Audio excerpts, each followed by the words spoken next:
with debates today, y'all. Isn't this so fun? Hello.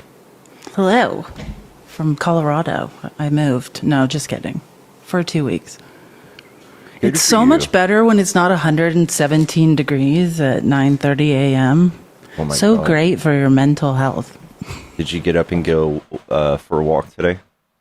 With llamas. I tried to pet a group of llamas. They don't like it. Oh my gosh. No, there was like 30. They were not having it. Like 2 got up and tried to charge me. Oh my God. Yeah, I lost my mind. They were so cute though. Good Posted morning. pictures of them. Not of them trying to charge me, but of me watching llamas. You're in Ireland on vacay? That's so amazing. Lucky. Oh my Maybe don't gosh. come back. It might be safer. Just overstay that visa. Mom Donnie's Maga's calling for Mom Donnie to be denaturalized reporter. Of course. Of course. Can you imagine? And Mom Donnie's so intelligent and amazing. They would be so lucky. Seems so cool too. Oh my God. I just heard one speech he gave and I cried. Like the man made me physically cry. Thanks, Chris. Wow. I miss you. I need to call. I'll call you tomorrow when I'm walking. We need to talk. I haven't talked to anyone. I crawled into a hole. Sorry, by the way, for in case anyone was part of me convincing 3 to 4 people that Pickles died yesterday. Oh my God. I didn't think I was right. All I said was if Pickles was conscious, he would respond to me. You were, in fact, unconscious, but you were just sleeping. Yeah. So sorry about telling 3 people you possibly were dead. I was a sleepy boy. I stayed up all night watching anime and playing Magic the Gathering. Steve was like, could he just be asleep? I'm like, well, he's unconscious. Yes, he could be asleep. That's all right. That's all right. We're here today. We made it. Loser. Is that Dale? Did you change your profile back to your real name? Is that my Dale, the Dale that stalks me, formerly known as David with an orange dot? If it is, hi, I kind of miss you. No way. No, I don't know. I just see any Dale and it reminds me of my first troll. Hello. Hello. Hello. Are you a Trump supporter? I am somebody who voted for. Is there a difference? You cut out there. Say it again. I'm somebody who voted for Trump. Is there a difference? You say Trump supporter, I voted for him, yes. Yeah. Okay. Yeah. Sure. What do you like about Trump? To be honest, I like his brashness. I think that any good leader of any, whether it's a big corporation or an organization or the most powerful country in the world, should be rash and at times a little bit aggressive. So those are some things I like about his personality. There's things I obviously don't like about his personality. As a Republican, I do like his politics more, just in general. Um, if you want specific examples, I could kind of go into some examples. If you want to have like a little bit of a back and forth about some specific Trump things that you don't like, that I maybe have a response to, that is fine also. Sure. Felice, you want to take this? Yeah, like just what you said, you like things about him. Like I was raised by an authoritarian too. Like when you say, I'm just saying what I like, I just think it's interesting. Like I think a lot of us, like I was raised in like evangelical, authoritarian, like deep patriarchal father. And it's like when people say our politicians are CEOs, like I used to work in corporate American advertising. I don't think there is a CEO. You can't be a CEO and behave like Donald Trump. Like I don't. I Like, mean, so that's the CEO you worked for, maybe not, but there's other CEOs that are you very believe that aggressive and have been in CEOs at charge. publicly traded companies can abuse people or can pathologically I mean, lie and not be when removed by shareholders? Can you name a specific example of when he's abused somebody outside of going after media or people that have attacked him also?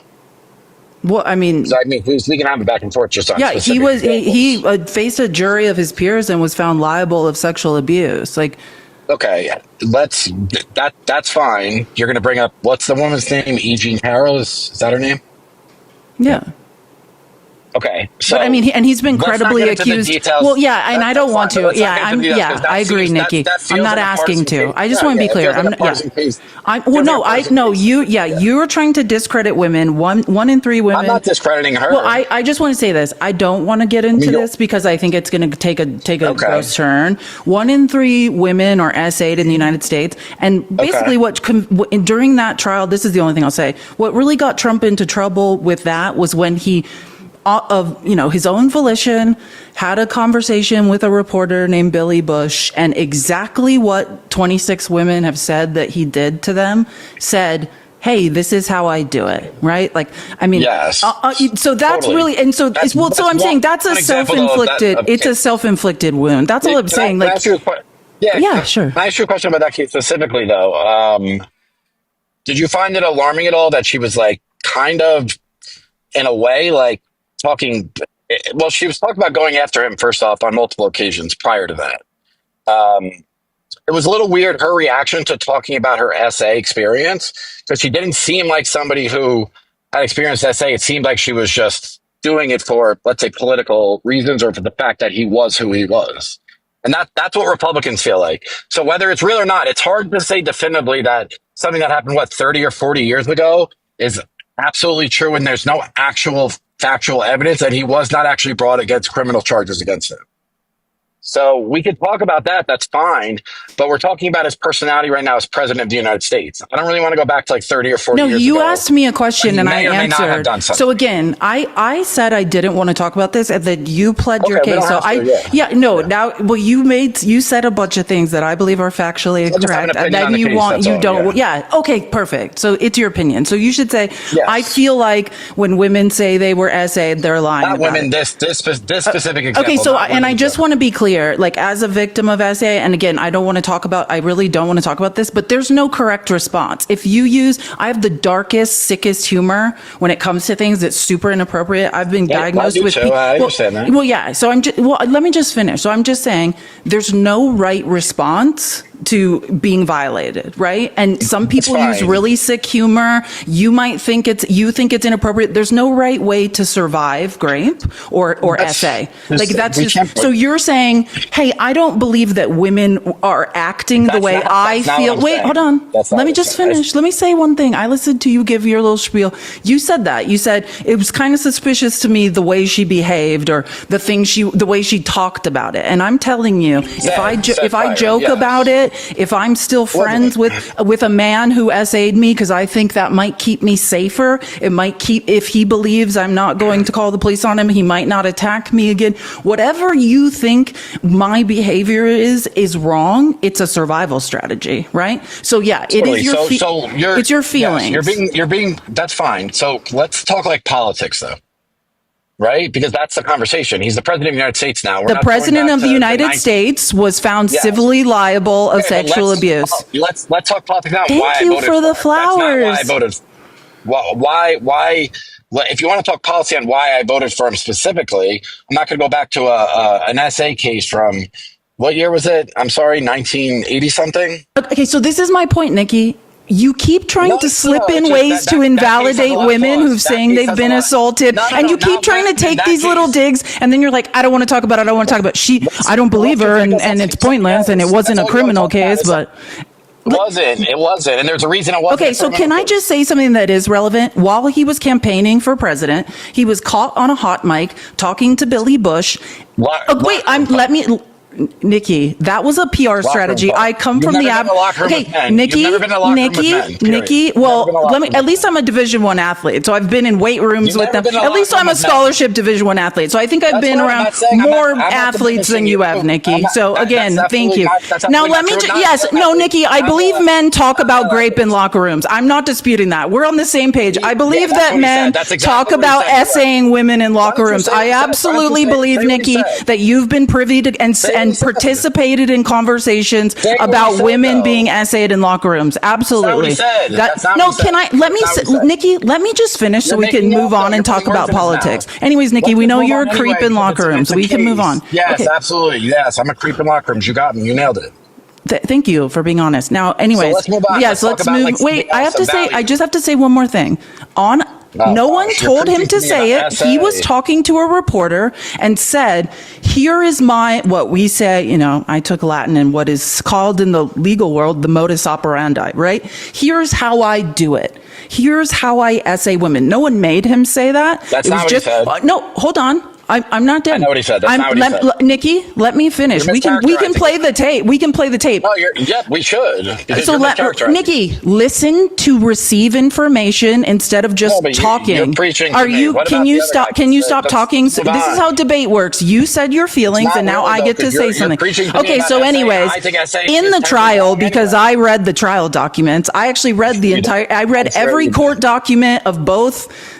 I'm sure you Of did. of both suits. So anyways, let me explain to you. It was introduced as an example of his modus operandi, his MO of what he does to women. And exactly what E. Jean Carroll told a therapist, told two separate friends who testified immediately after it happened in the 90s. Right, is what he happened to then say decades later when he was running for president on the political campaign trail to a reporter. Here's how I do it. So that's, my advice to him is he's probably, he just shouldn't. Yeah. Disgusting Okay. So I think we're on the same page. So Now let's I agree move on. with you. I don't agree with it. It's creepy behavior. I don't love most of the stuff he says. You still only get two choices, and there's a You reason. started I out went by with him. saying I like it. I like that he's brash. Like that was your. Like, so well, I was just trying to brashness, rebut. It's not very cool. You can be brash and not be a fan of SA or people that are disgusting towards women. I agree. So I'm talking about him as just the leader of the country, as a president. I'm not talking about how he treats women right now. We could have that debate. He's probably disgusting like most men in his position. Clearly, we see all the stuff going on in the world. I'm sure he's not the only billionaire or successful man that is an absolute disgusting person towards women. I'm not going to go there because we could do that. But like, is there I agree. anything else? I'm right there with you. I I would agree. love to touch something else about why Touch things. you guys- Hands. Everyone show your hands. No, I'm just kidding. That was a joke. No, Nikki. I just Any- no. It's, no, again, yeah. it's Let's fine, move but, on. like, Yeah, let's pivot. I do you want agree. to have a policy conversation or something about the guy? That Whatever you like, doing like that you hate? choose. Like what are you comfortable? Whatever you want to talk about. Whatever you like about him. Just in a sense of, I don't necessarily love everything he does. Let's say from an immigration perspective, I don't love the visuals of men with masks on and unmarked cars rounding people up at the grocery store or whatever. That stuff's not great. I don't love the visual, but I think a lot of that stuff is an overcorrection because of the millions of people that were allowed here under the Biden administration unvetted. So I think it's wrong, but Let's hold you it's to an that overcorrection. statement. Can you tell me a policy Biden had that was letting people in unvetted? Well, people were just coming across the border. It's not like a mystery that the gate was kind of left unlocked, and if you could just get here, Can you kind of like can were you allowed tell me to what stay. policy did that? There's no policy. It's just he removed some of Trump era policies that allowed people to come in easier and stay. Which ones? So I have no problem with like some of the programs he had with some of these countries where do you know people which could kind of ones? like which one's what? Yeah, which ones? So we don't do Remain it in every. Mexico policy, that's one. Remain in Hold on. Mexico, that's one. Remain in Mexico. But listen, only- are you going to debate? Hold on, are you Yes. going to debate that more people didn't come here during the Biden administration? Let's say the previous Trump administration. No, that doesn't prove anything. So first of all, It does. not really. You can't control how many people come to your door, right? Sure, you can. You can shut the door and lock it. Well, Nikki, doesn't- then I can prove to you why they came, which it's not going to go your way if you're a conservative. Why did they come? But let me just say something. I don't want to interrupt Pickles. I'm not. talking about people that came into a program. no, but Nikki, can I just say something? We are going to have a debate about immigration, and so we're going to present facts. Pickles is about to present facts. I'm not trying to insert myself, but you just got to let people talk. Yes, Just but let him here's him make a point. Totally. I will let him make a point. The problem is that you're going to bring up some sort of policy question. Like, it's not just the absolute truth that the border was less secure during the Biden administration than it has It's been not. under the Trump It's not the administration. truth. It is, though, because border crossings are almost at zero now. Yeah, I know. And Now, why there's, is that? There's nuance to this information, and there's a Of reason. course there is. Everything's nuanced. All right, you're gonna have to just let each person. We're gonna take. Sure, turns sure. speaking, I'm sorry. all right? Yes. All right. So when you look at the border, say this is the border, and this is a person. How do you stop somebody from coming to that border? How do you stop them? Walls, guards, cameras, drones. We could let's talk about this with more nuance. The wall would Okay. be right here inside our border. How would you stop them from coming across this? They can come across that. They got to get across the other border, no? Right. And what is it called when someone wall. crosses this line? So you're saying that's Mexico, let's say. Yeah. Yeah. And that they still would have to cross another wall to get into the United States. How do you stop them from crossing the line, coming to the border? Can we stop them in Mexico?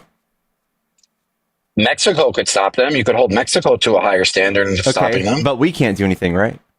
But wait, so you're saying if just because they get over the Mexican border, it means they still have to get over the U.S. border, yes? If there was a wall there and armed security same guards. border. It's the same One. Okay, it's- so but you have two separate walls there. I live in a border state. You have to know there's not two separate walls. I If you don't understand know there's that, one wall. Nikki, No, I do I'm know that. scared for you. Okay. I'm Yeah, there's going off not this two picture. separate walls. The picture right there. Okay. That's what I'm saying. I'm going Hold off on. your picture. Okay. 'Cause I understand there's one wall, like and in somebody's backyard, wall- there's a fence. Yeah. The wall has to be built on our land. It can't be built on the exact border, right? Yes. So what's your point though? How do you stop somebody from getting to the border? They can get to the border. You just don't let them over the wall or through what is through it- the point of entry. At any given moment where somebody touches our border, who comes across our border, that's called an illegal crossing, right? Yes, absolutely. How do we stop them before that? Well, you stop.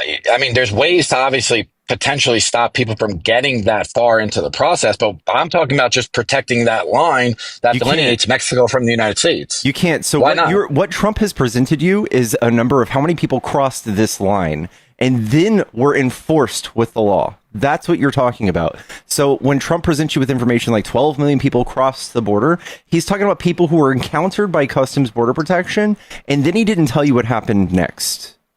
Well, what's the actual number of people that were let in? Let's say whether it's through a Biden era program that are have some sort of protected status, or just people this is that where you they guys estimate have been let in. You have no understanding of what's going on. When somebody I'm comes asking you a across, question now. I'm trying to get more informed. So Biden stopped people after they crossed, just like anybody else. And did those what? those people were all counted. Everybody who tried to cross, those 12 million people were they allowed stopped. in? No. At a rate of 50%, even though he had more people come to the border, Biden stopped at a higher rate. He expelled people from the country at a higher rate. Only because more people were trying to. So by definition, if more people are trying to get across, you're going to have a higher rate of people that you have to stop. That is how math works. If 20 million people try to come and you have to stop 10 million. It's not 20 million. But the other guy had 10 million come and he only stopped 4 million. That still means 10 billion people got in and 6 million people got in on the other side. So that's how math works. That's not true. So why would you think it scales why is that not true? Why would you think it scales what up do you with mean? more people? How does that work? I think if more people feel like once they get there that they're going to be allowed in, more people are going to attempt to get in. But Biden was turning him at a higher rate. But why? Because I don't know. He was more people were enforcing the law. trying to get across. No, more people were trying to get across, thinking they were just going to be let in. Has nothing to do with how many. I understand what you're saying. The rate. That's fine. So you're saying that Biden turned more people away than Trump turned away at a higher rate, not just so amount, when a higher rate. That's fine. Okay, so when people objectively say the border is pretty much shut now because Trump, I guess, shut off all these programs and different things that were allowing people to come and potentially stay. I don't think you that's have still any examples actually of true. I don't think you understand. Can I just try to say it a simpler way really quick? Like, so, Gosh, I don't like a understand. rate usually, no, I don't think you understand when you say rate. No, but listen, it's usually when you say rate, it's per 100,000. What we're trying to tell you is none of that matters, because when we talk about rate per 100,000, Biden was stopping people at a higher rate than Trump was. Okay. That's fine, what we're saying. But he still had Biden was more actually a terror when it comes to immigration. I don't think you understand what he was up to. He that's just great. did it. That's how it should He be. did it more silently. Like you have this that's how idea. it should be, Well, no, yeah. but so now you're like, that's great to hear, but that's something I don't think no, you understand, because you were saying he's just ushering people on in. It's not No, that's not what I was mathematically saying. true. You did say I was that. saying people were being more emboldened to come, I thinking love. that they would just be allowed. I love the Cato Institute. This is a right-wing libertarian Oh think tank. gosh, This is a yes. Trump And you guys think are tank. saying, and you guys are saying nothing left leaning and anything. So I No, can use that same thing back this to is you guys. the Cato Institute is a right wing think tank. Actually, they're No, pretty. that's fine. I know they're they are. I'm not saying they're maths not. really You're saying well. that I'm saying right wing leaning talking points, but you guys are doing the same thing. Yeah, you guys usually have no idea what you're talking about on the border. That's True. fine. The border is one thing, right? Okay, but that's like a small thing. Not a small thing. That's a big thing, actually. But if you say Biden's doing a job, I'm willing to like open myself up to that fact that maybe Biden was doing a good job. But at the end of the day, Trump seems to be a little bit more aggressive, whether that's true or not. So even if it's just tough talk, I'll take the tough talk. That's part of the reason It's not I just like tough the guy. talk. I don't dislike. Trump is doing horrible things. What you mean, ICE? Trump is making ICE do horrible things. Yes. Doing his policy. You mean because people are being, let's say, rounded up and sent back? Well, he's having people like storm into like children's birthday parties, arresting people who are legally trying to do the right thing and attend court meetings. He's arresting those people. Yeah, he's arresting people at work. I don't necessarily love the optics of that stuff. No, I think it's an overcorrection. I think he's and it's also. Also, I mean, it looks bad. It's also the fact that Trump is sending people to a prison in El Salvador without any due process for the rest of their lives. So can I ask you a question on the due process issue specifically? Are you, if you are here and you're technically not a legal citizen, and I'm not saying they don't have some sort of protected status, does due process involve just crimes that they may or may not have committed inside the United States, or does due process have something to do with just them getting an immigration hearing? Crimes they may or may not have committed. And also, if you're going to... Yeah, because I'm under the impression that you're allowed to, like, due process goes towards, let's say, an illegal, or I'm sorry, if that's not the proper word, an undocumented person that's here, and they, let's say, commit some sort of crime. What do you think due process is in general? No, what do you think it is? Oh, sorry. Due process is getting some sort of, is getting just your day in court, right? Let's call it what it is, so they can find out if you're guilty or not guilty. Hold on. Yeah, so people were being sent to prison for the rest of their lives. What kind of due process do you think they should have? Well, I'm saying due process in our Constitution is, let's say if that person committed a crime here in the United States, that they should get due process to find out if they were convicted of that crime specifically. Sure. Theft, burglary, whatever it is, right? Sure, or if you're being labeled a terrorist. Necessarily. Well, due process, I think, an immigration hearing is technically due process, no? It is in immigration court. It can be, but due process could be a letter in the mail as well. Like due process, the point is not like you're trying to. I think the first time you heard due process, you're relating it to immigration, and that might be due process is in the Constitution. So what does the Constitution say about what is the? I know. Sorry, that was the voice changer of my auto mixer, and I didn't know how to turn it off. So I was like cycling between weird voices. Sorry about that. That scared the shit out of me. I was like, who the hell is talking? I was like, oh wait, that was me. No, so due process is just all persons on U.S. soil, right? Like, so wait, let me just, Nikki, I know. Nikki, I swear, we're nice people. Just let us say a couple things. So that's like why Guantanamo Bay exists, right? That is not, Guantanamo Bay is on Cuban soil, right? And that's why wait, Nikki, let me you gotta let me just say it. I'll let you go. I interrupt people. You might, and by the way, Nikki, I followed you. I think we're going to be friends, and like, let's just have a friendly conversation. I promise if you just 100%. Let us talk, nothing bad's going to happen. What I'm trying to say is, due process is afforded to all citizens on U.S. soil. But let's just, in theory, due process is an idea that democratic countries embrace. Like, here's an example. When you hear the U.S. starts putting out travel warnings and says, don't go to Russia, what they're saying is Russia is denying U.S. citizens due process. They're snatching them off the streets and they're disappearing them. And they're denying them access to due process. That's what it is. There's certain, like, don't go to South Sudan, don't go to Liberia. That's what is being said. Due process is being denied to U.S. citizens in these countries, so we are putting a travel warning on. It's like if we all went to an all-inclusive resort in Mexico and we were snatched off the streets, then mailed to Venezuela to a concentration camp, and we were never allowed to speak to our friends or family or say, like, hey, I didn't do anything. I was just at an all-inclusive resort. Due process just means if you're on U.S. soil and someone points at you and says, you did this, you have a right to defend yourself. Absolutely. Okay, that is my opinion of what due process is, right? You're saying that people are being denied due process. What do you mean by that specifically? I'm talking about the people sent to CCOT. You know what CCOT is? Kind of, but you could feel free to explain that. So CCOT is a prison for terrorists in El Salvador.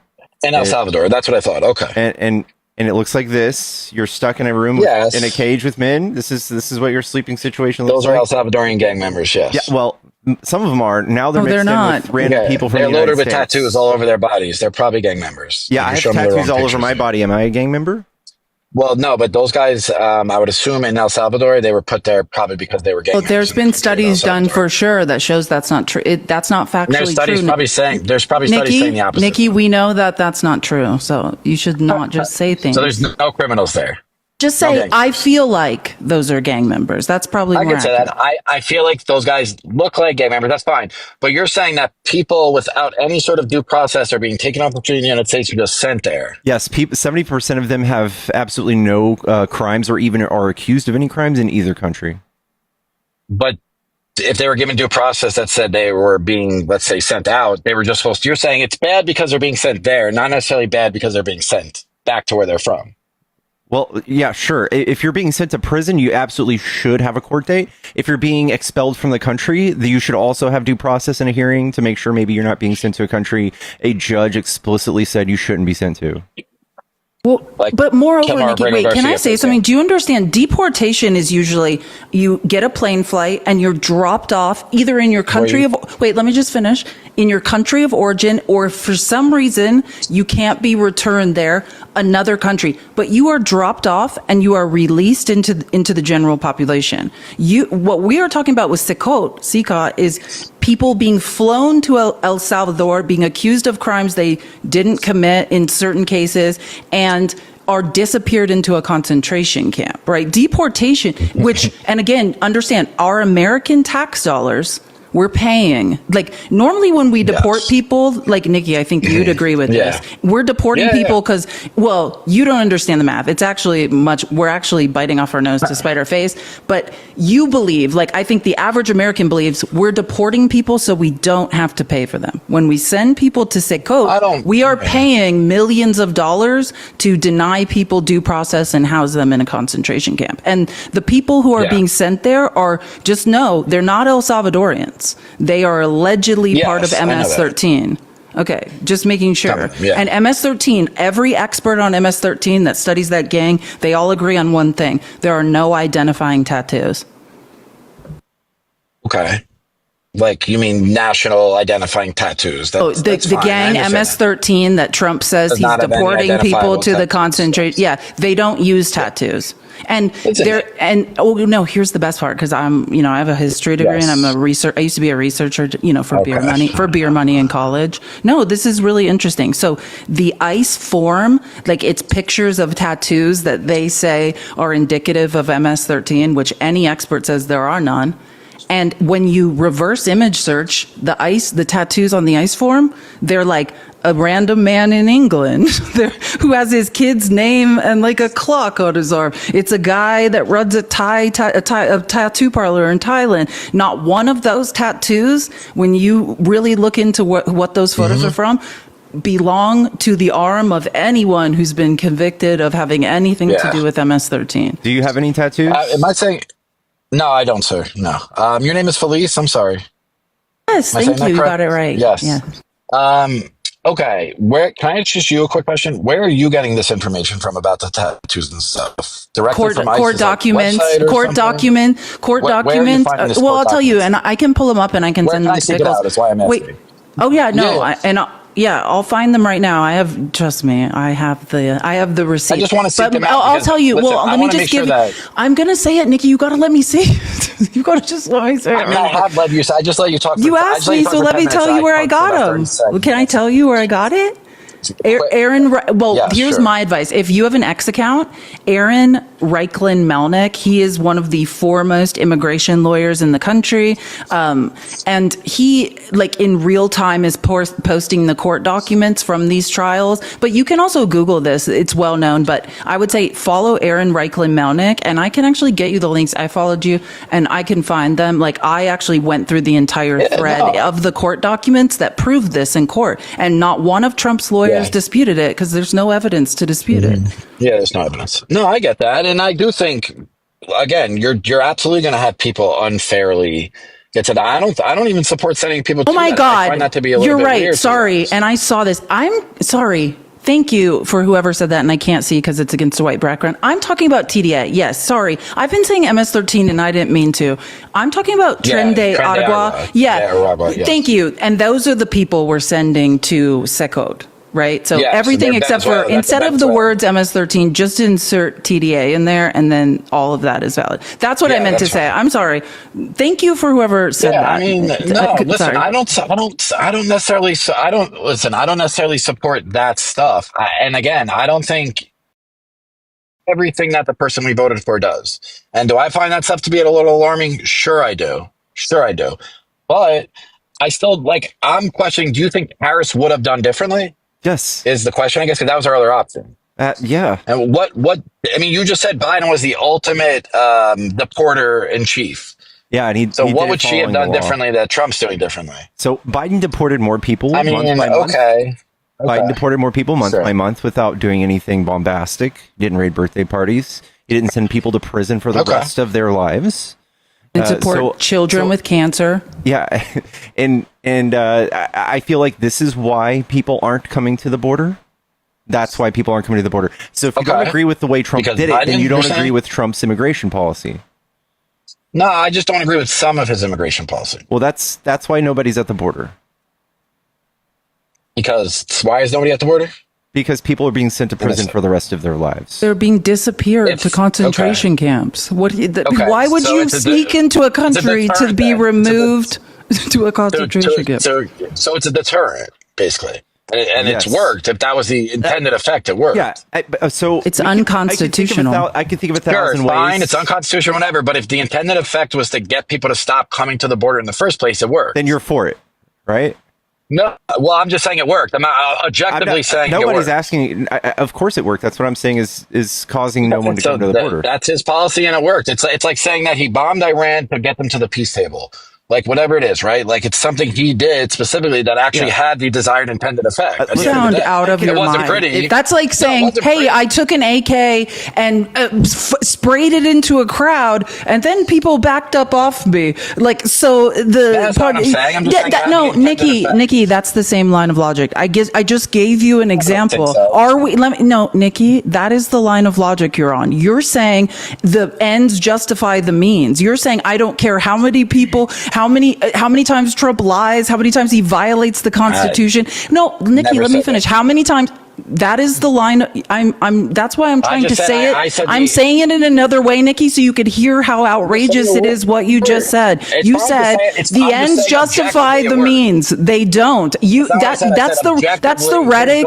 That's the rhetoric of Machiavelli, of Rasputin, of Stalin. I know. I'm Stalin now. There we go. No, that is the same line of logic that they use. The ends justify the means. Yeah, is this democracy here's where you guys or not? Get yourself in trouble, though. Is this where you guys get yourself in trouble? Because you're comparing Trump to Just Stalin keep talking, now? Nikki. Really? Just let us know when you're done. No, I mean you cut me off 7 times, Felice. You're dancing around you're dancing around your position, right? You're dancing. So you're like, I don't agree with how Trump did it, but I like what happens. I said I don't agree with some of the stuff he did. I don't agree with the optics of it. I think it looks bad when you send plain clothes guys with masks on and no identifiable markings on a car to go round people up. I don't think it's necessarily a good look. That's all I'm saying. So do I necessarily agree with the immigration policy? I guess now that we're breaking it down, I don't love some of the stuff, if not most of the stuff he does. Okay. Yeah. But that's just, again, that's one part of it. Okay. We can dive into some other stuff if that's preferable. Sure. But the immigration stuff, to me, that wasn't the reason I voted for him. Well, I'll leave it at that. Okay. All right. So you brought it up as the reason you voted for him like 10 minutes ago, but okay. I said he had a tougher immigration stance, and he does, clearly, because you guys just explained to me that he's unconstitutional and doing all the things because he's... I feel like you're tap dancing, and then you're going to be presented with facts that everything you say is wrong, and then you're going to be like, oh, just kidding, I don't really think that. Oh my gosh, here we go. Felice, you gotta let me speak, though, too, right? Nikki, no one will speak if we don't interrupt you. We have to interrupt you. I'm sorry. Okay, great, fine. All I'm saying is that whatever Trump's motives are, it is what it is. So that's immigration. That's one thing. Maybe I don't agree with all of it. There's some things I could probably look and get a more read up on. That's fine. But I hear a lot of Republicans run around and say that's the only reason they voted for him, was just to kick everybody out who's not Yeah. supposed to be here. I'm Yeah. not that person. I'm an empathetic person. I'm sympathetic to these people. If you're a good citizen and you're working hard and you're doing what you're supposed to be doing and not committing crimes, then great. I want you to stay. Well, that's most of them. 65% of all of the people that he's arrested thus far have no criminal background in either country. Yeah, and again, so like I could sit here and say to you guys that I obviously don't necessarily have all the information, and I'm going to be really honest. I'm not going to just take your guys' information at face value because I don't think you guys are necessarily objective either, or can look at it objectively. I think it's Trump bad. I am Everything he does objective. is bad. Period, end of Every story. position I have is data driven and fact based. That's why I'm. That's Sure. why Can I'm you where give I me am. Wait, let me. anything he's It's done? Nikki. I can give you data to back One up thing. anything I say. But wait, let me just let me say No, I know, something. do that. I'm telling you, that's why I moved left. And I say this because I meet like 19-year-old red pilled bros, and some of them are absolutely brilliant. Like Pickles used to be a very famous gamer. You might not know that about him. And he attracts a lot of like young kids that want to debate. And some of them are literally brilliant. And I always say to them like, hey, if you can think like this, if you can follow a line of logic, then like the more lines of logic you follow, the more data you look up, you just move left.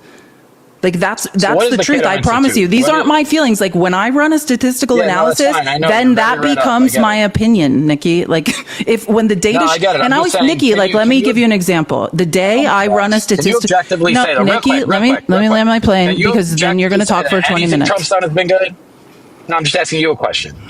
God. Can you say anything Trump's done has been good? Trump did an animal rights Anything. policy back in his first administration. He also did Project Warp Speed. Those are two things maybe he accidentally did on that were good. So those are things that you like. Well, can I say what was it, something an that he animal did? something? But it's a longer conversation. I know something that I think, but I don't think Trump did it. I don't think Trump reads pieces of, and I'm saying this based on people that worked in his first cabinet. They said they couldn't get him to read Post-it notes. So I think people that worked for Trump the first time did some decent things. Like for instance, I could tell you Trump did a coup in Venezuela. So now you're mad about TDA and other people coming to Venezuela. Trump did a coup in Venezuela. That's a new one. Well, It's not a Nikki, secret, dude. You just everyone knows That's a but new one. you. That's a new And one. it That's was a a new one. failed coup. and then The fact you afterwards- don't, Nikki, you have no idea. Like you just have a bunch of feelings. So, Yes, anyways, you let me, just Nikki, are let very me smart, just Elise. say Everybody else something. is Nikki, not. can I You're just very smart. complete a line of logic for once? Listen to me. Not really. You You just seem need to to- be uninformed about it. But yes, Yes, Trump very. attempted a coup in Venezuela, and what we know is the number one driver of crime is poverty. And it's not just the coup, right? Because I don't want to just blame this on Trump, because that's not factually correct. We have, due to the oil underneath the ground in Venezuela, and due to Nicolas Maduro and his behavior, we have been sanctioning. We turn off economies in South America. I lived all over South America. I disappeared there. We have turned off economies. We sanction them. We devalue currency, and we make it so nobody can survive. So the number one driver of crime is poverty. We drive them into poverty. We sanction them. We do attempt coups. Shit gets real bad. And the good people who are like, I'm not going to join a gang, flee north. Right? There's a land bridge to the US, and they're thinking, hey, these are the people that did this to us. Maybe they will give me safe harbor. And my advice to you is, if you don't want people south of us that have a land bridge to the United States showing up at the southern border, then we need to stop inserting ourselves into their economies and turning them off. We need to make it, nobody says, hey, everything I've known since I was a little child, I would like to leave it and risk life and limb at a chance of a better life. We need to actually invest in economies south of here and make them a safe, financially beneficial place to be, and people will stay there, I promise you. And furthermore, Trump, to lure them here, gave them all temporary protected status 4 hours before he left office. Was the nice thing that was where I was going. Nikki said, is there a nice thing that we can say Trump did? I don't believe it was Trump, but Where are you getting that information? I'm just asking. It's right on the screen and you can read it. What is that? What is the National Immigration Forum, though? I Okay, don't know Nikki, it was it was an executive order. The temporary protected status that Trump now brags about repealing, he was the original grantor of it. And Biden, okay. wait, let me finish. I get it. And Biden extended it. And so he likes to be like, oh, all these Venezuelans. And other countries. Wait, hold and on. Other countries No, too. no. Well, no, temporary protected status is unique in every situation. So right now, he added like 5 or 6 countries to it. Nikki, just listen to me. And then people are saying in the chat that you've been making the rounds today. So you could learn something. And then the next live you Making go the round. I was in one other chat today. well, I don't know. I'm just saying with people in the chat. So I'm saying now that you're learning Yeah. something, next time you go, you could be like, oh, listen, I learned No, something. I'm not really learning anything. I think you guys just have an opinion and you look at information that's geared towards that opinion. That's it. That's the thing that's crazy No. to me. Data, Yeah, 'cause data just like is not Republicans do, you opinion. guys do the same. Nikki, let me help It you. is Math opinion-based, is 'cause not opinionated. Where you're getting Math, that data math. is probably opinion based No, because it could be supported by a data left-leaning sets are not organization that gives opinion it- based. Oh my gosh! Executive Because orders for aren't opinions every either, chart, listen, for have every no idea what every you're talking study, there's another study that another group did that's going to say the opposite. Can I help you with how we research? If you want, No, you're trying. no, Listen, no, Felice, you're very nice, but I'm going to go because you guys just have an opinion. I and would that's run it. too, You're not Nikki. gonna ever- I would flee. I would I flee just- too. Felice, you have talked over me way more than I've talked Nikki, over you. that's a dream that did not occur here. That's This not is dream. being recorded. A That's girl okay, has but no name have a on my good day, guys, YouTube. yeah. It will That's okay. repost, and you can look at how much you overtalked everyone. No, it's okay. That's totally. I totally understand. Just saying, Sorry, guys, this have a is good- being recorded on his live and mine. Like, it's All right, chat. Tap the screen if you enjoy debates. Give me a follow, guys. Let's get to me too. yeah. Give Felice a follow too. She also has a Cash App Venmo in her bio. If you guys want to support us. Oh yeah, it's a girl that's has what we no do. name, just like my account. Oh, and I should pull up my email. Sorry, I haven't been online in a long time. We're gonna get to the next guest, y'all. Give me a second. I actually didn't. Nikki's not that bad, but it's like he doesn't want to have a real. You know what I mean? He doesn't want to have a back and forth. Yellow. Followed you, Nikki. We could be friends. This could be Hey. something. What's up? Are you a Trump supporter? Yes. What do you like about Trump? I mean, I guess we could just stay on immigration if we like. You've got some real bad background noise going on. Yeah, I can't do anything on it. Is it a high school dance? I understand it. A high school dance? I like this Can you song. help us out with that, or are you stuck with it? No, I'm stuck with it. If you gotta drop it, again. Yeah, you're welcome to come back later, bro. It's pretty bad. My bad.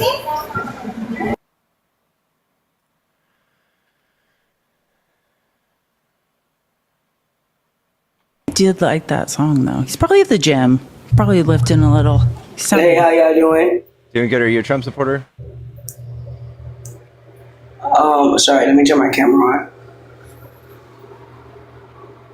All right. I know who it's Joel. It's Joel. Is this Joel? Oh, No. sorry. I thought it might be Joel.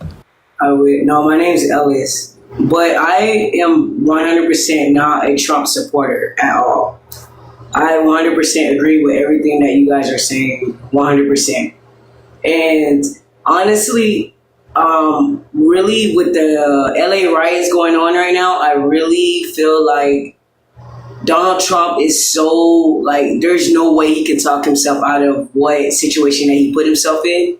So if in reality, I really suggest that all of the Spanish people, all of the Mexicans, all of the just any immigrants just like use your rights and just have the right to remain silent. Like you don't have to answer them. Unless they have a warrant, you don't have to answer any questions. They have rights just like we do. They have the right to remain silent. If an officer, immigration, anybody walks up to them and they try to speak to them and be like, are you from, they don't have to talk. They can't get arrested for it. There's nothing that they can do. And then let their governor, who's already like suing Donald Trump, so you know what I'm saying, to get the military out of there, I would just sit back, don't say anything, and then just like let him sue him and let him get impeached. You know what I mean? And then he can overturn everything that Donald Trump is doing. But to keep putting yourself in harm's way, I get what you're saying, but there's nothing that you can do right now other than like let them sue him, like impeach him. You get what I'm saying? Like, Hey, there's nothing. He else tried to impeach him twice. Do you Hey, know the process of impeachment? I wish that was we real. appreciate you coming up. We appreciate you being a a Democrat or not a Trump supporter. We are looking for opposition only. We appreciate you, though. Thank you, thank you, thank you.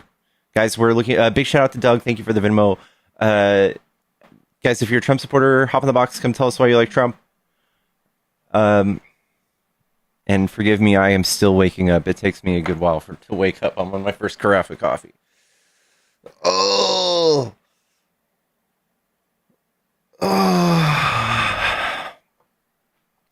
A masked, unarmed person is trying to kidnap me. That's so true. Oh my God. Badge, that's pretty damning. I was watching, I've been I've been off the internet for a few days. I needed a break from this madness. I saw a couple clips of a congressional hearing with Pam Bondi from like 2 days ago. And like, someone's like, yeah, it's Gary Peters from Michigan. He was like, yeah, masked people are snatching people off the streets. Like, I don't know.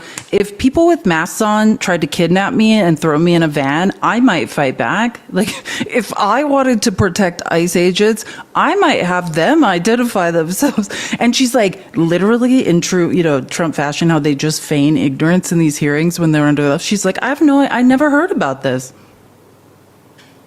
That was her response. I have no idea what you are talking about.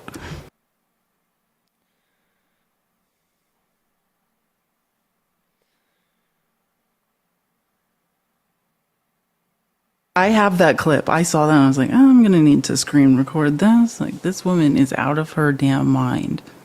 Let's tap the screen. Can we all get to 100K really quick? Everyone in here is responsible for 1,000 taps. That would be amazing. Let's all get arthritis together. And maybe we can get some good meds and make the hellscape Trump is putting us in. Today, I wanted to say, again, I'm not up on the news. I just did a little short, what's going on before we started this live. I think KKK... Caroline, leave it. She reached a new level of pathological lying this morning. I've never in my life seen someone telling lies at the rate in which she tells lies, while condemning other people for lying while she's pathologically lying. There has to be some sort of sociological study on her. Hello, doll. Hello. Hey, are you a Trump supporter? Yes. Okay, what do you like about Trump? Everything. So I've been really thinking about this lately, how much I'm so happy that he's our president instead of Kamala Harris, especially in the times where we are right now. I mean, imagine her at the helm. Holy hell. We would be it would be probably over for us as America, and I'm just so, I don't know, so but happy. Go on. Disparage women and their capability to logically make rational decisions. Go on. Oh, you think I don't like her because she's a woman? Well, okay, let me listen. I'll say this. If I gave this entire live, I'm not just directing this at you, a stack of resumes of everyone who had previously been president, and I shuffled hers in there, and there's no pictures and no names, and I said, hey, just take this stack of resumes and you tell me who the most qualified 5 people are. She's one of them, if not and I'll tell you pound for pound the most qualified person to ever run for president. There's really no requirements, right?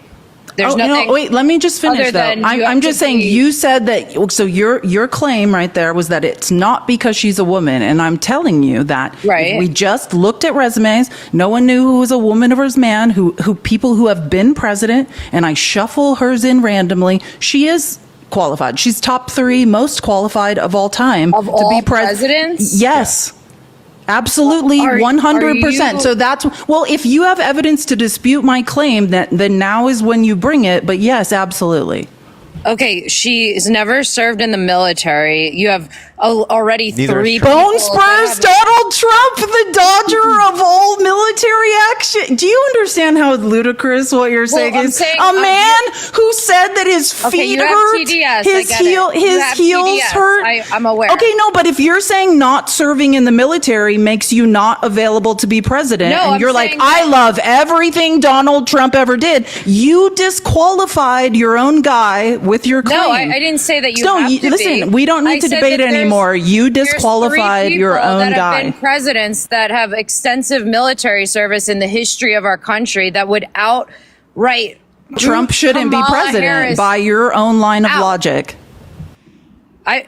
I didn't say you have to have military experience. I'm just saying that That's what you Eisenhower- tried to hold it against Kamala Harris, so let's hold it against Trump. That's how logic I think works. you suffer That's how from lines PBS. of no. I'm following a line of logic now, and you don't like it. No, You- it's your like- line of logic collapsed in on itself. No, it's Trump isn't in that list, is what I'm saying. There's three other presidents that make it to the top three.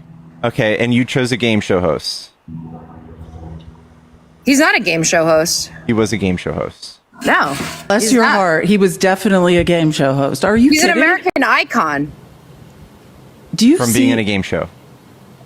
He was a successful businessman. He's you guys. He wasn't. I can prove you he wasn't. I can prove to you he was not a successful businessman. Can you prove? Can you bring actual evidence that he's a successful businessman? How does he? Let's put it this way: how is he the president of the United States if he did not do anything successful in his entire life? He successfully conned a lot of people into voting for him. So he rose to be the president by never being successful in anything in his entire life. I think most of his success derives from ripping people off, going bankrupt a bunch of times, doing unethical things. Yeah, and there's If like that were documentaries about true, this. he wouldn't be the president. It is true. of It's the been United proven in States. courts of law, in primary No, court you're documents. wrong. You're I'm not. wrong. I'm not wrong. You are, because he's Listen, the president. there's of the three United people States up of here. America. There's three people up here. Someone is wrong. One of us is wrong. Won the election. Again, 1.7%. listen, he did not win by a majority. It was a plurality, which you don't know what Kamala that word Harris means. couldn't even keep the territories that Biden had. She lost horribly. Well, I could make a mathematical Nobody argument for wanted- how. Would you like to listen? Democrats had a walk-away campaign. Do you want to hear a mathematical because argument for they how wanted she to lost? Because lead I the can make it. Democratic Party that was like Okay, you don't want it. You're just gonna yell lying about feelings. saving democracy. They didn't even Someone give you is guys deranged. a fucking candidate.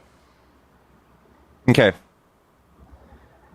So I would argue that Cool that story. Trump is one of the least qualified, and people came out and wrote books about this after his first presidency. How he doesn't get along with anybody. He had a 95% turnover with his own administration. He didn't read intelligence briefings. He still doesn't. He's only gone to 12 thus far this year, which Biden at this point in time had over Biden 90. went to 0 because he was on a beach and he was like medicated half It's not the true. time. Biden went to over 90 in his first 100 days. No, his wife did. We had the first His woman wife president. did. Her name was Jill Biden. That's conspiratorial. You have no idea what you're talking about. No, you guys don't. You suffer from a mental disorder called TDS. You need to get help. Get well soon, bitch. Please. You really need to stop tunnel visioning everything and living like bots in You're this, right. We should roll over and spineless, let Trump do So everything. thoughtless. someone needs to way get of help up thinking. here. Yes, let's encourage the person up here who needs to get help to get help. Everyone right now, one you of the do. three of us What are needs you- to get your help. brain, Let's not let explodes everyone every can time determine. something of truth is Everyone, presented to hey, you. it's only $40 to kick this person from being up here. I'm just pointing That's that okay. out. I don't even wanna No, give that's you guys free money. market You capitalism. guys We're suck, just and encouraging. it sucks You want to us to suck. encourage It sucks capitalism. to suck. Again, one of three people up here needs to get help.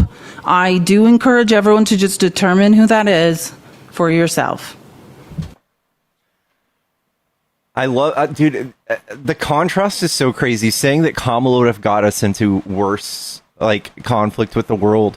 Trump is out there truth socialing videos of fighter jets with a song on it that says "Bomb Iran," and then y'all are like, he's the great arbiter of peace. You think they're going to want to do peace with us, seeing Trump do that? I No, but how about the fact, can we talk about, this is what's so crazy about how cognitive dissonance works. He ran on no new wars. When I'm president, peace in the Middle East, peace across the world, no new wars. He pretended to be almost a libertarian, and the real MAGA, and let me say this, there's the true MAGA, not the billionaires that are just riding along to get, all these tax breaks. The real MAGA does not want wars, and they need to hold him accountable. Because he's a liar. No new wars. Trump is now general in chief. Yeah, Come now on. it's peace by strength. What's up, CO? How you guys doing? Doing all right. Are you a Trump supporter?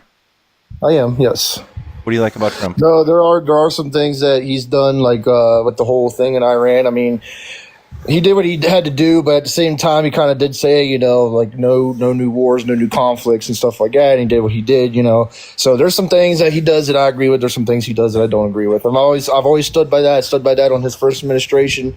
And I'm standing by it now. So, What do you like about Trump? I like the whole like America first, I guess. I mean, I think we should be focused more on trying to boost our economy or worry about our people, like our veterans that are on the street. I think that we should be worrying about our people first before we worry about anybody else in the world. I love this. Let's see if this holds true. All right. So we have Biden, who passed the infrastructure bill. He passed the PACT Act, which is like the biggest veteran healthcare bill in decades. He did the Inflation Reduction Act. He did the CHIPS and Science Act. All these things produced jobs and manufacturing facilities here. And then we have Trump, who just gave massive tax breaks to the rich and is yanking food stamps out of children's mouths, taking people off of Medicaid, doing all of the opposite, making America a worse place, in my opinion. Yeah, I mean, I don't know. I was never a big fan of Biden. I didn't like his foreign policy. I didn't like the way he handled the border. I think it was kind of crazy. Open borders was kind of nuts. Especially nobody had open borders. That has nothing to do with what he said, though. Pickles was making an argument for America first, and you pivoted, which I can argue both those things you just said. But like we're talking about America first, so let's just stay on that line of logic. So having a closed border, that also goes with America first, right? Because you're allowing illegals to flood into the country. That's not America. Why don't you just? I'm saying how debate works is you said something, Pickles. You made a claim. Pickles responded that you pretended like he didn't speak. That's all. It's not a pivot. No, Pickles is the nicest. No, I'm just saying, Pickles, just respond to him. Did you hear him? I did, but I'm not pivoting. I'm keeping the. I'm not trying to quiz you because I hate when people do that. But just respond to what he said. Or Pickles, why don't you repeat it? Because I think he didn't hear it. I'm also debating Pickles right now. I'm not debating you. I know. I'm trying to get you to respond to what he said. Like I said, I didn't agree with anything that Biden did. I mean, I'm just not a fan of Biden. Can you tell me a thing that Biden did you didn't like? Open borders. Can you tell me the action that Biden took to open the borders? I mean, he did away with executive orders that Trump had in place. Executive orders aren't laws, man. You pretty much every president goes behind. You guys were complaining the first 100 days the amount of executive orders that Trump was signing, right? Yeah, it was like a historic high. And you guys were saying, "Oh yeah, he's trying to do this with the executive orders." Oh my God! But now you're sitting here saying, right, that executive orders aren't laws. So why is it a big deal that Trump is signing executive orders, but it was okay for you guys to be? They're not permanent. Biden auto penning everything. You know what I mean? So yeah, I don't understand. There's no correlation between auto pen and executive orders. You have to know that, right? Trump uses auto pen. Yeah, and by the way, like if you don't want something to be he's admitted torn up to that several when you leave times. office, you don't just do an executive order. A lot of Trump's executive orders were pretty bad. Remain in Mexico was one. And Biden also had a higher expulsion rate at the border, so he enforced the border more than Trump. I'm sorry, what? He enforced the border expulsion more than rate. Trump. Expel. So catch and release was exploration? Expel. He expelled them. So catch and release was expelling.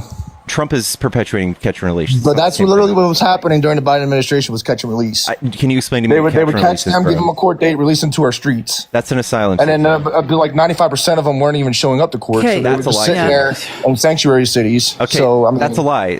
In fact, it's 83% show up to all of their court dates, and 95% show up when they have a lawyer. Yeah, sure. But either way. No, that's math that is true. That's factually correct. That's a We have terrible- like, let me just say something. I think what you're confusing is people sneaking into the country, like, and people, asylum seekers, and this is the truth. And the advice to me, well, let me just help you with something. Because if you don't want people to be able to seek asylum under the current laws, then what we need to do is have Congress change the laws. That's right? correct. Okay, wait, let me finish. I'm not done. I was just pausing. I'm not finished. So again, that's what we're saying. There has been no meaningful changes to immigration law for decades and decades and decades that predates Trump, that predates Biden, that predates anyone. So I agree. again, so let me finish. I'm just agreeing with you. Yeah. Okay. Great. I'm so glad, and I'm going to follow you. Seems like hopefully we can have more meaningful conversations. I like Absolutely. where this is going. Okay. So all I'm saying is, the last time there was a bill moving through Congress that would have affected asylum laws, and I, as a leftist, I didn't like the bipartisan border bill. It was driven by James Langford, someone Trump endorsed as tough on the border in 2022. There was no pathway to citizenship. I could make an economic argument for how that will bankrupt everyone on this live that's listening now and is idiotic. But I didn't personally like it. But what you're describing is what you believe is good, like close off the borders and that's somehow a good thing. That was the last time there was an opportunity. Trump killed that bill, right? That bill had changes to asylum law in it, like that you want. But until then, until someone moves meaningful immigration law through Congress, then any time someone sets their feet on U.S. soil, they are legally allowed to claim asylum. Here's the study that shows the 83 and 96% number I was just citing. It was an 11-year study by American Immigration Council. Okay. So you're telling me that it's okay without a green card, without any paperwork, documentation, that they can just once they step foot on our soil, that they could just claim asylum. They can sit here.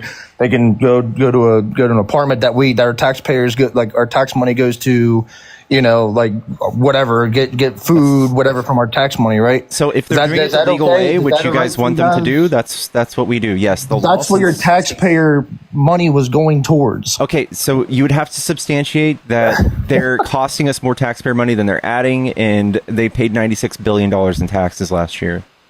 And those are, again, the legal people doing it the legal way. It's been the same way since 1952. And for you guys to just now have a problem with it. Did 96 in 2024? The green card holders, yes. It was People 98 who had in proper 20 documentation, No, yes. I think you're confused. No. I think No. you are confused about. Yeah, I think. People with HB1 visas, yes, they were paying taxes. That's correct. No. Yes. No. Yes. No. Yes. Can I tell you something that Okay, might go blow ahead, your please. mind? Please do. Okay, yeah. Undocumented immigrants pay taxes. No, they don't. Yes, they do. How can they pay taxes Okay. when they don't Okay. have Have you ever They heard do, of an ITIN sir. number? towards being a citizen? Have you heard They're of an called ITIN? ITIN numbers. They pay taxes. Yeah, all right. So you're telling me that every single person that has ITIN papers that they're paying taxes. Every person. We right? can track what amount of money was paid through ITIN numbers in the government. It's pretty easy.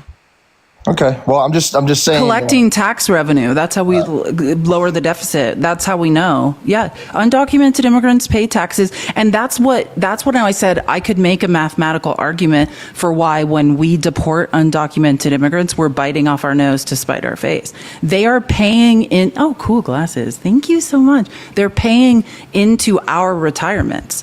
They're not citizens. They can never take it back. They're paying into our Social Security and our Medicare when we retire.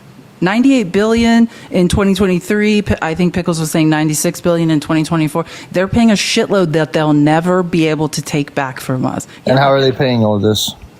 Through an ITIN number, or through sales tax, or through property tax. When you rent a place to stay, you're paying property tax, etc. So they actually pay a higher effective tax rate than the U.S. citizen because they have no way of using any sort of tax write-offs. They have none of the same write-offs that we have, and they can't pull from it either. They can't apply for food stamps. They can't apply for Social Security, welfare, any of those things. They're just paying into it. They can't take anything out. I don't know. I just no. No, it's fine. don't agree Like, can with I it. tell you one more thing that might interest you that I just, because, you know, I love to read. So this is another thing. When you hear Republicans saying, well, undocumented immigrants are on Medicaid, that's not true, right? So here's the distinction that Republicans are trying to like hope no one understands. And I think the majority of America doesn't. Medicaid is a federal program. That's federal tax dollars that come from the federal government, right? Now, there are certain states. I was born and raised, I'm one of the few born and raised Arizonans. I'm a born and raised Phoenician. I live in a border state. Pickles lives in a border state in Texas. And they don't take advantage of this. But what we know is, right, there are like, I think it's 11 states that offer, it has nothing to do with Medicaid. They use state tax dollars to fund some sort of insurance plan for undocumented immigrants. Now, can you think of why that might be a good idea? No. Mathematically? Well, I'll tell you. Because what we know in Arizona, living so close to the border and having so many undocumented immigrants, is that it doesn't matter whether they show up at the emergency room for a $500 Tylenol and a $200 bottle of antibiotics, or whether we provide, and I'm not saying Arizona doesn't do this. I'm giving an example of what's happening in one of the 11 states, but border states should do this. California does it because it's smart. Or whether you provide them some sort of preventative health care, right? Preventative health care is much cheaper on the citizens of a state, on taxpayers. Preventative health care is 1,000 times cheaper than emergent healthcare when people show up in the emergency room. And what people don't understand and Republicans are lying about is when undocumented immigrants show up in the emergency room, we pay for it anyways.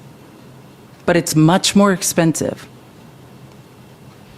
Yeah, I don't know. Well, I appreciate you guys having me up and talking to me for a little bit. Well, I followed you. You're a nice guy. Thank you for having it. the conversation. Yeah, of I course. appreciate it. I'm not trying to be like a typical MAGA that likes to like freak the hell out and, you know, cuss everybody out if I don't agree with you. Like, no, I'm willing to have. Thanks like, for not calling me a B. I appreciate it. I'm not going to do all Thank that. you. I'm not going to do all that. I appreciate you guys having me up. Pickles, I appreciate you having me up.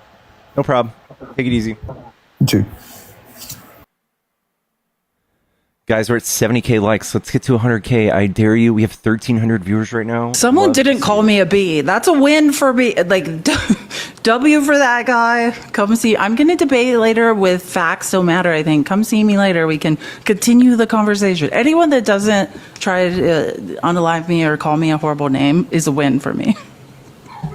Yellow? Hello, can you hear me? Yeah, are you a Trump supporter? Yeah, big time. Okay, what do you like about Trump? Oh, there's just too many things. But if I had to narrow it down, first off, the only reason I'm here is because you guys are so easy to talk to, and I appreciate it. Thank you. So yeah, A lot of therapy. No, I really appreciate you guys' tone. You know, I don't come on these lives because the left is always very vocal and they don't allow me to speak. So, but I appreciate you guys' tone. So no, but to answer your question, it's transparency. I think if it would be the number one. Yeah, thank you. Yeah. Trump is currently passing a bill so that he can operate in the dark with doing all of these crazy ICE raids. He's also historically the one who dropped the most drone strikes, and he rolled back transparency laws so we couldn't see how many civilians he killed. I also say that his administration also they don't even agree with each other. Like, for instance, Tulsi Gabbard says that there were no nukes. They shouldn't have to. That would be an echo chamber, right?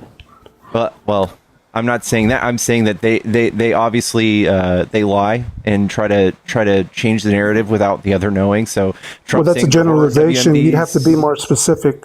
Okay, Tulsi Gabbard saying that they didn't have any risk of developing nukes, or they didn't currently have nukes in Iran, and then Trump said that they did. I would just say that they're also just prolific liars. So I would you know, at the end of the day, we don't know. I'm sure you haven't been to the nuclear sites, and I haven't either. So as third party, viewers, we would have to use our IQ and know that throughout the years, the Ayatollahs have been very vocal about their disdain for America. So we would have to extrapolate and understand that they probably do have some program, and it would be in our best interest to deny them of that. Has this ever happened before where the United States said that someone had weapons of mass destruction and we bulldozed an entire country, and when it was all said and done, they didn't? Are you trying I'm asking you. divert? No, I'm just asking you if you've ever heard of something like this occurring before. Oh, well, we're talking about the current situation. Do you want Okay, to so I'm discuss just no, history, or- but listen. No, oh well, I have a degree in history. Listen, here's the point. History does not repeat, but it rhymes, right? We've done this before, right? And here's what I would say to you. We are enriching uranium in the U.S. I used to live next to, I'm not going to even say where, because I know people that, there's a city completely powered by nuclear energy where we are busy enriching uranium, where I used to live by. And I mean, you're saying, and every intelligence report, I just want to be clear because I'm a researcher, so it's not just Trump's own people that were advising him that uranium was being enriched, but for the purpose of nuclear power, and never a move had been made to step that up and turn it into any type of weapon. That was known. It was, that was Trump's own intelligence people. That's European intelligence. The Five Eyes said the same thing. Like, everyone has agreed on that, similarly to what happened with Iraq, right? But I'll just posit to you, I don't care. Right? Is sovereign territory or not? Like, let's say we are actively, Can I not just respond to that? enriching. Well, let me just finish. We're actively enriching uranium here, and not just enriching it, but sitting on actual nuclear weapons all over this country. Should someone enter our country and bulldoze it? Well, you're making By your line of logic, we should be invaded. Well, you're making a moral equivalence between us, right? Yeah, I don't recognize morals at all. I don't care about morals. I don't. Well, so I just want to be very clear. I don't care about morals. Laws are utilitarian or they're not. They're useful or they are not. I don't care about what you believe is moral. Well, I would say, I would extrapolate and say, if you don't care about all that, then the laws are in Iran that women don't speak. So you would have to be quiet in this. You shouldn't say a moral equivalence. Look, can I give you an example? 1 in 3 women in this country is SA'd. We're sitting on millions of unprocessed grape kits. Does that mean that this country should be bombed? You have to understand that your line of logic has just collapsed upon itself. Let me just tell you, one of the most idiotic lines of logic I hear from MAGA is, it's fine that we invade a sovereign country that we have international treaties with to respect their sovereign territory, because maybe they treat women bad. Women are treated, women do, let me say it slow. Let me say it super slowly for you. Women do not have bodily autonomy in this country. I'm using your own line of logic. We should be invaded for our treatment of women. Like, that is not you don't want to die on that hill. The line of logic collapses in on itself. No country treats women well. Period. Yeah. Well, I'm saying. So let's move on. Let's move on from the delusion that women are treated well in America. Thank you. Well, you wouldn't be able to speak if you were in Iran. So think about that before you put a. Well, either are men. They can't have access to the. They can't have men can't access the internet and debate ideas either. Right. Well, there's a lot of the situation going on. Men don't have access to the internet to debate political ideas either. If they do, they're disappeared. Well, you're one of history, and you know that the Middle East, 1776, America had been around. The Middle East had been around a lot longer and has been feuding for a lot longer. So before you put the onus on America, put it on the Middle East first and where it should be. No idea what that meant. That was a weird, I don't know what happened there. What, you don't know the history of the Middle East? You said 1776, and then you did a weird pivot off the line of logic we were on. The Middle East have been warring long before Trump was in office. Yeah, I can count years. Yes, I do. No, actually, I do agree. Of years. Yeah. Yes, that's a good point. Let's talk about that. Let's talk about the Iranian Revolution. The first time we bulldozed Iran. Tell me about it. You want to talk about Tell me about the first time. Tell me about the first time we No, not the suppress Ayatollah. women? No, I'm talking about when's the first time the British Empire, the Empire invaded Iran, coupled Okay, with the now we're U.S. talking about British Empire. When? Obviously, Iran hates America. Do you agree? Yes or no? Because of us, yes. Because of what we've done to them, yeah. Because Oh, we so invade it's our sovereign fault. So territory. it's Because our we fault. make deals with Right. we Yeah. make Oh, deals okay. with people in power, and then we And go we're back the on bad them, guys, right? Okay. and we So- steal. Well, let me just help you. It's not Iran. We go to third world countries. We promise them things. Then we Oh, try to so- do. Wait, so let me okay. just finish my point. We Yeah. do coups. We We're the bad install. guys. Wait, we install puppet governments. We believe will puppet support. governments, I'm right. not done. We install governments we believe will support quote unquote capitalism. And what capitalism is. We're so evil. Wait, I'm not done yet. Hold on.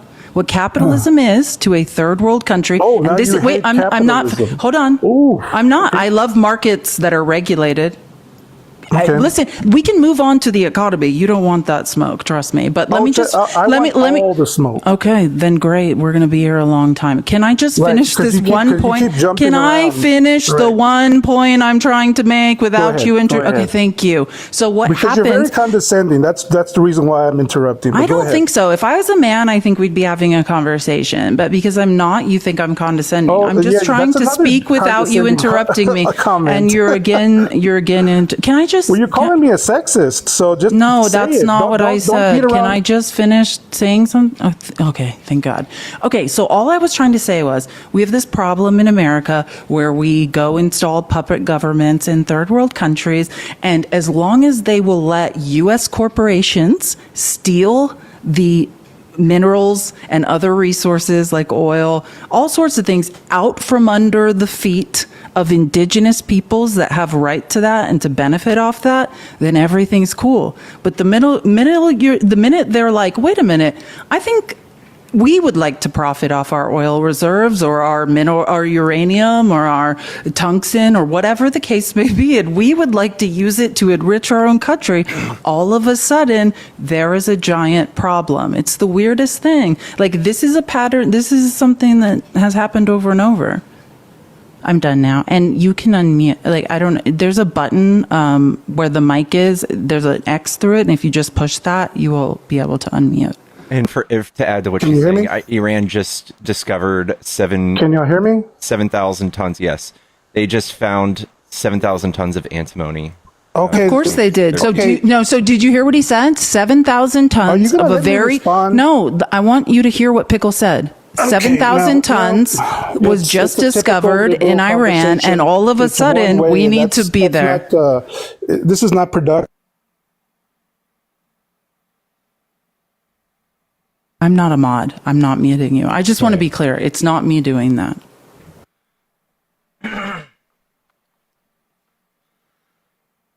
Are you there? Maybe I am a mod and I don't know how to be. So I don't push buttons on lives. If you guys, can you hear me now? Can I Yeah. say There you something? go. Go ahead. Yeah, this whole mute thing is the part of the problem here. You guys don't want to hear the other side. If you just wanted to have your own point of view, then why invite people on just to badger them? Do you want to get on with the debate? Wait, can you repeat it? I don't know what the question was. If you're just going to ramble on several different topics about your side and how much you know, it's not productive. If you have an actual conversation and discussion, you're going to have to answer some of the guests' questions. Ask a question. Is Iran? Do they? First of all, for the people of Iran, it's Iran. I can't let you do it. You gotta. It's Iran. Okay, thank you. I know. You gotta say it's Iran. I saw the TikTok too. You're not that. It's not that important. Okay. Do they hate us or do they like us? So you're probably going to quote the fact that they say in their own language something that you think translates to "death to America." The actual translation is "down with America," and that stems from Okay. yes, and that stems from us meddling in their politics for decades, and also funding Iraq and Saddam Hussein to go fuck them up as well for years and years. They hate us with a Do you guys believe? Disdain for American no, democratic actually, I'm actually on the winning side right now, and my president is on office, so I'm actually pretty happy. The fact you think it's about winning is proof that. I mean, you're proving my point. Yeah. I would argue, you have to in order to instill your agenda. Is democracy about winning? You have to win in order. Is democracy about winning? Is democracy about winning? To instill your yes agenda? Or no? Sure. I think we all lost when Trump won. That's another You story. did too. No, actually, I actually won, and I'm so happy because I heard y'all talk about the border and immigration, and I live on the border. Nice. And As do we all. And I wanted to ask, an epidemic, or is it just a situation where we're abusing undocumented people? I think Trump is abusing undocumented people. But do you think it's an epidemic? Do you think it's a situation? What is an where we epidemic need to you? handle? What is? Have been told by the Trump administration's campaign for 4 years straight that there's just a wide open border. So it's not a problem.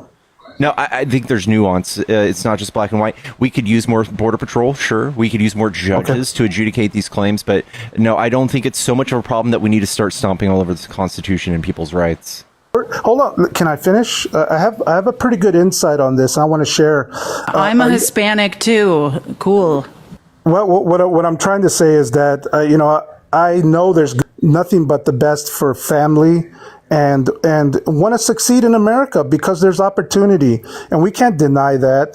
But on the other end, there are nefarious groups. There are situations where people are raped and death occurs on the border, and it's out of control, guys. And for you guys to sit there and hold on, let me finish. Let me finish. Go ahead. For you guys to sit there and talk about, well, they pay their fair share in taxes. Well, basically you're playing cover for these individuals, and I know it's coming from a good place. And I appreciate that. But at the end of the day, there is a situation going on down there. The rape trees. There's. Are you talking about in Mexico or in occurring. America? Are you talking about on this side of the border or in Mexico? On route to America. So again, not in this country where we have jurisdiction. So again, nothing to do with the country where we. So it's all peachy Okay, keen so in America. well, let me help you with this because now as a woman, you're upsetting me a little bit. So I'm going to calmly just explain to you. I'm going to use math to explain to you why you're Okay, wrong. that's very condescending language, but go ahead. Okay, real what? Yeah. Okay, I don't know. I don't know how I can be any calmer or any kinder to you. So I'm just gonna. I'm just gonna go ahead. Like I'm a just. 5-year-old. I'm a grown man. I'm but not. go ahead. Okay. Listen, I don't know what you're projecting onto me, but that's not my intention. I don't. You make a lot of projections, so go ahead. I want to interject. I think Thank that you. what you're saying is silly because what you're saying is when people are on their way here, they get hurt. But when they're here, they most definitely are in a better spot, right? And what you think your solution is to rip them out of their place in their homes here, pluck them from their families here, and send them to some other third country sometimes. And that's how you're going to help them out? No. Well, the situation is there's a lot of folks that do terrible things in America, and they know that they're undocumented, and there's no documents as far as their criminal record. They go back and they get deported back, and it's like it's a never-ending cycle. So they're not all good people. Now, Most good of them people are, know these evil people, these criminals, right? And they get caught up in this mess when maybe they live with their spouse who's done something terrible when it comes to drugs, and guess what? They get picked up along with their spouse, and it doesn't look good on camera when you have children crying for their mother who has done something terrible. But that doesn't excuse the terrible. We have to have rule of law, and of course, there's situations where Trump is screwed up, and the messaging is horrible. I get that, but at the end of the day, you have to understand that we have sovereignty in America. We have to protect our borders, and if you don't respect that, you just don't see what I see. Okay, so you're conflating with Trump's policy with protecting our borders like nobody else ever has.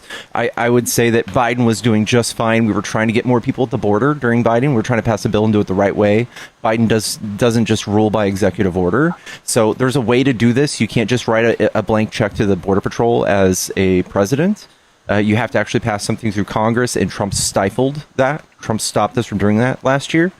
There was a bipartisan bill that was trying to be passed, written by James Lankford, one of the most conservative members of our Congress, and he still shot it down because that's what he was running. He was running on the border, and now Trump's effectively trying to look like an authoritarian dictator and sending people to prison in El Salvador for the rest of their lives with no due process. And he's also, mind you, said this about your people who phenotypically look like you, saying that you guys are not bringing your best. You guys are grapists. You guys are criminals. You guys are poisoning the blood of our country. You guys that are was taken completely out of context, and you know it. Oh, sure. And he says that you're genetically and you're inferior. disingenuous by repeating that lie that the news said over and over again. Can I bring something up? He said it. He said it over 1,000 times. He's been asked by every major media outlet to provide any sort of factual proof that is happening. He has yet, and not just him, but anyone that works for the Trump administration or his campaigns,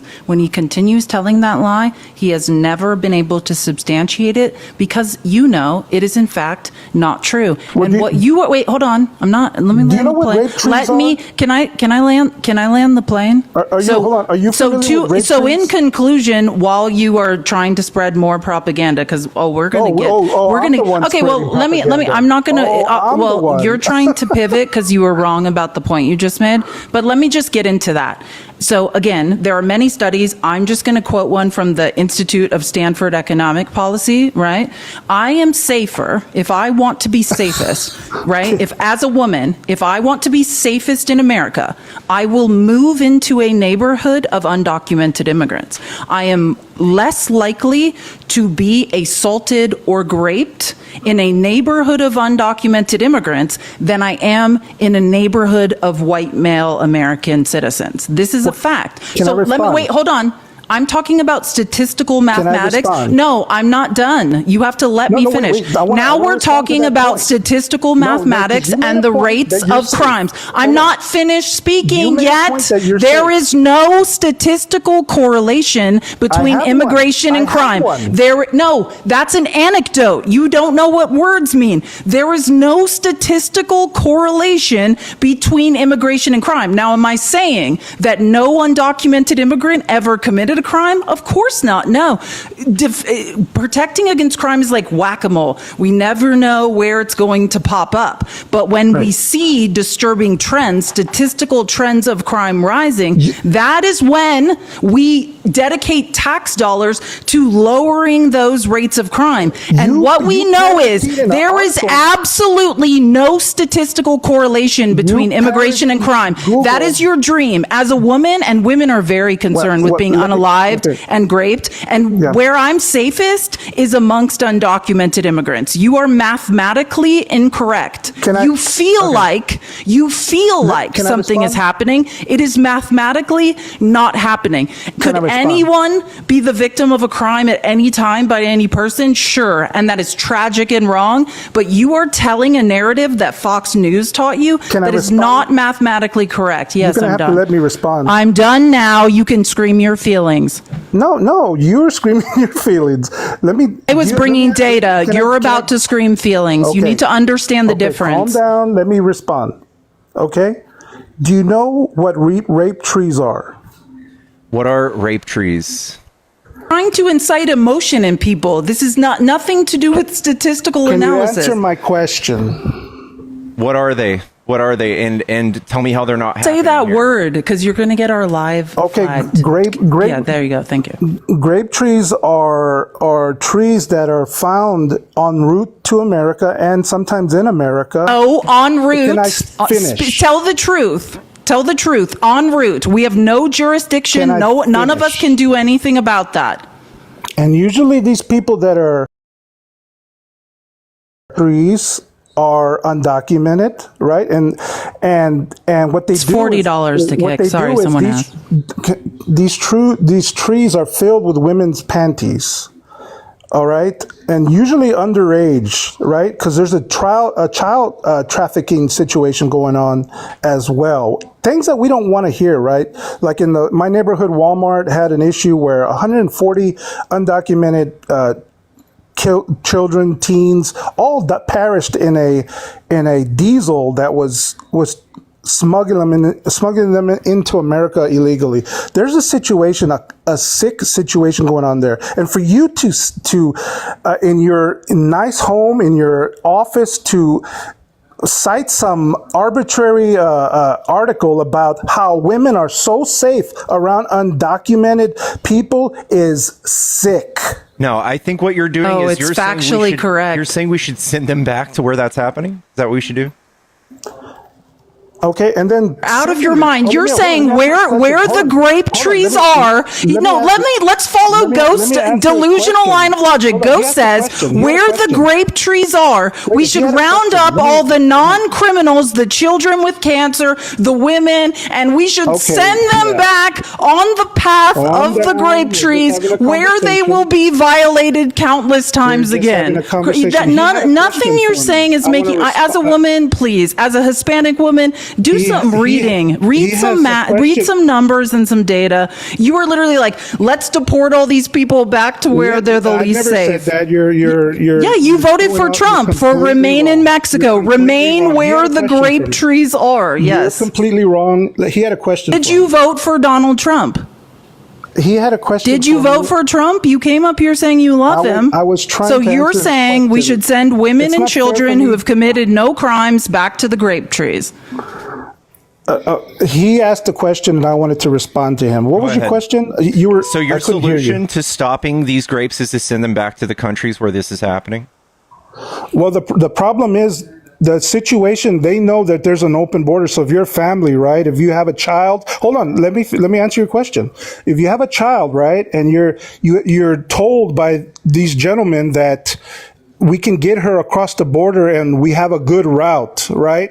This is a possibility. So they convince you as a father, as a mother, that your children are safe with this gentleman in the neighborhood. Mm-hmm. Well, you take them up on that because you know there's opportunity and things that it's easy to get across the border, which it is. So hold on. Let me finish. So you take this. You hold on. There's nefarious individuals that get to have these conversations with families because of the border situation. If we block them from getting across the border, and then this information would get back to families, there would be less grape trees. Do you understand that? Okay. No, nothing you said made any sense logically. I just want you to know. You guys are so generalized in your comments, it's ridiculous. Okay, let me help you out. So you don't want any specifics. Hold on. All right. So last year in the United States, there were roughly. Oh, here's another statistic. Yes. This is from our government. Specifics. These are specifics. You have been yelling your feelings, and these are the specifics. Last year, 221 people were SA'd. Excuse me. Out of 13 million people of the migrant population that you so much hate. And they're all reported, right? Yes, these are all reported. The people who were caught, 220 of them were undocumented migrants. So, and how many are not caught? I don't know. You would just have to go to you don't the know. unsolved. You don't know, right? Yeah. So you're going to say can you just listen to retain some information so you don't embarrass yourself again? No, it's a variable that is missing other variables. Okay, so you just want to assume the worst. Random words. This man said random words. 463,000 victims in the United States. Only 200 of them were caused by undocumented migrants. So unless they're caught and proven to be undocumented migrants vehemently, you're just assuming that they're mostly undocumented migrants doing all of this? You're assuming an article that has some numbers, and that's more dangerous. This is from Customs Border Protection, dude. These are data sets from Trump's border. This is updated. What are you talking about? Well, the reality. I'm talking about the reality of the situation. This is data from Trump's government. Like what? Well, you can smirk and laugh all you want. I just gave you a no situation, idea what you're talking about. And you didn't want to. All right, someone paid to kick you. Oh, thank God. Thank you. That was the best $40. Oh, by the way, Douglas, thank you for the $20. Someone was talking and I didn't get to thank you. And sorry, my ADHD. Jonera, thank you for the kick as well. Kat, thank you for the kick. You got kicked twice. That's pretty brutal. Yeah. $80. That's might be a record. Until you have proof that these people are inherently violent or doing sexual violence, you can't just assign blame to them for all of the unsolved cases, right? It's pretty racist. Do you know what's crazy is he's Hispanic. Like he's literally, you're putting yourself in a pool of people. Like it's not like there's any facts about people. People are being racially profiled, and you're like, yes, like put me in that pool of people that makes no mathematical sense, and I'm not guilty of a crime, and racially profile me and accuse me of something that's not mathematically happening. That's crazy. By the way, if you're so worried about people walking on foot coming here and those crimes happening to those people, Biden had this great thing called CBP-1, where we were like letting them apply online, and we'd fly them in mass, and they wouldn't have to go through the coyotes and get raped. Hello? Shelly? Oh, shit. Oh, probably an accident.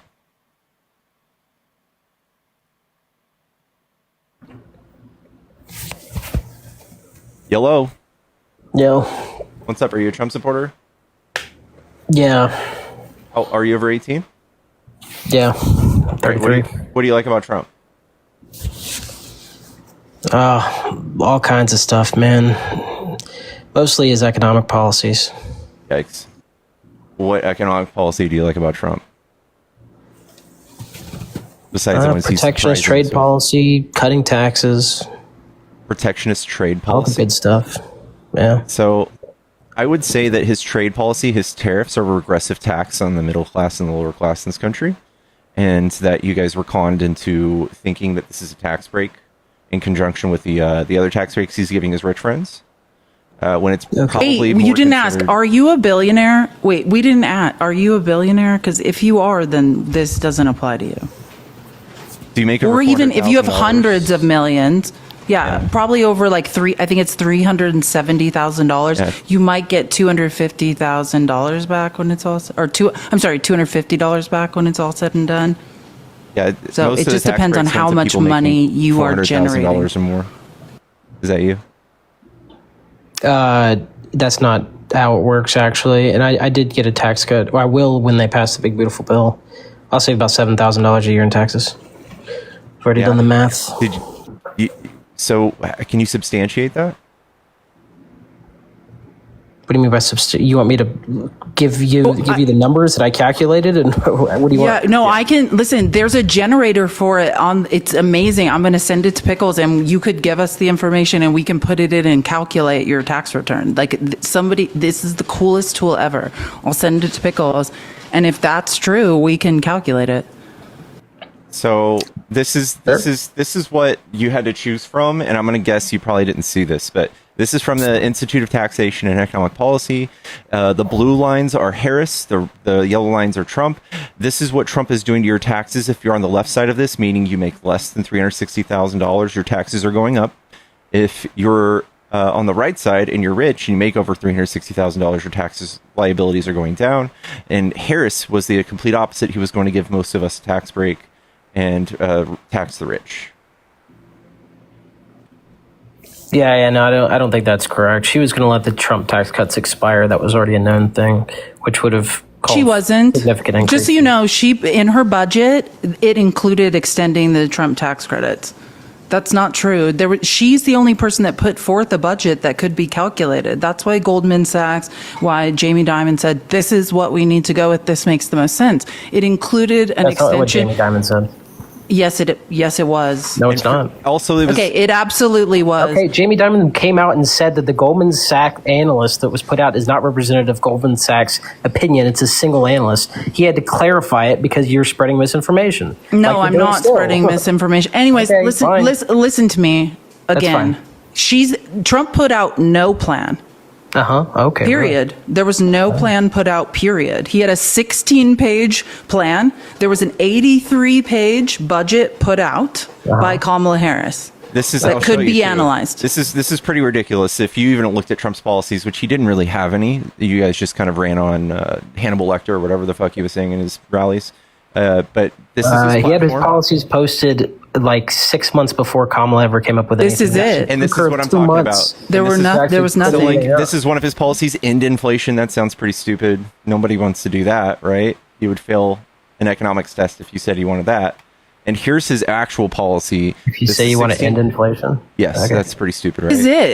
If you want to see the platform, this is it. Do you think I've already ending seen it. I inflation read is- it when they first put it out. I'm fully aware. Yeah, and where does he mention doing no blanket math. tariffs on all the countries? He's mentioned tariffs once in this, and it was very bland or very vague.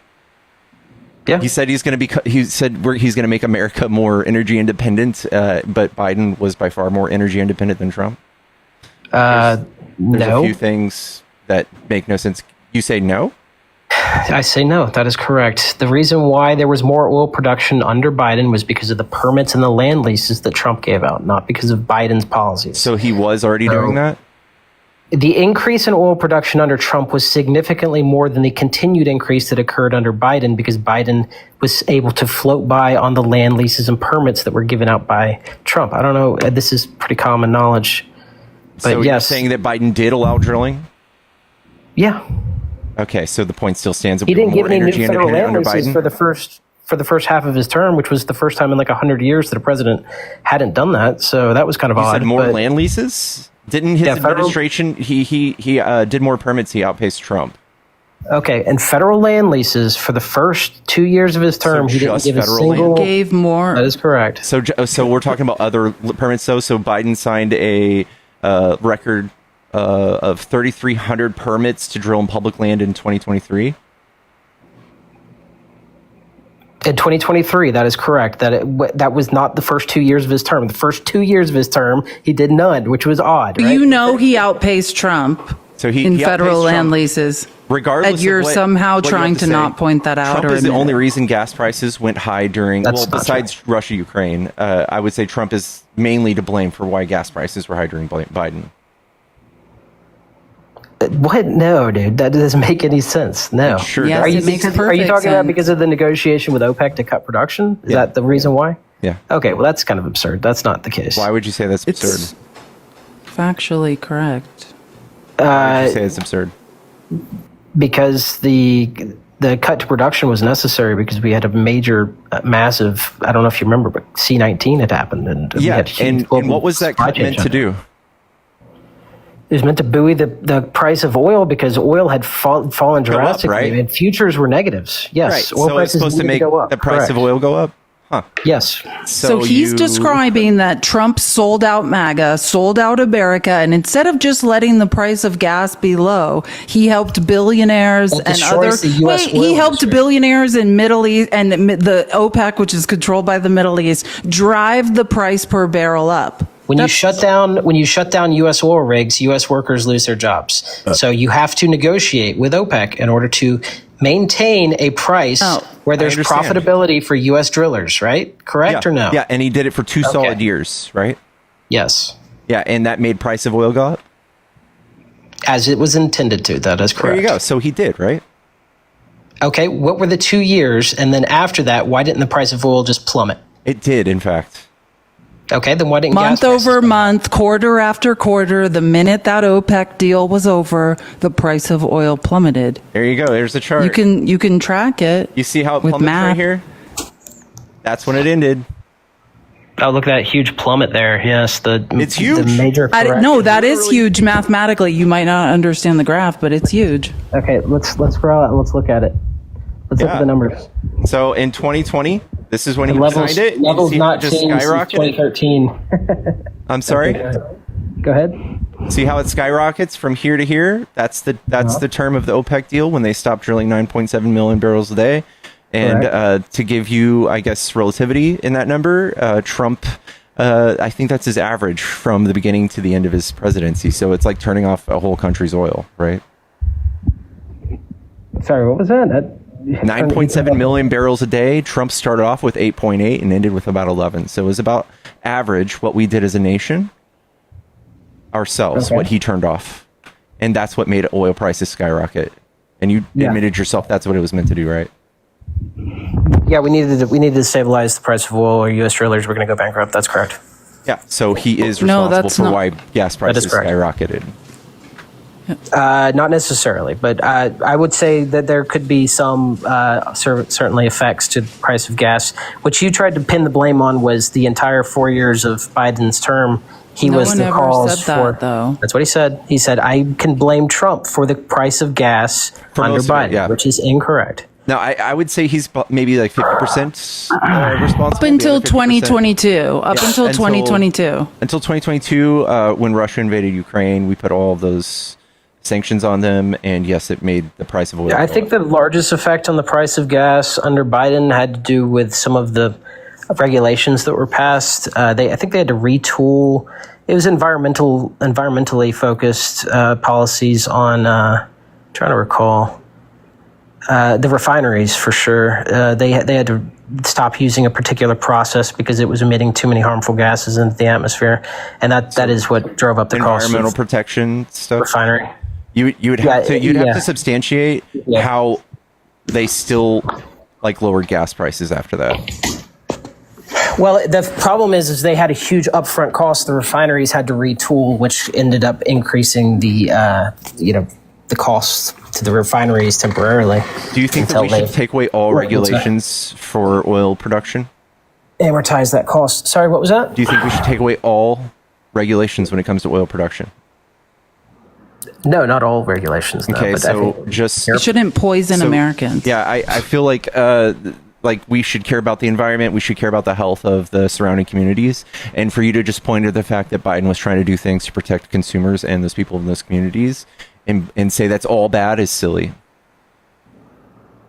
I didn't say it was all bad. So maybe you're making a silly argument as a straw man, but I didn't say it was all bad. I said that was the reason for the cost of the increase in gas. I didn't even say it was a bad thing. I just said that was the facts. Yeah, you would have So- to. What year Would you did be this okay? start? Hang on. Just a question for you in a hypothetical. Would you be okay with a marginal increase in the cost of fuel if it meant that we reduced harmful emissions into the atmosphere? Yes.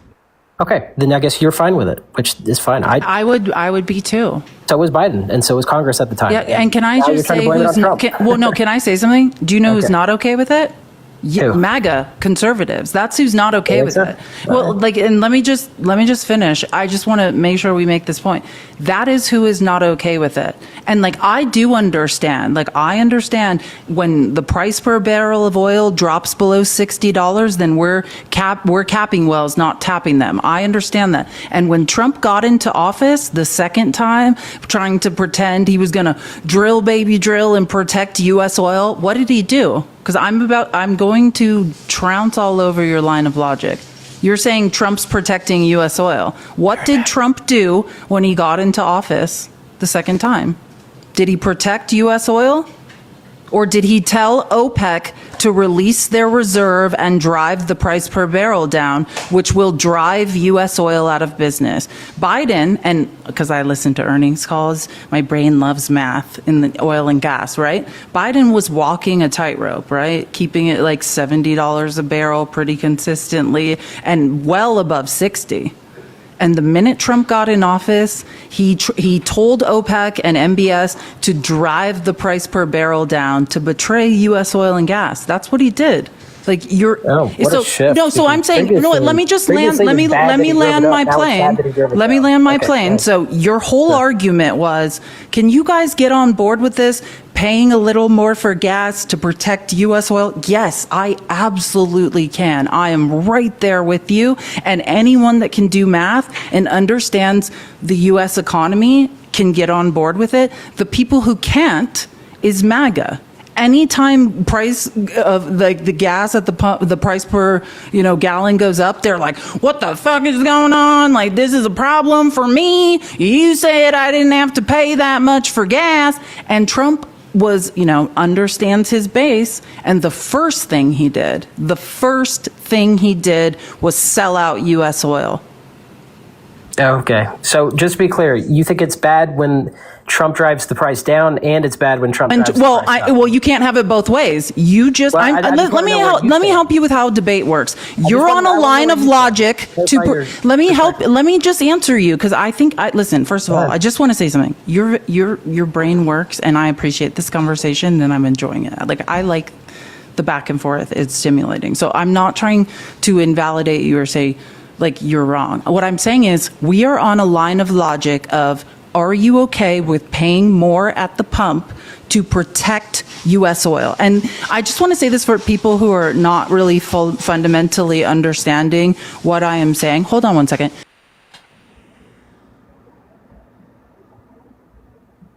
Sorry. So for anyone who doesn't understand, we have to remain pretty, like probably around $65 per barrel of oil. It's more expensive to pull oil out of the ground in the U.S. Labor, we don't have slave labor like we do in the Middle East. Things cost more money here, right? So we have to keep the price per barrel up to keep U.S. Oil production up. And Biden was doing that. He was walking this tightrope of, hey, we're in the sweet spot. If you listen to oil producers, Trump kept saying, we're going to drill, baby, drill. And like ExxonMobil was like, no, we're fine. Like, this is going great. And the first thing Trump did when he got into office is betray U.S. oil and gas. All I'm saying is you can't have it both ways. If you want cheap gas, if you want cheap gas prices, then U.S. oil producers are going out of business. They can't tap wells. They have to cap them. It's one or the other. And Trump betrayed U.S. oil. Nah, I mean, I disagree with that take. I don't think that's true. It's factually true. That's not true. Okay, well, produce something that says it's not. That's how debate works. If what I said isn't true, then you provide evidence. Okay, well, let me help. First, let's start with this. Because I know when people tell you things, you don't believe it. Mark Cuban will explain, because it drives me. No, I'm just saying, like, what bothers me still is I don't think you believe that it can't be both ways. You tried to get us to say, should we pay more for gas as Americans to protect the U.S. oil and gas industry? I said yes. Right? No, that wasn't what I said. But that's fine. You can. That is what you said. No, I'll tell you what I said specifically. I said, would you pay more for gasoline if it meant that we reduce the amount of harmful chemicals that we were putting into the atmosphere? So, for example, if there was a new regulation that was passed tomorrow that says the way that we're refining our oil into gasoline right now is too harmful for the environment, we're going to change it all, but it's going to increase the price of gas 20%.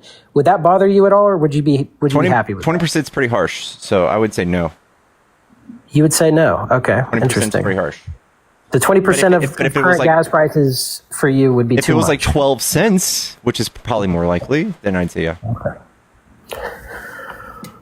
All right. Well, interesting. And that was the thing that I proposed, because that's essentially what Biden did. That's what Congress did when they passed the, I believe it was called the Risk Management Program through the EPA. They had to retool the refineries, and it increased the cost of gas pretty significantly. Can you show me how it was 20%? I didn't say it was 20%. That was my. So you're kind of alluding to it. What do you think it rose? What do you think it did to gas prices? I think it drove up consumer prices, but I don't think I have the data to show you that direct correlation. So I don't. I don't. All you can see is you I would can like look to know at what date this started and what it did to gas. gas prices. That's pretty easy, right? Okay, sure. So I'm pretty sure this was passed right around the end of 2022. So when gas prices started to fall. Is that when gas prices started to fall? Yeah. When was the peak for gas prices? 2022 March. Okay. Can I see a graph that shows that? It's just the same graph. The 2-year deal started in I believe in March, and it ended May. 2 years later, they literally nosedive right here. Ends in 2023. So yes, all the way to 2023, they nosedived. Oh yeah, that's gasoline prices, not oil prices. Interesting, because I thought you were that's saying gas at the pump, right? So that's ultimately what we're looking at. Yeah. Okay. Do you have any other years, like also 2024 in there? Or? I can look at the average price. No, and I found when Trump decided to ask OPEC in January 2020, in January 2025, President Trump publicly called on OPEC and specifically Saudi Arabia to lower oil prices. Though his request focused more on increasing production rather than explicitly releasing reserves. So let's just go into the key demands. During a virtual address to the World Economic Forum in Davos on January 23rd, 2025, Trump stated, quote, I am also going to ask Saudi Arabia and OPEC to bring down the cost of oil, which the only way OPEC can do that is releasing their reserves, which will put U.S. gas and oil out of business. I don't know if you know Mr. Global on here. He's kind of like a U.S. gas and oil. talked about this, and I think he's brilliant. I love a brain that works. And he discussed this. I mean, he sold out U.S. oil. So wait, hold on. I'm also going to ask Saudi Arabia and OPEC to bring down the cost of oil, linking lower prices.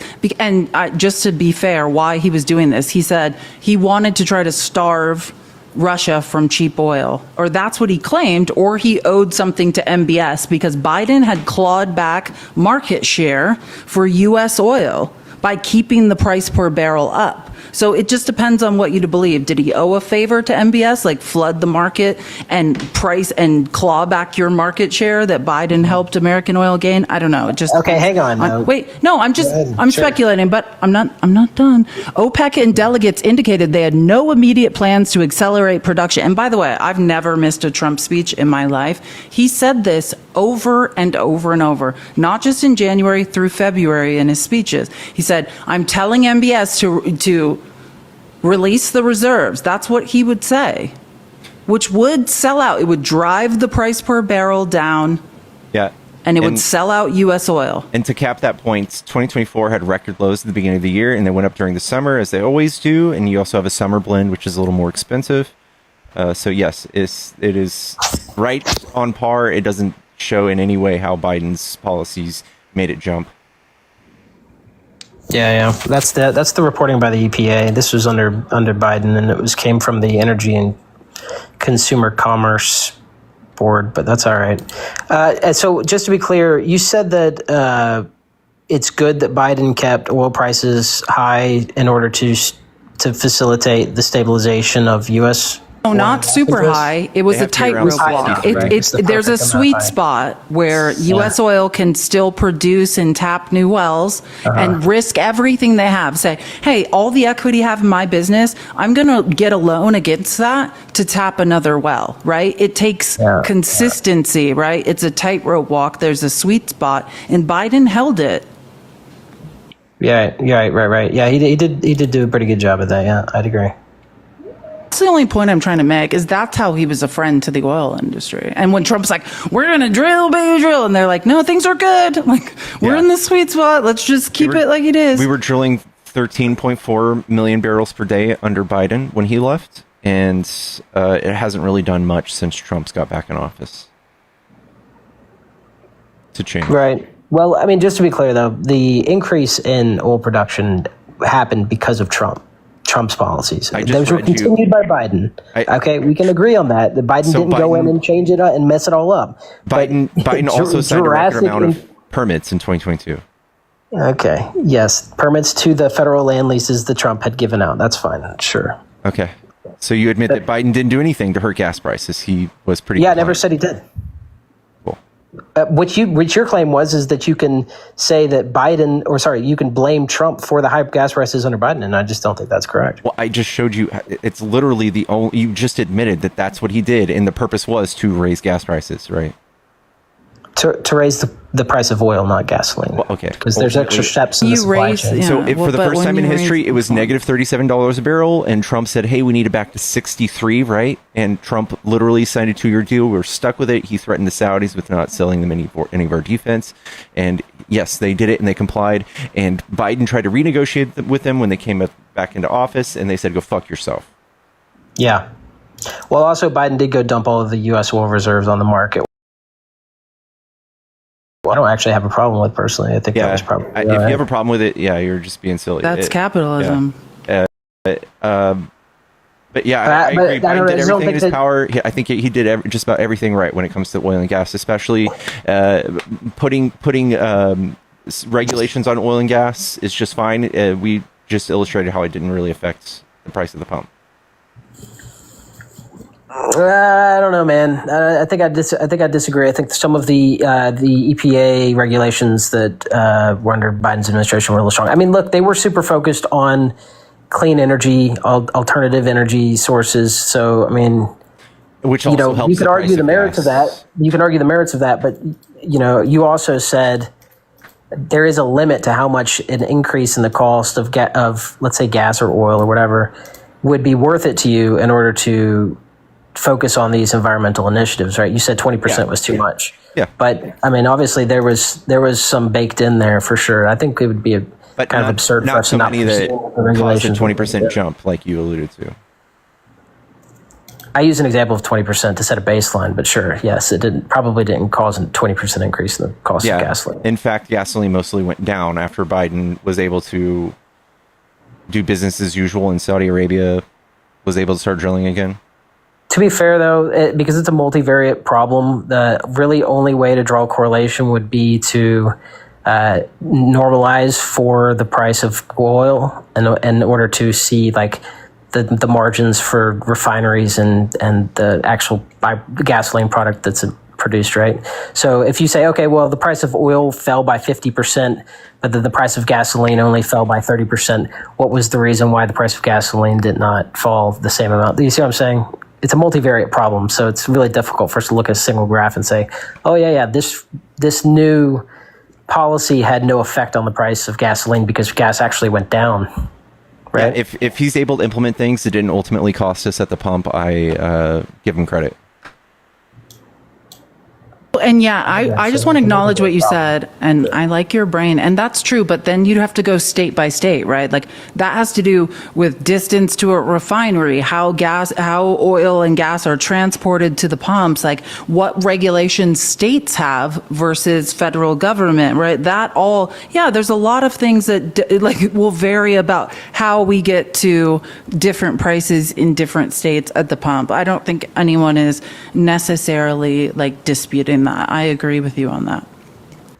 All right. Well, that's fair then. So we call it a wash. You know what? Even at the end of the day, I probably would have been happy to concede that both presidents were pretty okay when it came to gas and oil. So I don't have qualms with either one of them. And I don't even personally pay attention to what the price of gas is. And I don't know if I would be able to tell you what the price of gas is right now, honestly. So, I mean, this all goes to show that Trump's policy, one of the things that he wrote, is pretty just incoherent. It was just like, we're going to be energy producers again, yada, yada, yada. We're going to be energy independent when we were already on that track. That's totally fine, right? So one of his policies that he spouted was just complete bullshit and had a lot of people confused thinking that Biden wasn't drilling. And I've probably talked to 1,000 MAGA by now that I've had to show, hey, Biden actually drilled more than Trump. And they couldn't believe it because Trump was yelling, drill, baby, drill. And that's why people voted for him. He thought, oh, Biden just fell asleep at the wheel and wasn't drilling oil, and that's not the truth. Well, to be fair, though, and Trump in his first term did significantly increase drilling over Obama. No doubt about that, 100%. So that has nothing to do. Like his new plan was... He did have more production than Trump, but Trump significantly increased oil production domestically from a standstill that had lasted 8 to 10 years. So a pretty drastic increase from Trump. I think the oil market is the oil market, debate, and if you want to drill oil, you can drill oil. We don't have any state we don't have any state-controlled drilling besides maybe like what the military drills for themselves. So I think this is also kind of silly. I think for y'all to allude to the fact that Trump made more people drill is kind of dumb too. That he made more people. He actually just made it easier. He just made it easy. He gave more federal land leases. Yeah. He made it easier for companies to drill. Made it cheaper. But didn't maintain the conditions needed to like my fear. And I just want to be clear. My concern is when U.S. gas and oil companies, which you have to pay more for labor, more for materials, it's very expensive to tap a well here. When they risk it all to do it, we need a sane, stable person who's going to hold the price per barrel steady so they can get the returns they need to not go bankrupt and insolvent. That's the issue. Trump is volatile, right?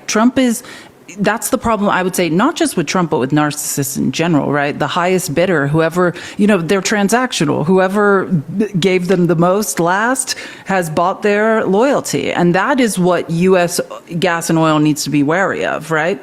Like Trump seems to be charmed by MBS and what's going on with OPEC and the Saudis. And at any moment, you can't bet your life and bet the future of your company on someone as volatile as Trump. And same thing with trade policy. We need consistency. Oh, is this the U.S. trade policy for the next 4 to 8 years? Cool. Like, now I will make projections and run a business off of that. I will move things across an ocean based on these rates I believe will be held consistent. And the problem is there is no consistency. We have someone driving the markets up, driving them down. We could debate about why, but yeah, I mean, that's the issue. I disagree. I don't think it's consistency volatility. is great.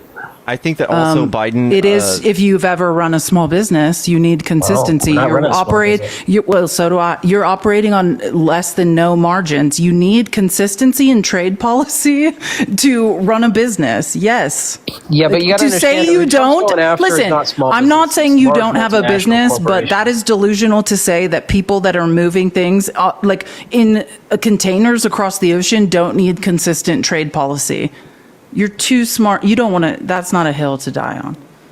Well, I don't even know what argument you're trying to allude that I'm making. But what I'm telling you is Trump is not going after small businesses. He's going after the large multinational corporations. You're absolutely wrong. Who's being put out of business is specifically small businesses.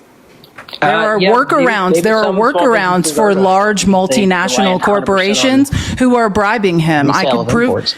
There are literally workarounds for large multinational corporations. You can bribe Trump and get around things. It is small businesses that are suffering. The bribing being the large investment in U.S. manufacturing expansion. So we've seen huge success stories already coming from the tariff. The opposite is happening. That is not true. That is not true. The trade deficit has increased. First of all, the trade deficit increased significantly only temporarily because there was a huge front running of imports prior to the tariffs going into effect, and then there was a huge release, valve release after that, where the trade deficit fell like 67%, like the very next month. I mean, it's just crazy volatile right now because no one has. What's the trade deficit doing tariffs in are going May? to go into effect or not? Is it going well or is it going worse? Are you asking for what? For what? I'm asking you if you think Trump's trade policy is helping anyone. Yes. Yeah. It's not. Oh, it is though. It is. He has no deals. Do you understand that? There is not one deal that is on paper and signed. You know that, right? That's not true. We have. It is true. We have a deal with Japan, and we're working. And no, then show me the document that Japan signed. Where is it? There's no deal. You're not correct. I am correct. Yes, I believe it's Nippon Steel is going to invest in. You're talking. No, hold on. You're talking about a corporation who may or may not bring business to the U.S. I'm talking about Trump lowering trade deficits with countries. Well, first of all, there's been a relief deal done with China, and that was done quite a while ago. Can we talk about steel? Because I do want to talk about that, because that's... Sure, let me make a mathematical argument that you're wrong. I'll say this. And protectionism, which is the opposite of blanket tariffs. When presidents would say, hey, I'm going to target tariffs. Let's talk about Nippon Steel. Let's talk about steel in Pittsburgh. Trump saved 1,000 jobs, 1,000 steel jobs, and I'm talking about his first term. He saved 1,000 jobs in Pittsburgh. And the net loss of manufacturing jobs in the U.S. due to targeted tariffs on steel was 75,000. Yeah, so like that is a fact. While some businesses look at it. Prove me wrong. Present data. That is a fact. Once again, another multivariate problem that you have. No, it's not. That is a fact. No, when you increase the price of steel, manufacturing leaves the U.S. That is true. That is true. Yes, and he saved 1,000 jobs in Pittsburgh. If you have any data to prove me wrong, now's the time. And he had a net loss of 75,000 manufacturing jobs. Okay, so you're talking about the 232 tariffs, right? What the blanket tariffs will do this time are immensely worse. Nobody is it is more expensive to gather the materials to manufacture things in the U.S. than it has ever been. Right. You're also aware, though, that Kamala and Biden campaigned on increasing those steel tariffs as well. They campaigned on carrying out blanket tariffs. And let me just tell you, I want to get on the same. Steel tariffs, 'cause we're talking no, specifically not 232 increasing, steel just tariffs. continuing. This is the point I made, and I don't think you heard me in the beginning. This is my annoyance with anyone running for president. Targeted tariffs, when you go, hey, I'm going to save 1,000 jobs in steel in Pennsylvania, what does that yield? Not a net benefit for American citizens. It yields votes.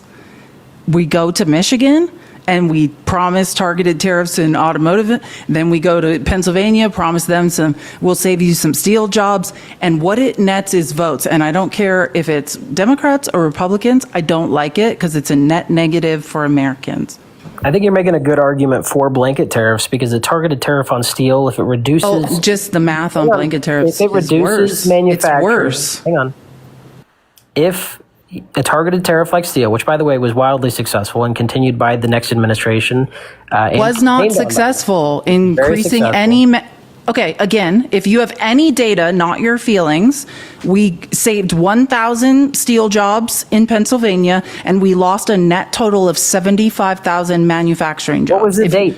I need the date for the 75,000 manufacturing jobs that are lost. Because there's an article in New York you're Times. really drawing a... Yeah, there's you can just do a Google search right now and find all this. Like, I don't need to help you. That's not how debate works. I know when you make a claim, you should source it, right? So just tell me your source. New York Times, Economist. How higher tariffs on steel and aluminum will affect companies. Okay, so that's where I'm going to get that data that says that we lost 75,000 manufacturing jobs as a result of steel tariffs. In fact, here's the overview of what she's saying. Job losses in steel-using industries. Studies indicate that tariffs led to significant job losses in downstream manufacturing sectors that rely on steel as an input, like auto parts and appliances. For example, research estimates that 2018 tariffs contributed to 75,000 fewer jobs in manufacturing. Okay, cool. Where's that source from? Since that's an AI. New York Times. From the New York Times. And by the way, this is a data set that has been reported not just by the New York Times. Like, far-right think tanks have reported the same. Like, that it's not if you're like one of those people who's like, I don't like when this media source said something, it's a data set. I mean, the correlation between 75,000 downstream manufacturing jobs lost and the tariffs, I would need to look at the study that they did, the time frame. Just think about it, right? Think about it. So steel costs more, and automakers say have a loss in net profits, and they have to lay people off. They have to produce slower. They have fewer customers because car prices are higher. Does it not make sense? No. Logically, it does make sense. Yes, that's why I said that's a good argument for blanket tariffs. Okay, how so?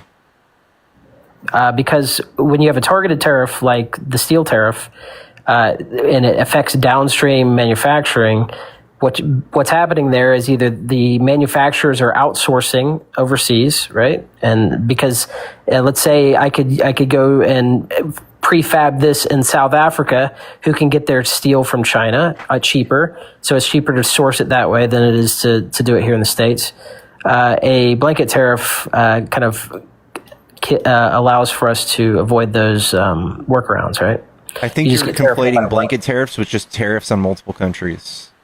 No, I'm not conflating on tariff on multiple countries. I'm saying blanket tariffs just in general, I think are perfect. I found it. Sorry. Because I always you want a source. This is my favorite. I'm sorry. This is my favorite, one of my favorite U.S. economists. I have a lot, but Justin Wolfers is one of my favorite. He's a professor at the University of Michigan, and I just think he dumbs things down in a way people can understand. So here, it's just like a minute, and he'll explain it. So what happens now?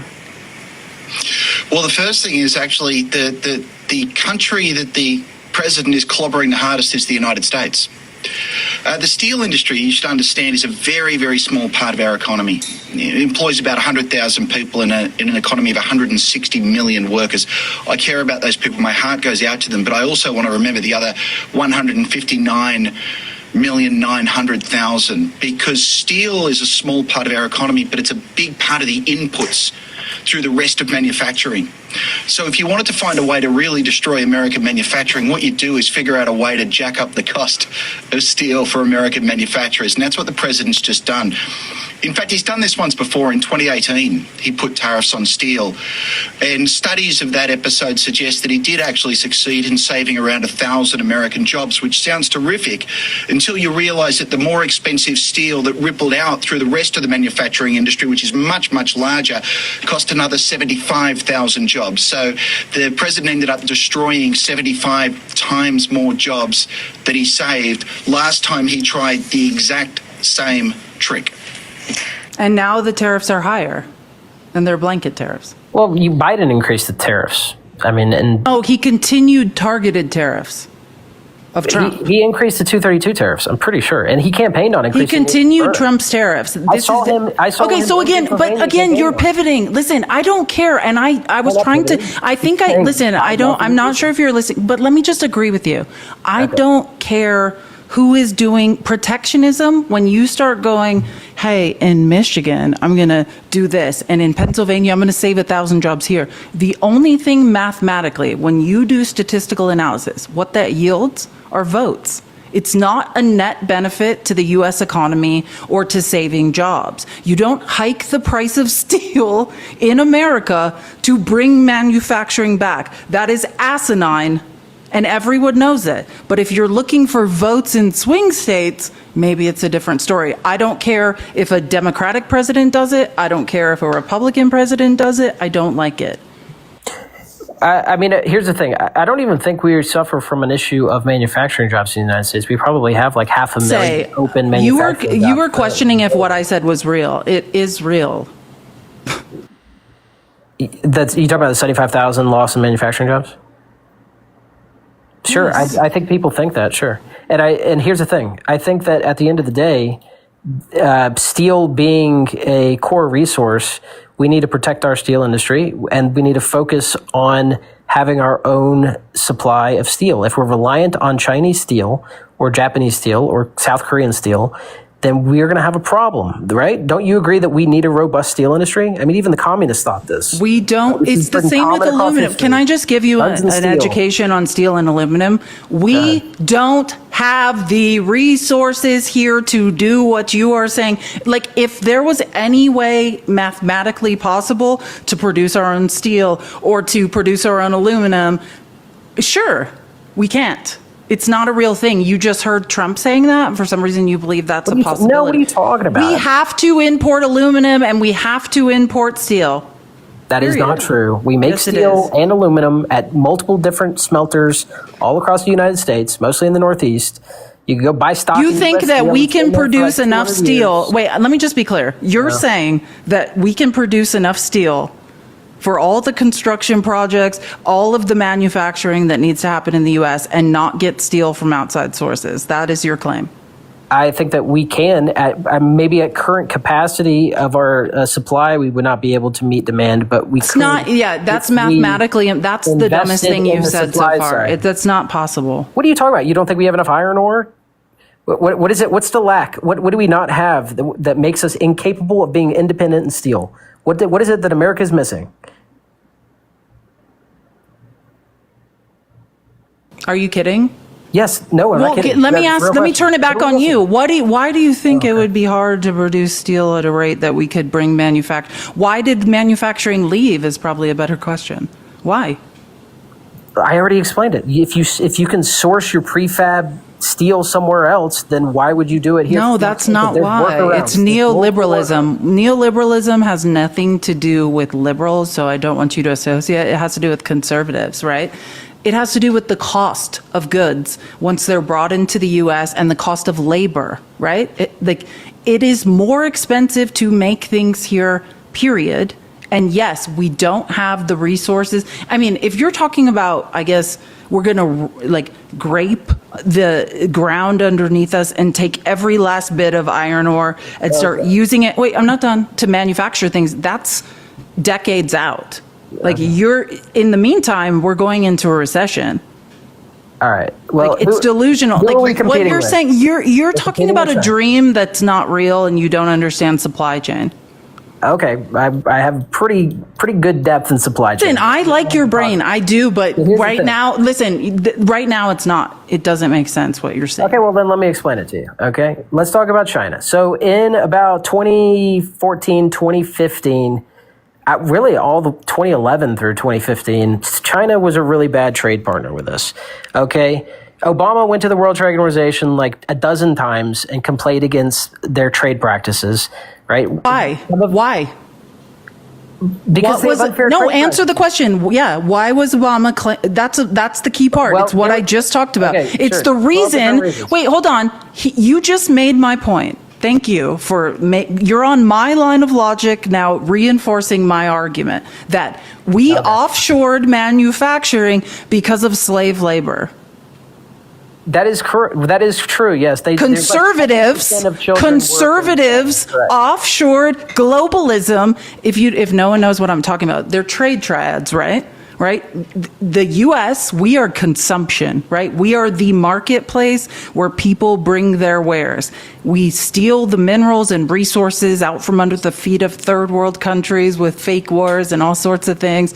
Then we take them to places like China where they can be manufactured for the cheapest possible using slave labor, and they're delivered to the marketplace. That is capitalism, and the U.S. is the global marketplace. You are making my argument. I mean, that's a strong argument against globalism, yes, which I also agree with, which is why... as long as you understand, globalism was brought on by conservatives. That is highly debatable, and I don't think you have... No, it's not debatable. It's not debatable. Okay. When people in the United States at factories said, I would like to not lose a hand here. I would like to make a living wage. I would like to not work for 12 hours where I get so tired I might be injured. The answer was, from capitalists, then we'll go somewhere else where we can exploit people for real.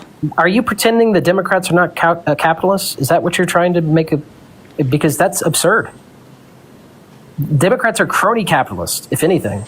Republicans as well, but we're two sides of the same coin. Unless you're saying that you're some type of socialist and that you think that the Democrat Party is wrong. No, I'm saying that what I'm saying is very clear. So I think, listen, let me just answer your question because you made a lot of accusations and I just want to make sure my position is clear. Okay. I don't have problems with markets. I have a problem with crony capitalism. You just tried to project the reality of crony capitalism. What Trump has created is crony capitalism. If you agree with me, or if you give me money, then all the investigations going into antitrust or whatever will suddenly go away. I could list for you 100 investigations into corporations since Trump got into office that have all gone away due to Trump receiving money or other kickbacks from people. So that is crony capitalism. I just want to be clear about that. It's not that I'm a full-on socialist. I think that's a great idea. But what I believe is markets have to be regulated or the poor will stay poor. We will continue to do slave labor and hand the surplus to the rich, the capitalists, who were formerly known as kings and queens and just go by another name now as billionaires. Yeah, I think there has to be regulation in a market as long as Trump continues to allow monopolies to consolidate and price out small businesses. If you are a proponent of small business, then you would be against Donald Trump. But it seems like you're here to carry water for him. Period. That's not quite true. I mean, Trump is actually pretty well known for his antitrust enforcement on tech. No, you're joking. It is the exact opposite. And you need to present evidence, right? That claim of all the claims you made, and I complimented your brain, that's 100% a lie. That's actually a lie. I come from the tech industry. Pre-IPO, I worked pre-IPO at a tech company to post-IPO. The tech industry is not only the Wild West, and I call it that because it's not that they're lobbying and giving Trump millions to deregulate. They've never been regulated. You are delusional to make that claim. Unless you have evidence to directly dispute it, that is a lie. Or the most ignorant statement I've ever heard someone utter. Do you trust the New York Times? It's right. I mean, it's right up there. Yeah, that's banning regulating AI. That has nothing, which by the way, I don't agree with, but that has nothing to do with That's why they flooded the money. Are you kidding? That's not what I'm talking about. Well, then go ahead. Now is the time to bring up a data set that would prove your point. Appreciate it. So I don't know if you should, you feel free to Google it, but there is certainly, if you go to New York Times, you can see what to know about Trump's antitrust efforts against the tech giants. Okay, I work in tech. I work for a tech giant. I'm pretty familiar with different administrations and how they deal with tech. Okay, I will say that yes, Trump. When did he break up a merger in tech? When? When did Trump break up a merger in tech? That's what antitrust is. When you stop mergers in tech. When did he do that? Tell me what Trump has done. First of all, just to be clear, Trump was not in office for the past 4 years, right? Okay, so again, your claim is that Trump is stopping big tech from merging and creating conglomerates. Now is the time to present the data to defend that claim. Yes. So there has been historically a Trump agenda to break up Google. That has been Trump's. Show the data. Okay, you want me to show you what? LA or Times? any supporting, any article that says Trump has tried to break up Google. Okay, sure. Here, Los Angeles Times. Trump's Justice Department still wants to break up Google. This has just been a known thing, and it's something that we knew that Peter Thiel wants and JD. Oh, hold on. PR. Hold on. You're confusing PR with legal action to punish people with antitrust laws. I'm not saying Trump didn't have people release PR statements. That's what he does. I'm saying, when did Trump take Google to court to break up that monopoly and cost them billions upon billions upon billions of dollars? A solid for Peter Thiel. I don't think that's anything to do with like. Okay, so at least and that's a great point. And that's also like, hey, the tech billionaires that are backing me asked me to help you, like to help kill their enemy. Like that's not reality. Okay, so now you're agreeing that he's doing it, but saying he's doing it for reasons that you don't like. No, for the. Well, I didn't say that. I don't agree with you at all. I'm waiting for the indictment. Again. If there's an indictment where he took Google. Yeah, sure. October 20. This is easy to look up. October 2020. The Trump administration launches antitrust salvo against Google. Look, I mean, this has just been a known thing. He's been railing against Google for hold on. That's violations from Google. Yeah. In the name of more crony capitalism. Hold on. I got to tell you, buddy, there is so many examples of crony capitalism on the left. It's hard to miss. I don't know how you found yourself. Okay, now, but both sides are guilty, but it's kind of I have a statistical analysis. Okay, but it just so happens that Trump's very close friends who funded his campaign, who also fund his vice president, i.e., Musk and Thiel, are somehow woven into our government now. They're getting all sorts of deals from the FAA. They're getting all sorts of deals from the military. The people that funded the military parade that Trump did, Palantir. First of all, Peter Thiel is a huge investor in tech. So I mean, he's not just big tech. He also wants. We know who Peter Thiel is. Are you joking? I don't know why you're like surprised that he has influence. I've done a statistical analysis on this subject. I'm just locating it. He's trying to help out his friend, not the general public. When whoever bribes him last, narcissists are very transactional. But okay. Yeah, so I found it. Sorry. I have so many files that it's hard for me to keep them straight. So, first of all, I'll agree with you. So, here's continuation of Biden era Trump. So again, you made the same argument like, hey, Biden didn't do anything in oil and gas. He just continued what Trump was doing. So that's my first argument. Continuation of some Biden era antitrust policies. Because Trump ran on deregulation, which I think is just an asinine thing that MAGA doesn't understand. So the 2020, I'm just going to agree with you.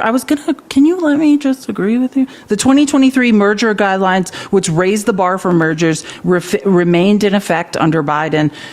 The updated Hart-Scott-Rondino pre-merger notification rules have remained in effect. And I'm talking about what Trump has remained in effect.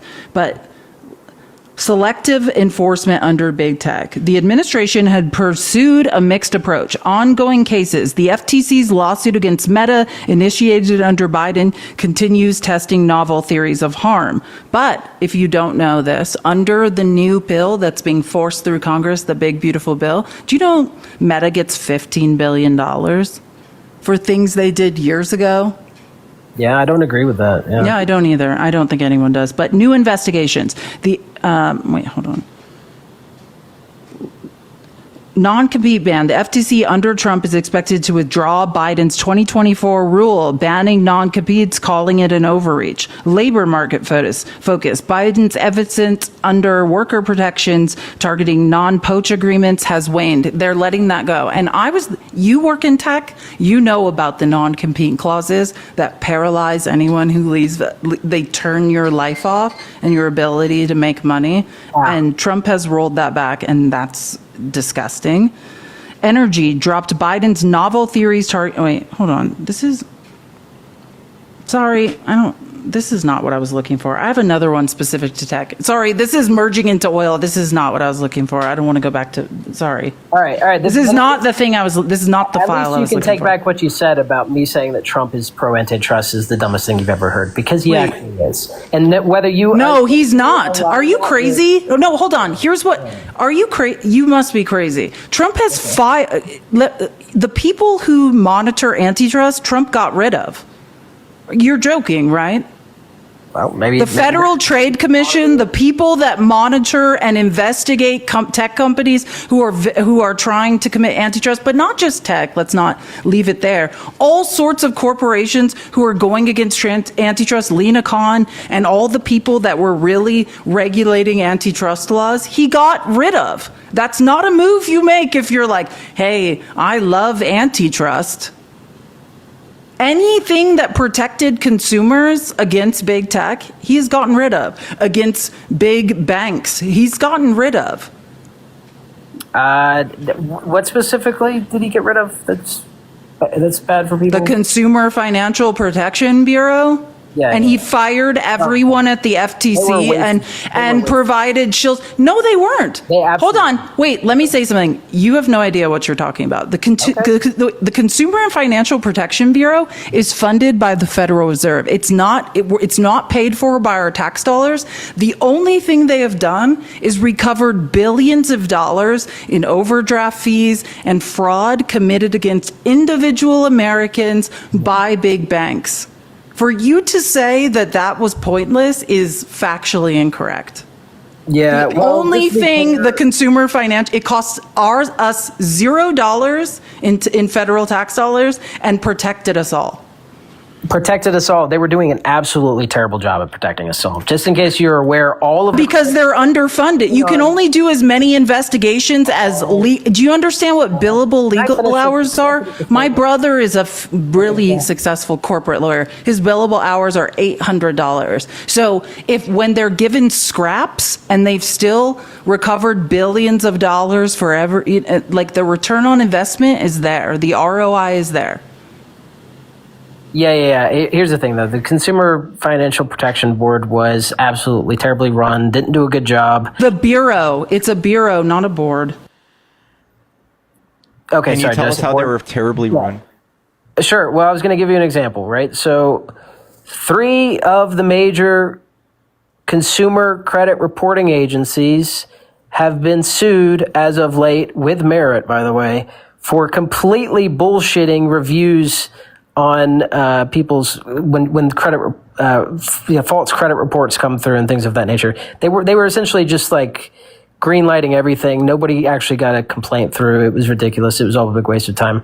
Now, obviously, that's only a small piece of what the CFPB might oversee, but regardless, the whole that's nothing they oversee. What? That is something that they oversee. Yes. Oh, you're talking about lawsuits brought to the DOJ? No, I'm not saying that the CFPB... Yeah, they have nothing to do with what you just said. That has nothing to do with them. Okay, so let me just... So you're saying something that has nothing to do with the Consumer Financial Protection Bureau. That's separate. I got some data. I looked it up. Let me just get this here.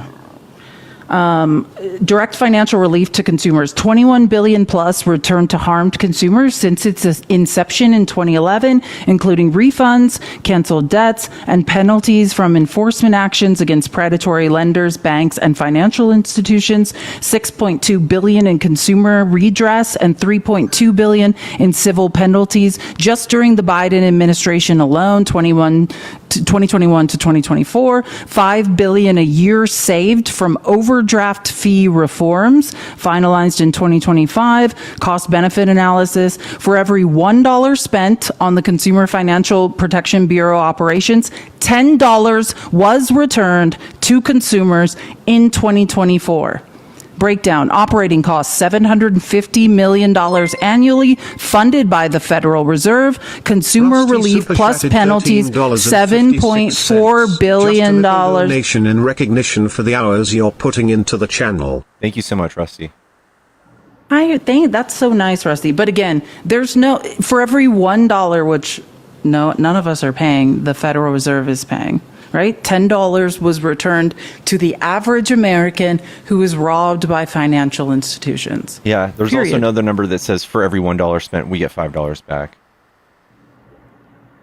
Oh yeah, so there was a huge ROI on the investment in the CFPB. All right, well, maybe so. No argument there. I mean, if there was a huge ROI there, I don't see why you cut it. But I don't know. I haven't seen those numbers. All I do know is that I've got. You'd only cut it if you were bribed to by, I don't know, corporations and billionaires who found it very annoying. They've recovered $17.5 billion. Trump loves antitrust. As of July 2023, so it's probably more than that now. Look, when it comes to tech, like I just got to tell you, you got to concede the point. Trump has been a bull for antitrust in tech. He just has. I don't know what else to tell you. No, I disagree. With why 100%. The reasons why he does it. You can't say that he's just like live and let be in tech. He's certainly yes, he does live and let be. At the behest of Peter Thiel or not. They all sat front row at his inauguration by bribing him. You have to be kidding. You are delusional. They would have kissed the ring for Biden. Okay, so again, let me just help you. In the big, beautiful bill, nobody can regulate AI. States, remember, you're a conservative. States rats, brother. No states can regulate AI for 10 years. That's the payment for being bribed by big tech. They can run roughshod over everybody. Exploit children, exploit women, do whatever they want with AI, and no states of the 50 sovereign states, remember states rats, brother, can regulate it for 10 years. That is the payment for bribing Trump. How much should he give for that? How much do you think they bribed Trump to get that passed through the House of Representatives, 435 voting members, and they all said, I don't know, because you clearly don't follow Congress as closely as I do. All of them, the farthest right, the real MAGA, even Marjorie Taylor Greene was like, I had no idea this was in here, and had I known, I wouldn't vote for it. Yeah. So just to be clear, you think that Trump is getting bribed, and all of the congressmen just don't know what's going on, and that's why they're bribing downstream. I'm sure. So there's also downstream bribing too. You don't understand that people in Congress are being bribed by lobbyists? OpenSecrets.org. I can't educate you what you don't know about. What are you talking about? I'm the one who brought it up. You can look it all up. You can look it all up. Of course they are. Let's talk about the TikTok ban and how many people in Congress took huge positions in Meta. Yeah. These are insider traders making money off this shit. This is a bipartisan problem. This is not a Republican problem. So I don't know. It's definitely bipartisan. Can you tell me? Democrats and Republicans both. It's on the both. Once you get to the both sides, Trump is making tech billionaires, people, heads of our sections of DoD, co-founder Cerberus Capital Management, Steven Feinberg, Sham Sankar, CTO of Palantir. These people are woven into our Department of Defense now. Yeah, Palantir's got a great product. They created a great product. I don't know what to tell you. The one and I that invested spies on all the Americans and collects all of their You're out personal of your data? mind. It's essentially a data science platform. I don't know what else to tell you. You can spy on. I understand exactly what Palantir is. I think my Okay. brain is working better than yours. I understand. I wasn't what even it talking is. to you, but sure. Thank you for. You're saying you made money off people spying on Americans, so therefore you support it. I just heard you say that. That's no your one's been literal spied on argument was I invested early. Your argument is, Americans, this is data's going to be consolidated in a very scary way, and it's going to be used to terrorize people. Well, I got in on the ground floor, so onwards and upwards. I'll be a part of the oligarchy. Maybe I'll buy myself a Democrat senator or something. And there it is.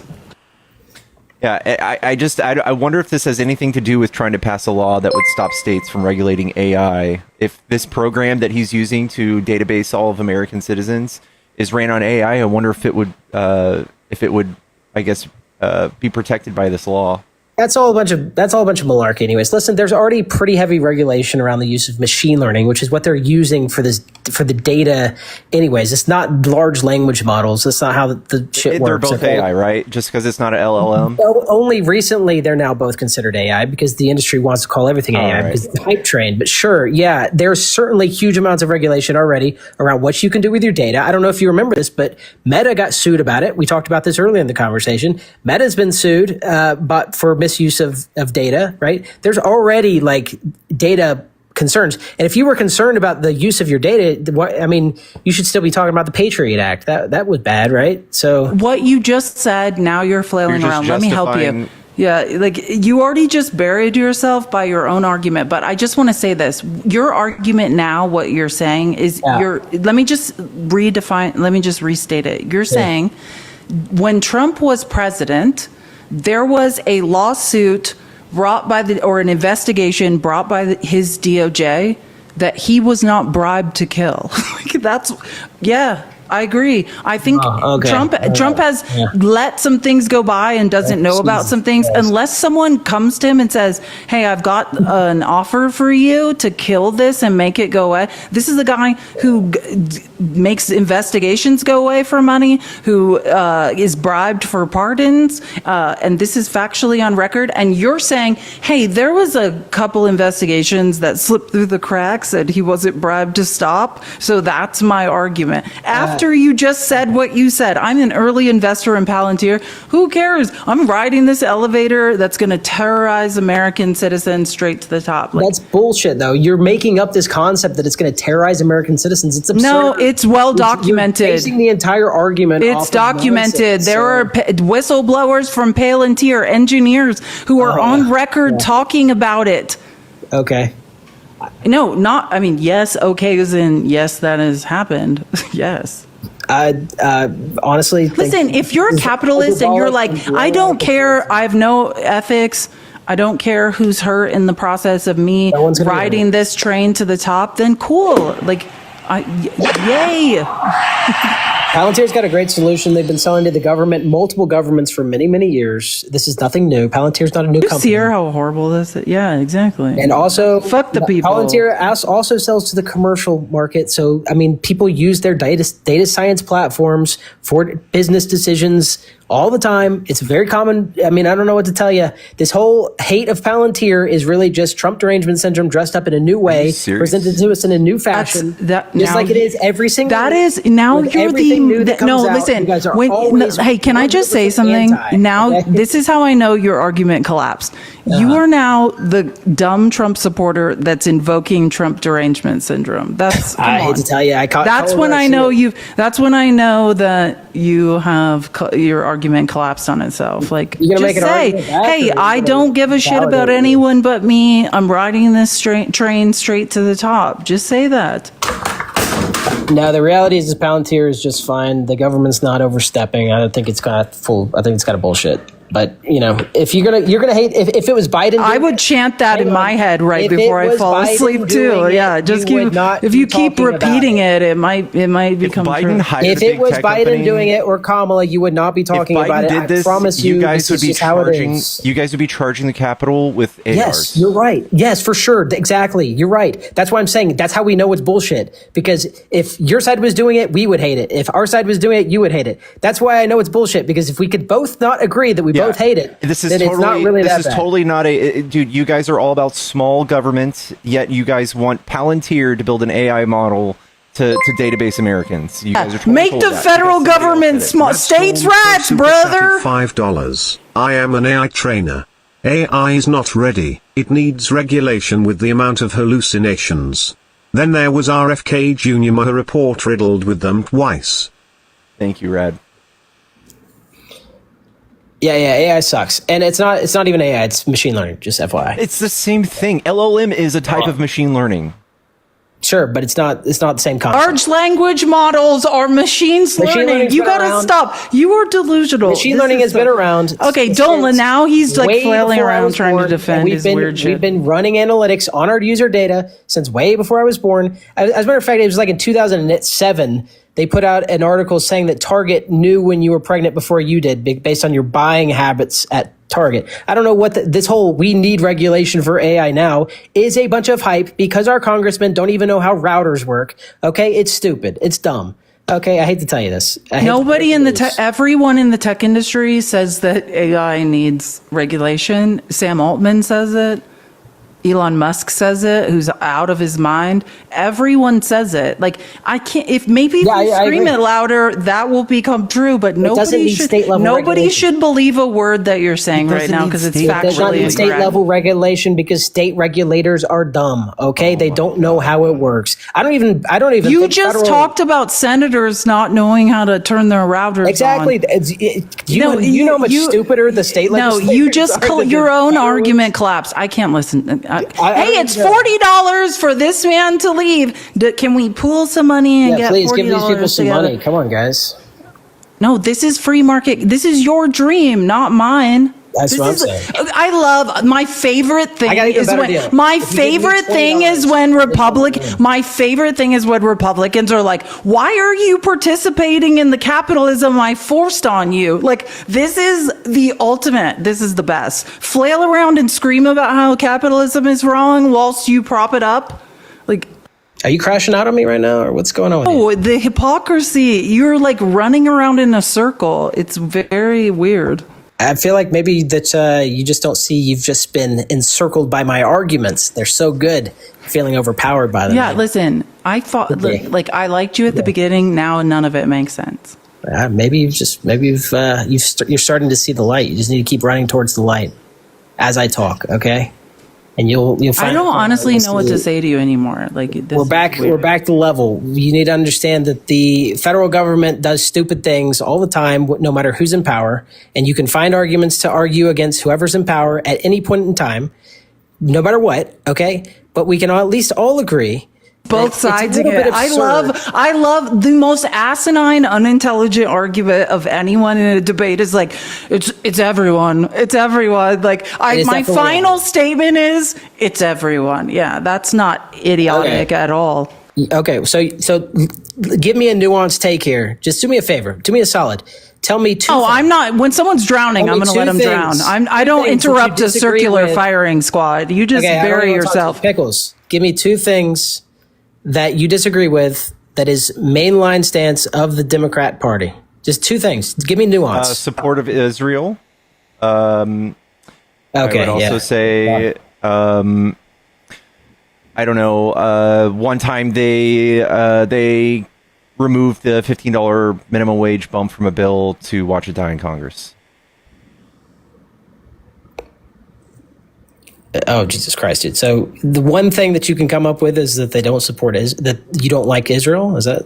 Yeah, our unconditional support of Israel in their shenanigans in the Middle East. You think Democrats are unconditionally supportive of Israel? I think they're a little better than Republicans. Give him a pivot to circle out of the absolute asinine weird bullshit he was just doing. Lady, once your crash out's done, let me know. Okay, interesting. So here's If only that's what was happening. All right. I'll let you take a couple deep breaths. Here's the thing, man. First of all, the Israel take's trash. All right. I don't know what you're talking about. If you think that that's even a mainline Democrat take to be anti-Israel, I'm pretty sure you're not novel in that take. There's no nuance. Most of our senators are definitely taking money from AIPAC, and they stand up with Israel, even though they are doing horrible things to Palestine, and they're warmongers. So the Democrat senators are warmongers? Sure. All right, hell yeah, bruh. Finally, we're having a good conversation here. I agree. And so are the Republican ones, most of them. So now you agree. So my stance is based? That stance was based. But I disagree with the Israel take, though. I actually think that you've got a bad argument there.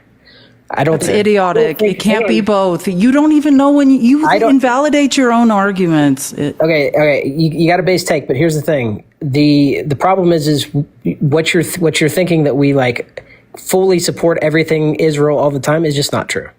I think Trump is a shill for Israel, and I think that him having weird personal meetings with Netanyahu, even when he's not in office, kind of points towards the fact that, and also him saying just we should let them do whatever the hell they want to get the job done faster, shows that he is shown no regard. Yeah, with Gaza specifically. Yeah. I mean, I think that we should just more or less stay out of it. We could continue to sell them arms for all I care. It doesn't bother me, but I think we should just stay out of it. Okay, so you think that the U.S. should go in and stop? I think you're both we should arm both sides of a conflict. We should stay out of it. Do you understand those are antithetically? I'm not saying we should. Your statement contradicted itself. You must hear it. Since like the 70s, we haven't armed Iran since way before the 70s. So I don't know what you're talking about. We don't arm both sides. We give Israel. We arm most sides of many conflicts. Proxies of Iran consistently all the time. It's Hamas, Iran. Hezbollah, okay, Iran, whatever. I don't care. USA in 5. Here's the thing: they fight the Iranian proxies all the time, consistently. Sure, and then guess what happens? Okay, so again, that's what happens. Trump ran on, I'm going to help you here because you seem lost. Trump ran on no new wars. Yeah. When I am in office, there will be peace for everyone. None of this would happen. No one would attack anyone if I was in office. And all that has happened since Trump was in office is countries have attacked other countries. And now, not just other countries have attacked other countries that we are actively either selling weapons to or funding, handing them weapons with our tax dollars. Outside of that, now we are actively involved in a war. Well, more than yes, Trump himself. Let me quote Donald Trump. It's called the 12-day war. Yeah. That's what I call How many it. days has it been since it started? Hold on. Can you just stop talking? Like, you now are talking in circles. I'll say this. What we were talking about in the beginning, you knew about. Now you have no idea what you're talking about. Are we currently engaged in a war? Trump said, Trump. Let me restate my claim because you're trying to deflect from the original claim. Please, Trump ran on, when I am president, there will be peace in the Middle East. Yes. If I was president, no one would dare attack another country when I'm in office. We have seen Pakistan and India at war. Yep. We've seen Ukraine and Russia. I'm not done. Decimate each other. He said on day one, I will end that war. There's he said, and let me just quote him because I've never missed a Trump speech and I love to do this. He said, when there's just, I can only do it from the office of the president. I just have to make a couple calls. There's something I will say to Putin. There's something I will say to Zelensky. And on day one, that war will end. And what is actually happening, because I have a degree in history and I'm a researcher, is Trump is running cover for Putin, who runs roughshod over and does whatever he wants. Trump is actually on his knees giving Andrew Jacksons to Putin. Wow. No, and then let's talk about the Middle East. Okay, so now we're back to Well, up. I'm not done. So what happened was Biden negotiated a ceasefire, and when Trump got in office, for some weird reason, Netanyahu started attacking other countries. He attacked Lebanon, he attacked Syria. Now he's attacking Iran. And not just Trump no longer had any excuse, and he's just like, hey, let's just get in on this and attack too. Every single thing that Donald Trump ran on in terms of foreign policy has turned out to be an unequivocal lie. That's bullshit. Now, first of all, he has made peace in the Middle East twice. You already mentioned India, Pakistan. Trump made peace. They came out and said he had nothing to do with it, dude. Oh, is that what they came out and said? Oh, okay. I saw that too. But listen, did Pakistan... After he declared a ceasefire... Wait, let me just correct you. After he declared that ceasefire between India and Pakistan, they both attacked each other again. You have no idea what you're talking about. Is there a Listen, ceasefire that your expertise is not foreign policy, and you shouldn't be here doing this right now. Why does no one have $40 to get rid of this man? Like, can we all just give $1, and if we add them together, then there will be 40? Lady, you're out of your depth and you can't even answer questions. You've just got. You are out of your depth. One of us has no idea what they're talking about, and I promise you it's not me. It still holds. My camera Is there a died, current y'all. ceasefire in effect? Just tell me. I have Elgato too. You can't answer the question because there is one. No, again, Pickles answered your question, and then instead of listening to him, you continued rambling on incoherently. All right, Both Pakistan, oh, thank God. Jesus Christ. It's been an hour and a half. Pakistan and India said Trump had nothing to do with this. He negotiated nothing. That's why they attacked after he potentially said there was a ceasefire. None of it has to do with the guy who says men shouldn't be wearing makeup and gets up every morning and puts on makeup very badly. Yeah, none of it is real. W infectious. Stick to oil and gas, though. You were firing on all cylinders with oil and gas. My camera is dead for a little bit. I'm gonna let it charge. It should be back up in a few minutes. I'm sorry, guys. This is kind of weird. It's like you're God. Yeah, I'm the Wizard of Oz. Thank you guys so much for the donations. You're welcome to come back some other time. Just has to be tomorrow. If you're a Trump supporter, hop in the box. If you're not, get out of the box. Someone said when someone comes in and tells you what's up, you kick them. No, that was everything. He was factually incorrect about those things. And again, this is the weirdest thing about Republicans. When free market capitalism is happening, all of a sudden Republicans hate it. This is your dream. We are involved in free market capitalism. That's what you want. If someone has $40 to kick someone, then that's capitalism. And all of a sudden Republicans are like, why don't you let someone ramble on incoherently? He was up here for an hour. Like, Felice, do you mind if I put you on big screen? Fine. I get insecure, but fine. What the hell? Hello, truck driver. Are you a Trump supporter? I feel weird too. What? Are you a Trump supporter? Yeah. 50-50. All right. What do you like about Trump? Tough on border, I guess. But my grandma's also like very pro Trump. I'm like very with her, like family ties.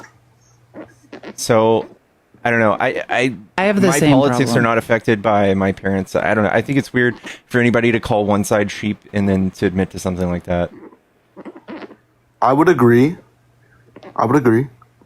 But I'm just saying, both my parents voted for Trump, and I have a very weird relationship where I still love them. So I'm just saying, I understand. Yeah, because like I'm not like 100%. I'm like 50%. You know what I mean? And why are people saying I'm about to be weird? Like I don't get it. Anyways, tell me what else. Don't you like read about the Trump. comments. You'll kill your. Trust me. If I read every comment, I would have to off myself. Sorry, what'd you say, Pickles? What else do you like about Trump besides the border? I'd have to think. I mean, it used to be foreign policy, but now absolutely not, honestly. I mean, like 2016, I thought he was good. Then he did the shit with, or can I swear? Am I allowed to? Okay. Yeah. Okay, sorry. He like was like, I want to leave NATO, and I'm big internationalist, so like that didn't sit well. You know what I mean? So I didn't like that, but that's smart. I like that. Okay, now we're cooking with gas. yeah, I did not like that because I feel like NATO is necessary, and I don't like the fact that he's like dissing, you know, like dissing fucking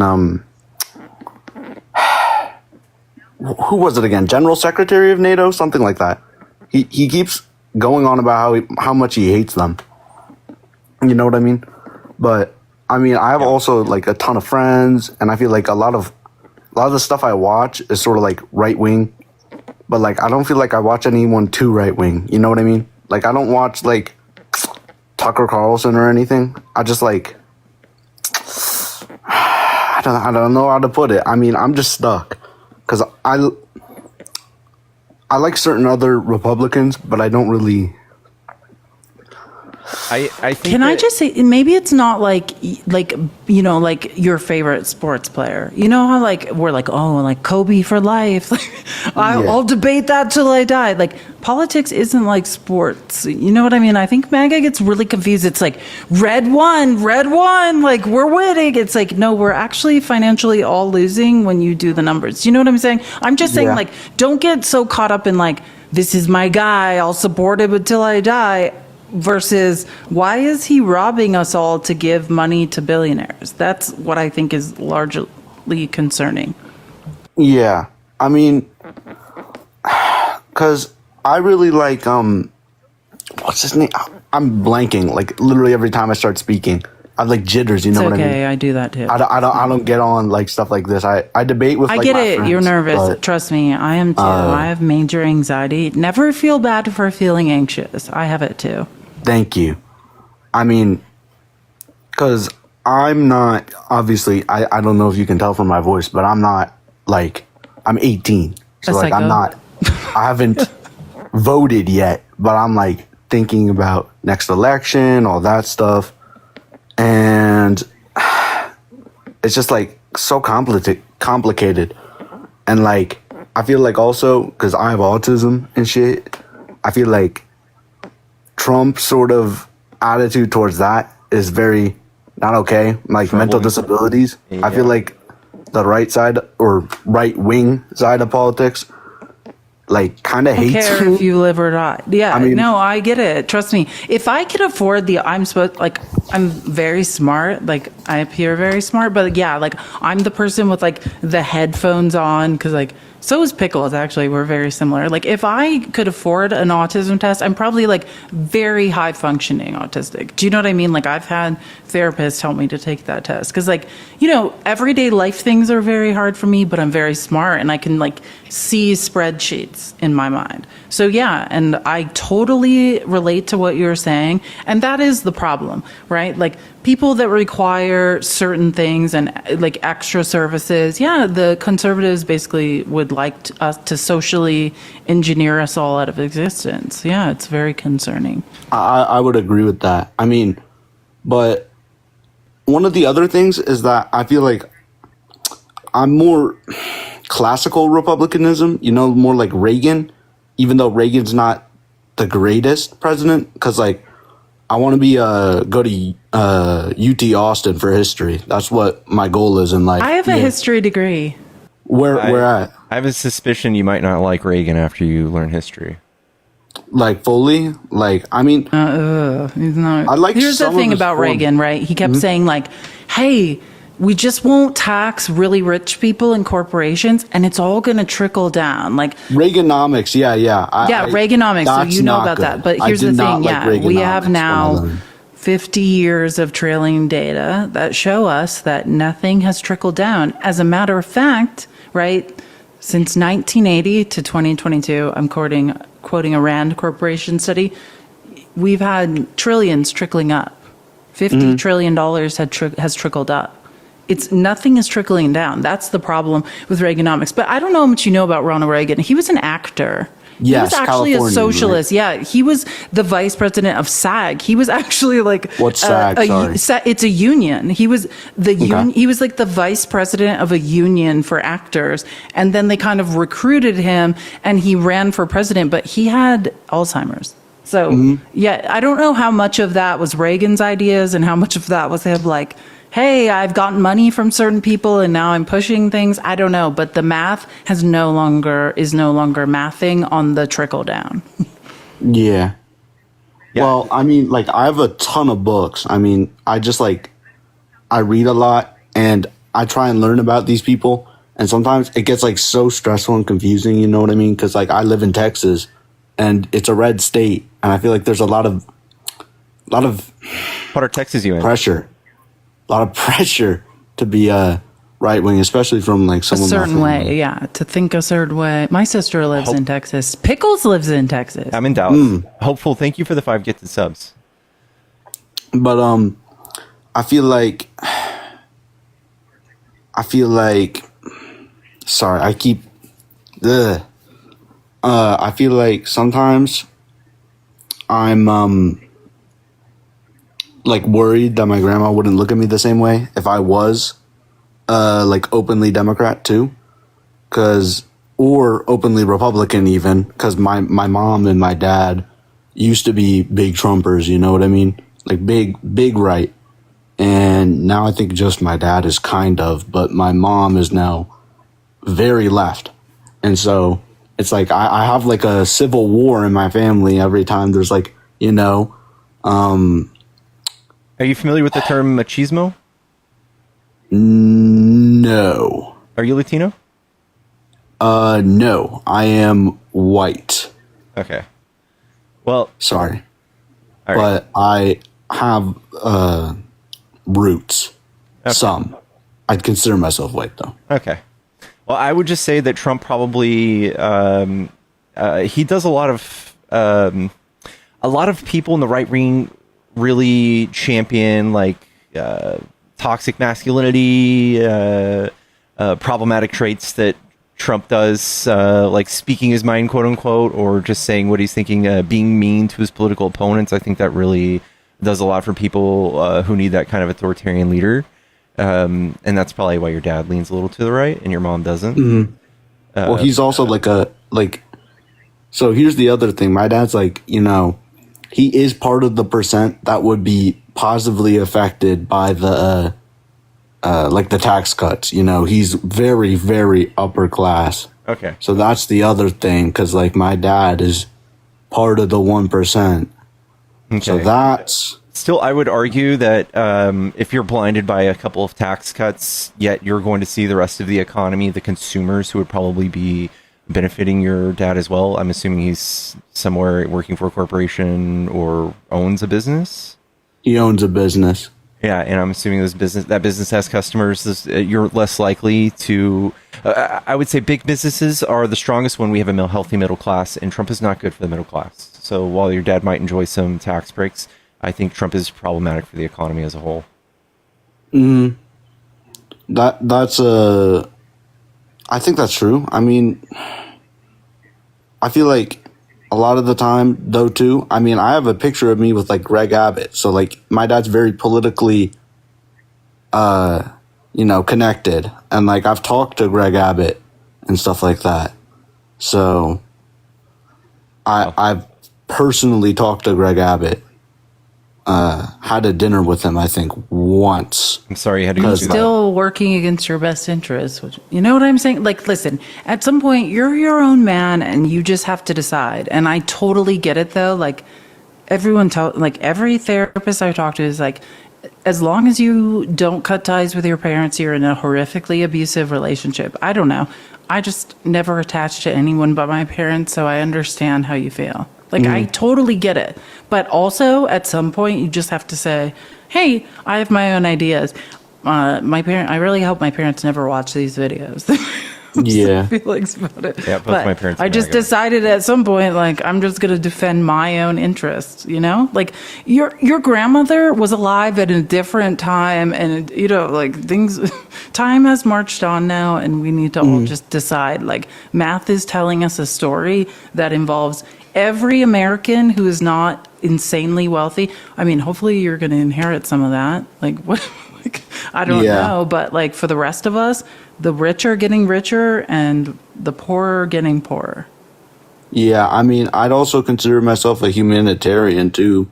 I mean, when I was in high school, I was part of a Young Men's Service League. I had like a ton of hours. I love volunteering, stuff like that, you know, stuff like that. It's just, I want to make sure we're focusing on a debate. Do you have anything you'd like to say that, I mean, it's pulling you towards Trump? sorry.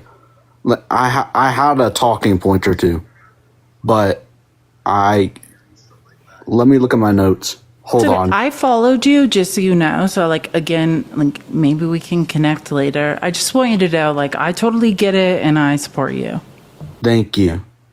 I would just say that Trump's RFK's rhetoric around people with autism is so problematic. I would feel, I don't know. I feel like that's kind of a weird stance to be stuck between RFK's talking points and liking Trump.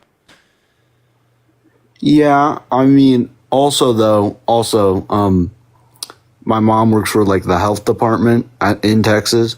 So like she constantly is telling me about how much RFK is wrong on a ton of stuff, like the measles stuff. Oh yeah. Like that goes directly against her, which is not Against good. children. Like, if you understood, oh my God, I just like was brought to tears by 5 minutes. There's a pediatrician in the Congress who questioned RFK this week for 5 minutes and just said, have you ever treated someone with measles? Here's how terrible it is for the babies and children who have it. Have you ever treated someone with spinal meningitis? Do you know how we determine if someone has spinal meningitis? We have to stick a giant needle into a child's spine while they scream and let the fluid drip out slowly. Like, you know, and his RFK's answer to everything was no, I have no idea what I'm talking about, right? Like, yes, always trust medical professionals and people working in the health department. Like, these are the facts. Trump is not right. And Children need to be vaccinated. There's a reason vaccinations were developed. Republicans are running on a platform to cast doubt on the scientific community, cast doubt on large partnerships we had with people internationally, countries, and all in efforts to maintain their weird anti-vax position around COVID.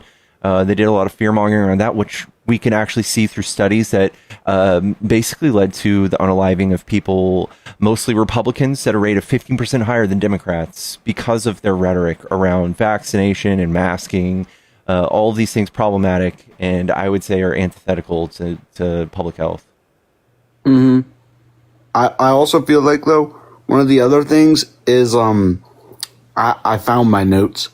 I have pretty much just two things that do draw me to Trump. One of them is Texas education. I feel like, especially my area, has taught me to be more right wing. So, I mean, like, because my teacher especially, he's been pushing the whole Sleepy Joe rhetoric. And I feel like it gets to the point where I can't tell what I'm like, you know, what I'm actually supposed to like believe anymore. And it gets so like warped that I don't know what I'm doing anymore.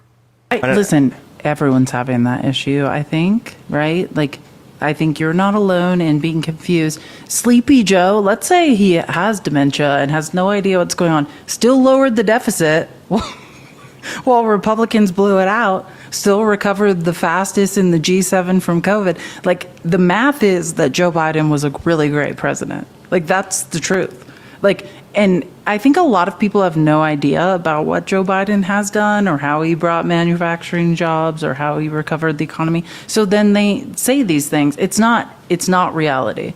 And the scariest part about education when your teacher is saying that is school vouchers, right? School vouchers are terrifying. And when someone on the autism spectrum needs things like IEPs, right? Extra help in school, extra time in school, money is going to be taken out of public schools. It's going to follow people to private schools. We know, we've been doing it in Arizona a long time. We know 97% of the people using school vouchers are upper middle class white people, because poor people can't drive their kids to school. Where are private schools? In rich neighborhoods, nowhere near poor people. If there's not a school bus to pick people up, they can't pay. If it covers a third of the tuition, can they cover the extra 2/3? Of course not, right? Like, and that's what school vouchers are doing. Brandon They're Henderson taking super money out chatted of public $10. schools. Caller just avoid the echo chambers. Look at administration, not the man.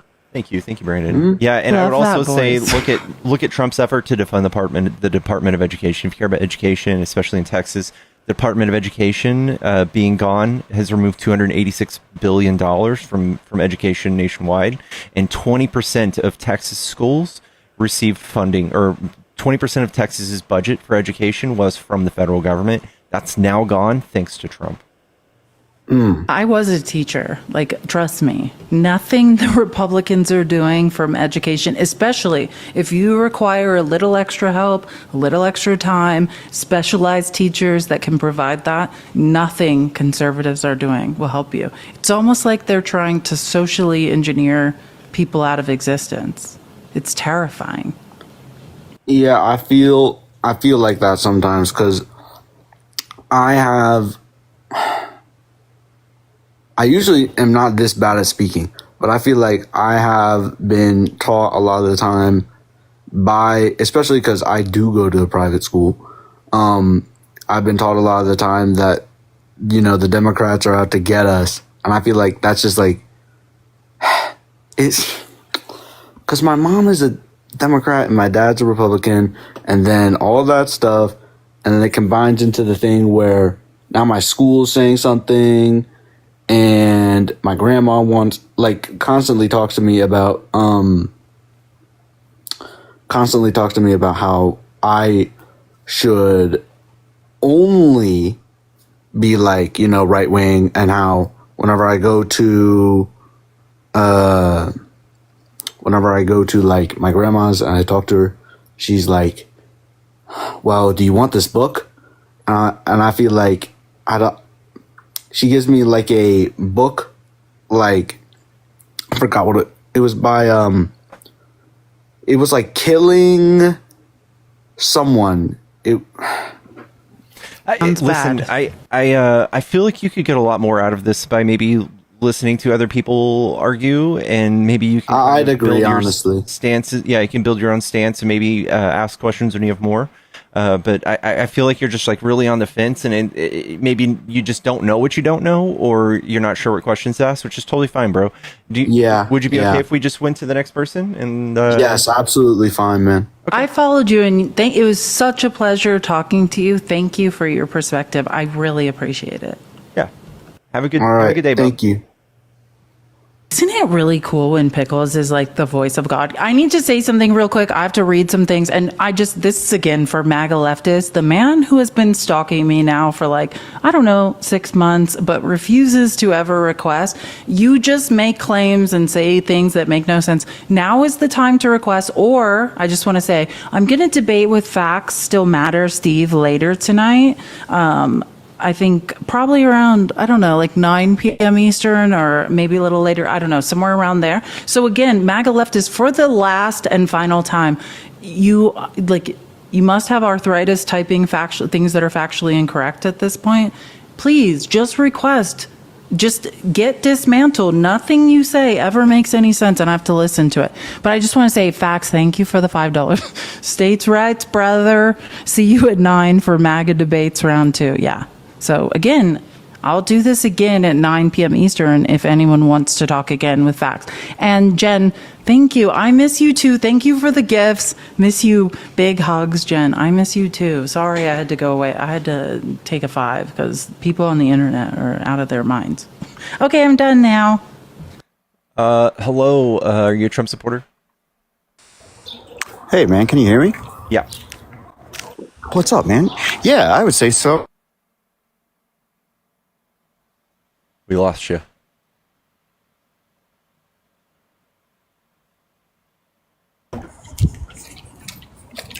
Hey, did I lose you? There you go. We couldn't hear you for a how are you, second. man? Yeah, I am. I'm sorry about that. Yeah, I am. Okay, what do you like about Trump?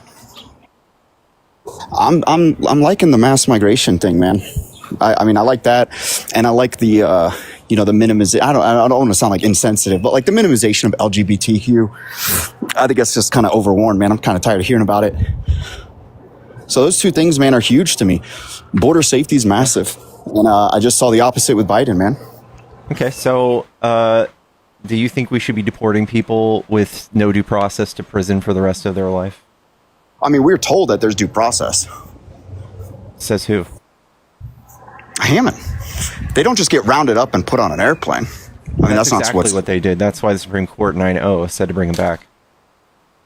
I mean, I don't, if that's the case, but I'm hearing that it's not. And if it's not, if they have due process, then it's fine. But even without that, man. No, it's unequivocally the case. I don't like it, though.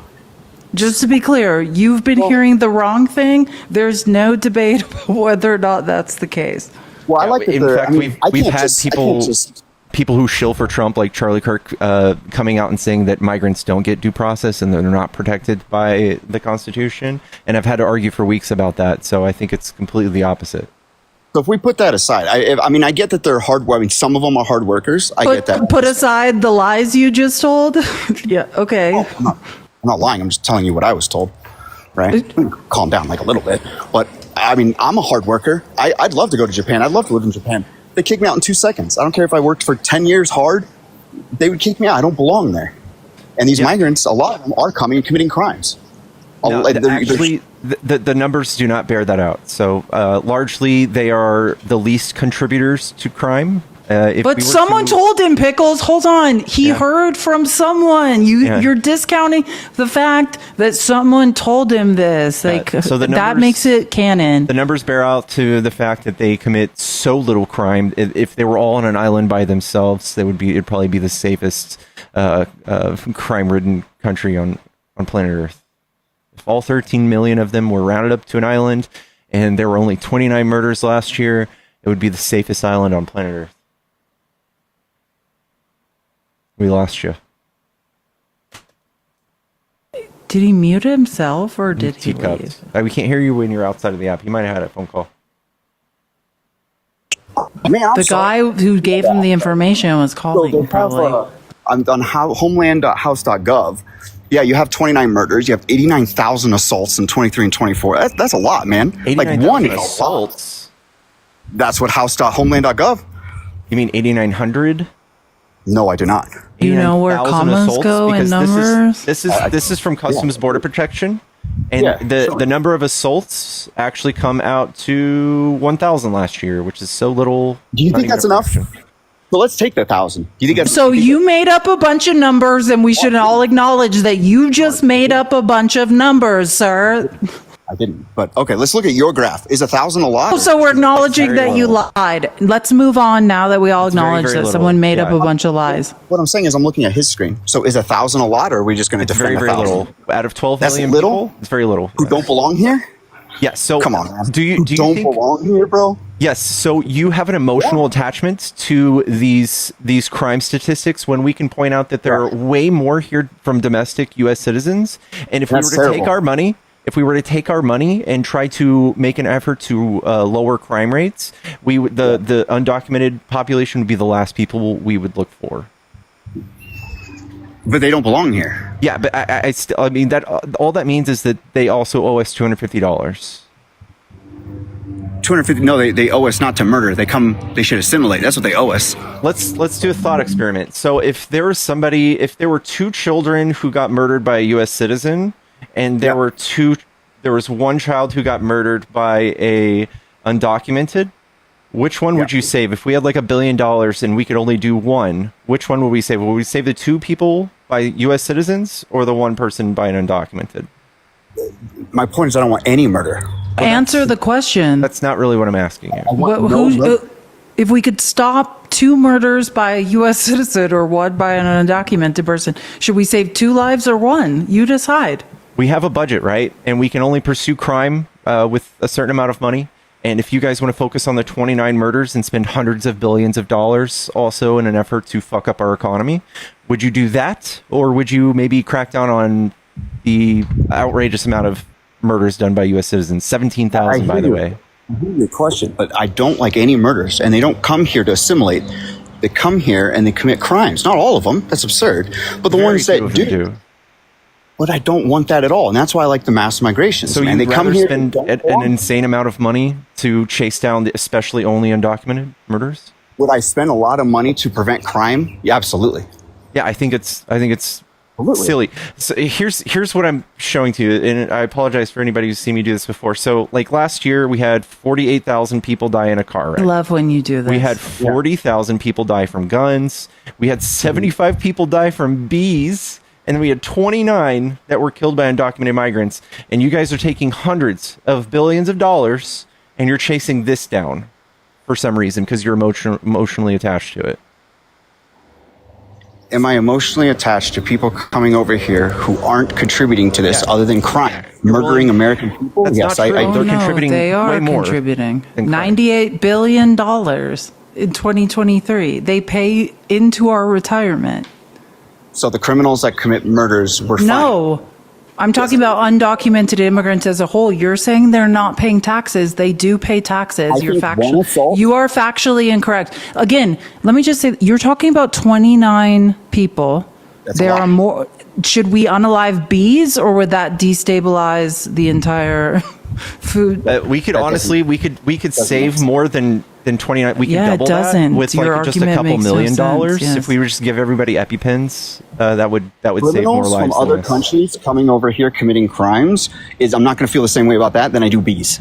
Like that's wild to me. Okay, and that's your problem, right? So like because you have this emotional attachment to these people not being like not supposed to be here in the first place, you want to spend extra money. You don't care about the other children that die or the other people that are victims of other crimes. All of them. I don't Well, it's want any of them. debilitating, right? So we can't do all of it.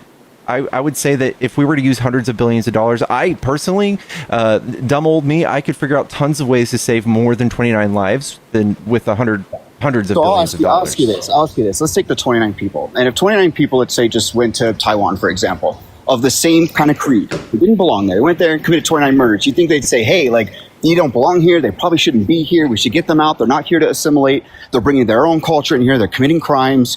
What do you think the take is on that? We do that. I think Not the whole gonna want- assimilation thing is kind of weird. It's like a white supremacist thing. No, but can I just say, you're saying that people who unalive people in America aren't prosecuted for those crimes. They absolutely are. That's great. And that's actually, you But don't if they commit deport. crimes Wait, and no, don't belong hold here, on. You have a complete fundamental misunderstanding of not only the math, but what about what we're talking about?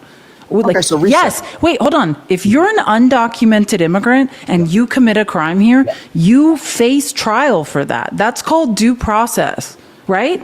That's what that is, because there's a family of Americans, let's say in this case, we're talking about someone being unalived, and there's a family who lost someone because an unaliving happened and they need justice. And then due process happens. That's what due process is. You're talking about two different things and you are all over the place. You're talking about deporting people. If you want justice for 29 people, then those 29 people get due process, period. Right. I would also say it's kind of But wild. I don't want that them they don't here. assimilate. I think And anyone that kind of commits Absolutely. crimes, we shouldn't have the people that come over here and don't want to assimilate, but rather commit crimes. Okay, again, that's look at Venezuela. that's a white supremacy. You're saying what does assimilate mean to you? When you hold on, when you say assimilate, what does that mean? What the is assimilation?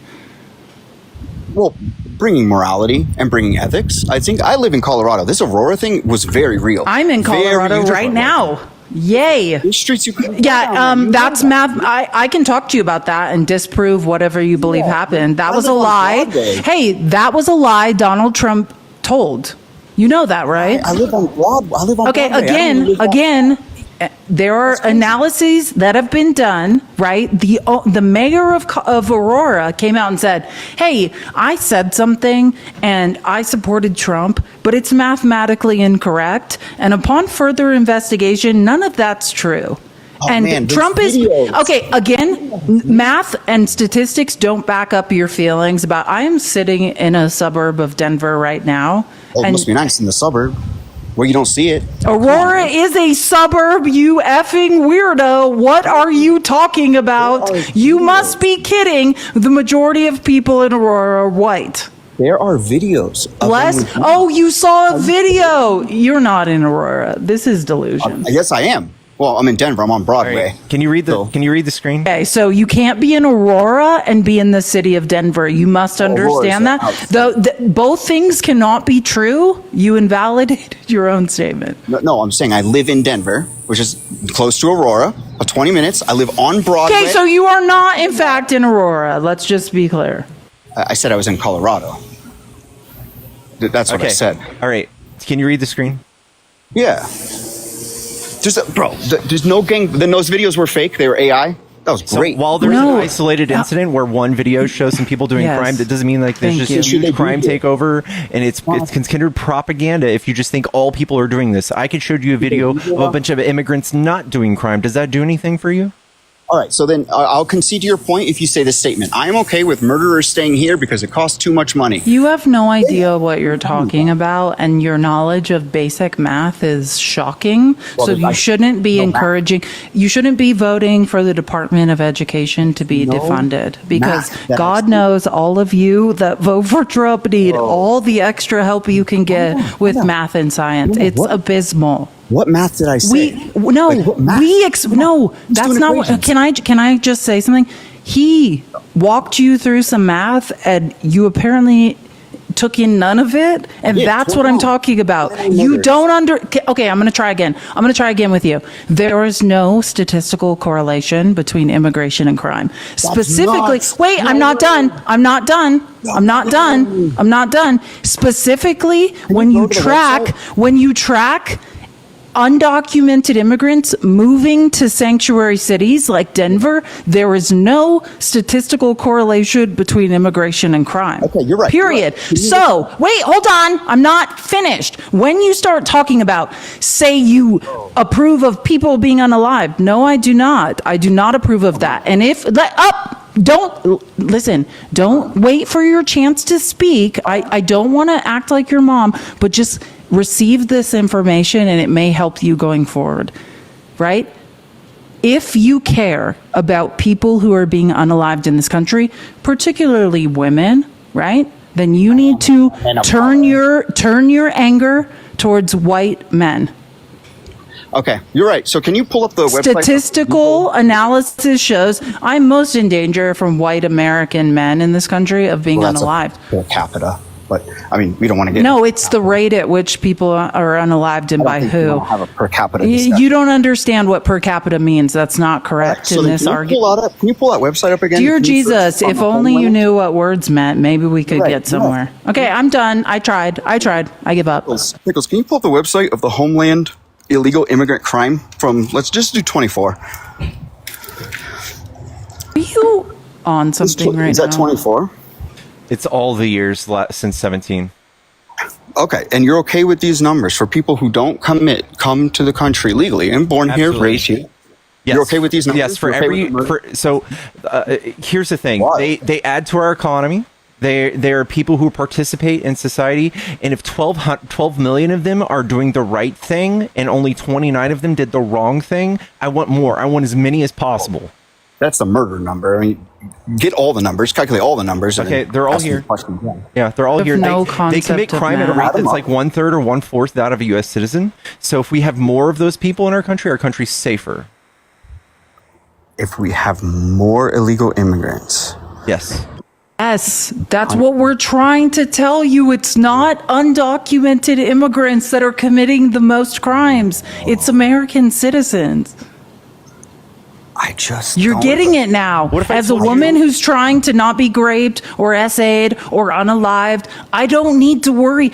Like, the chance of me being, like, I'm not saying no undocumented, 29 have unalived someone, but the people, no. It's not when you understand the rate of unalivings in the U.S. You just don't have a concept of math. I'm much more likely to be unalived by an American citizen. That's what we're trying to tell you. And here's the thing. When we fight crime, there's a finite amount of tax dollars, both on the federal and the state level. And what we look for are statistical trends, right?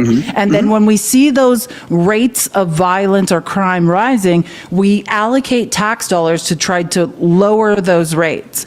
And none of those concerning rates have anything to do with undocumented immigrants. As a matter of fact, it seems like people who are undocumented, as a matter of fact, are trying to not commit crimes. They are trying to remain under the radar. So I'm just saying, mathematically, everything you feel like is happening, the opposite is true. Well, it's not the opposite. I don't want any murders or any crime, and I'm not looking at The opposite of what you said is not, there will never be no crime or any unaliving. That's not a we could thing. easily focus those tax dollars on committing stopping people from doing crime at a much larger rate than the 29. We'll never have that number be zero, and if you want to throw hundreds of billions of dollars at it, that's kind of silly. No, but we can control our immigration. When a man says that, or you like, oh, of course not. I said that twice, and you pretended like it wasn't. No, I don't want. Pickle's like, oh, we can never reduce the rate of crime to zero, and you're like, oh, a man speaking, cool. I think 20 minutes ago I said I want no murders. When did I ever advocate? That's a pipe. That's not going to happen. Well, of course you want murders as long as they're not undocumented migrants. Like, no, I don't want any You are murders. seeing people waste our tax dollars on undocumented migrants because they have told you that they are the enemy, and they've convinced you that this is a huge national security problem. And what we see is the statistics show that is not true. Is it not a federal crime to cross the border? It's I mean, that's a crime. misdemeanor. It's punishable up to absolute- $250, bro. But is it a federal crime to cross the border? Yeah, because the borders are under the purview of the federal government. It doesn't mean it's like so bad that it's a federal crime. Yeah, but I don't want criminals, man. A lot of them across the border. I think that's reasonable. Hired one into the White House. Or you're joking, right? You must be kidding. You love criminals. You hired him and you all love his criminal friends criminals. into You the White keep House. electing them. In fact, Trump has 24 felonies, and this is 29. Trump is pretty much outdoing a population of 12 million by himself. It's not what I'm arguing. What I'm arguing is I'm for mass deportation. You're saying you don't want criminals. You should start with the one you put at the White House. That's my advice. For people who come over here illegally, crossing the border is a federal crime, and they do commit crimes.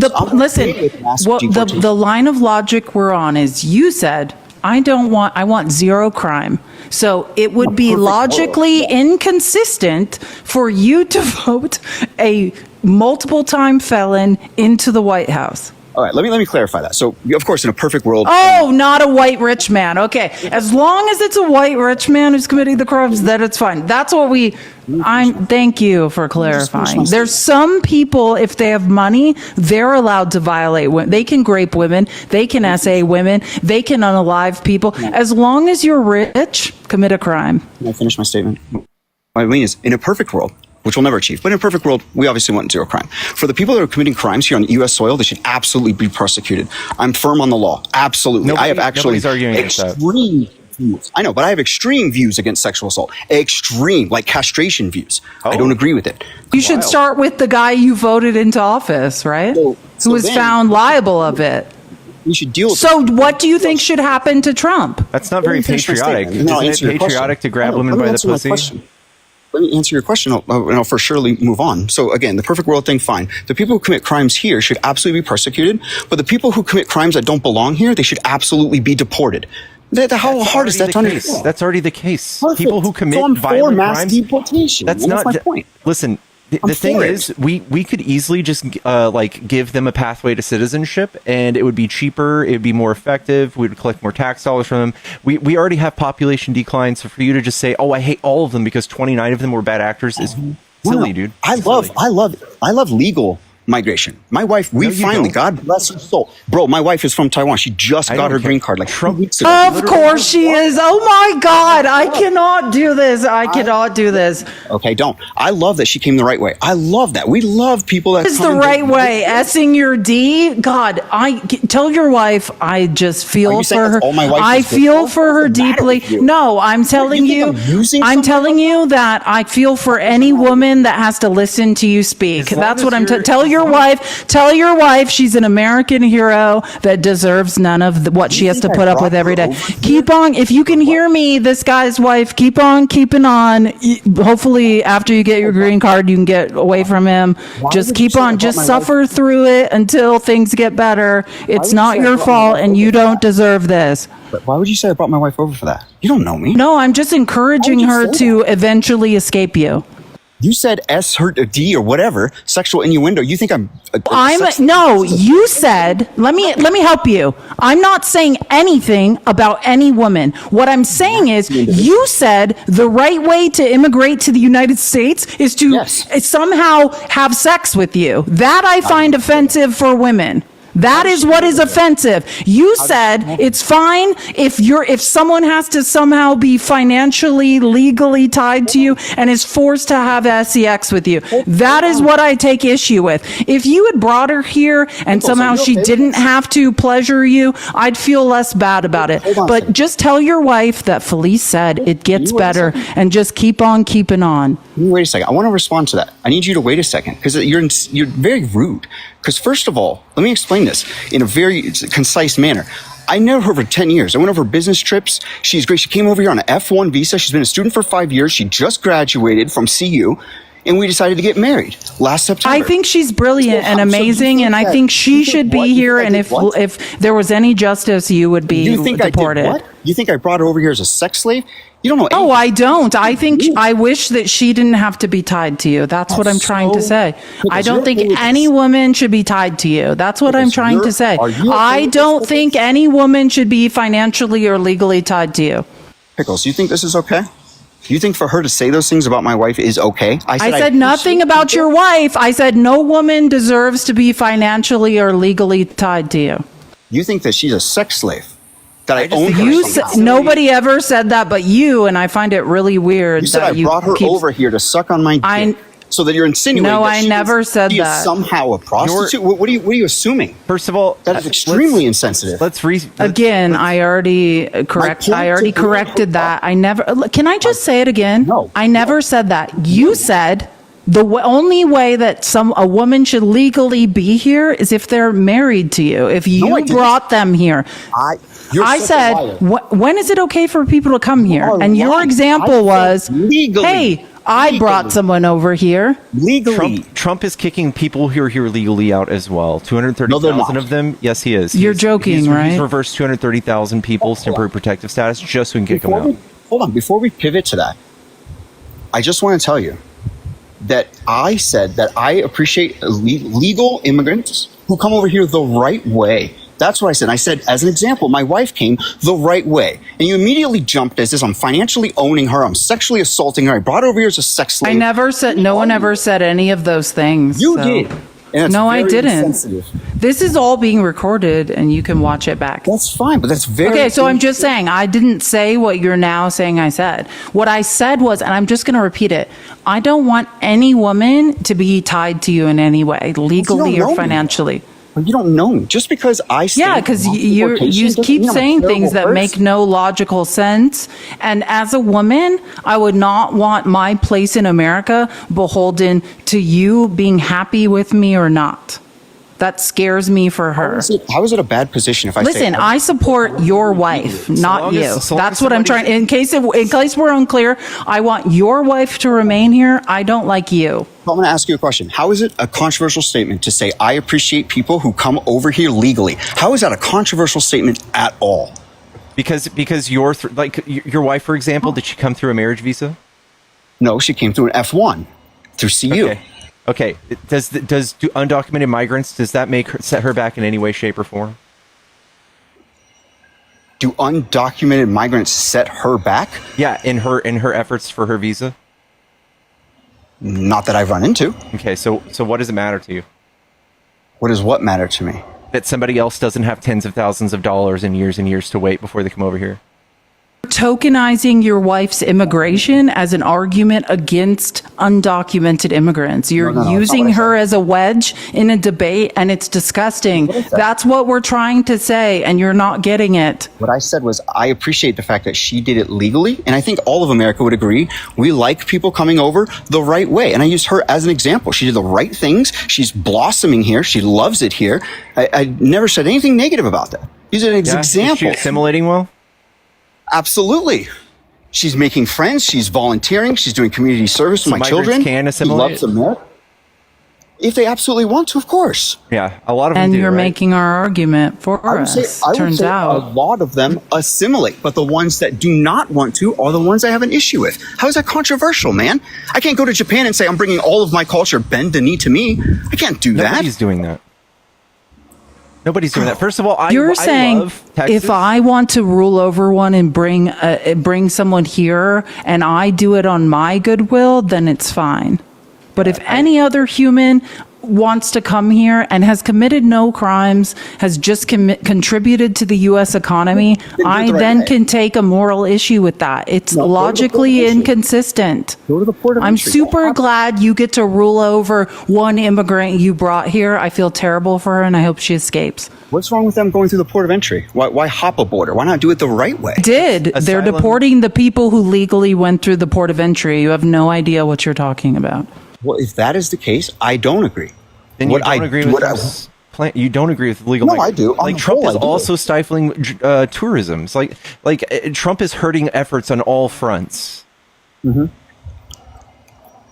I think you're twisting things. I'm saying the reason I like to lean more towards Trump is I agree with the mass deportations of the people who don't come here legally or the people who come here and commit crimes. How is that bad or controversial at all? Yes, I think you're just especially emotional towards the fact that some people don't have like a check mark next to their name for legal status. And it like keeps you up at night for some reason. We don't know, but it's not leading to crime. It's not hurting our economy. It's helping our economy. You could just look at Trump rolling back his efforts to deport people from the hospitality industry or farms or whatever and ask yourself, why might he be doing that? There could be some corruption there. Farmers could be paying them off. There could be back in money. So Trump is openly corrupt or it's good for the economy. I said there could be, man. There could be back end deals. Politicians are not clean. None of them are. None of them. All right. You're all see how over this the kind of place. falls apart, This bro? doesn't make any sense. No, I don't. I answered your question. Yeah, obviously we're not deporting certain types of people, certain types of workers, because economists have already come out and said this, that if Trump gets his way with his mass deportation, it would shrink our economy to the likes of like the 2008 housing market crash easily.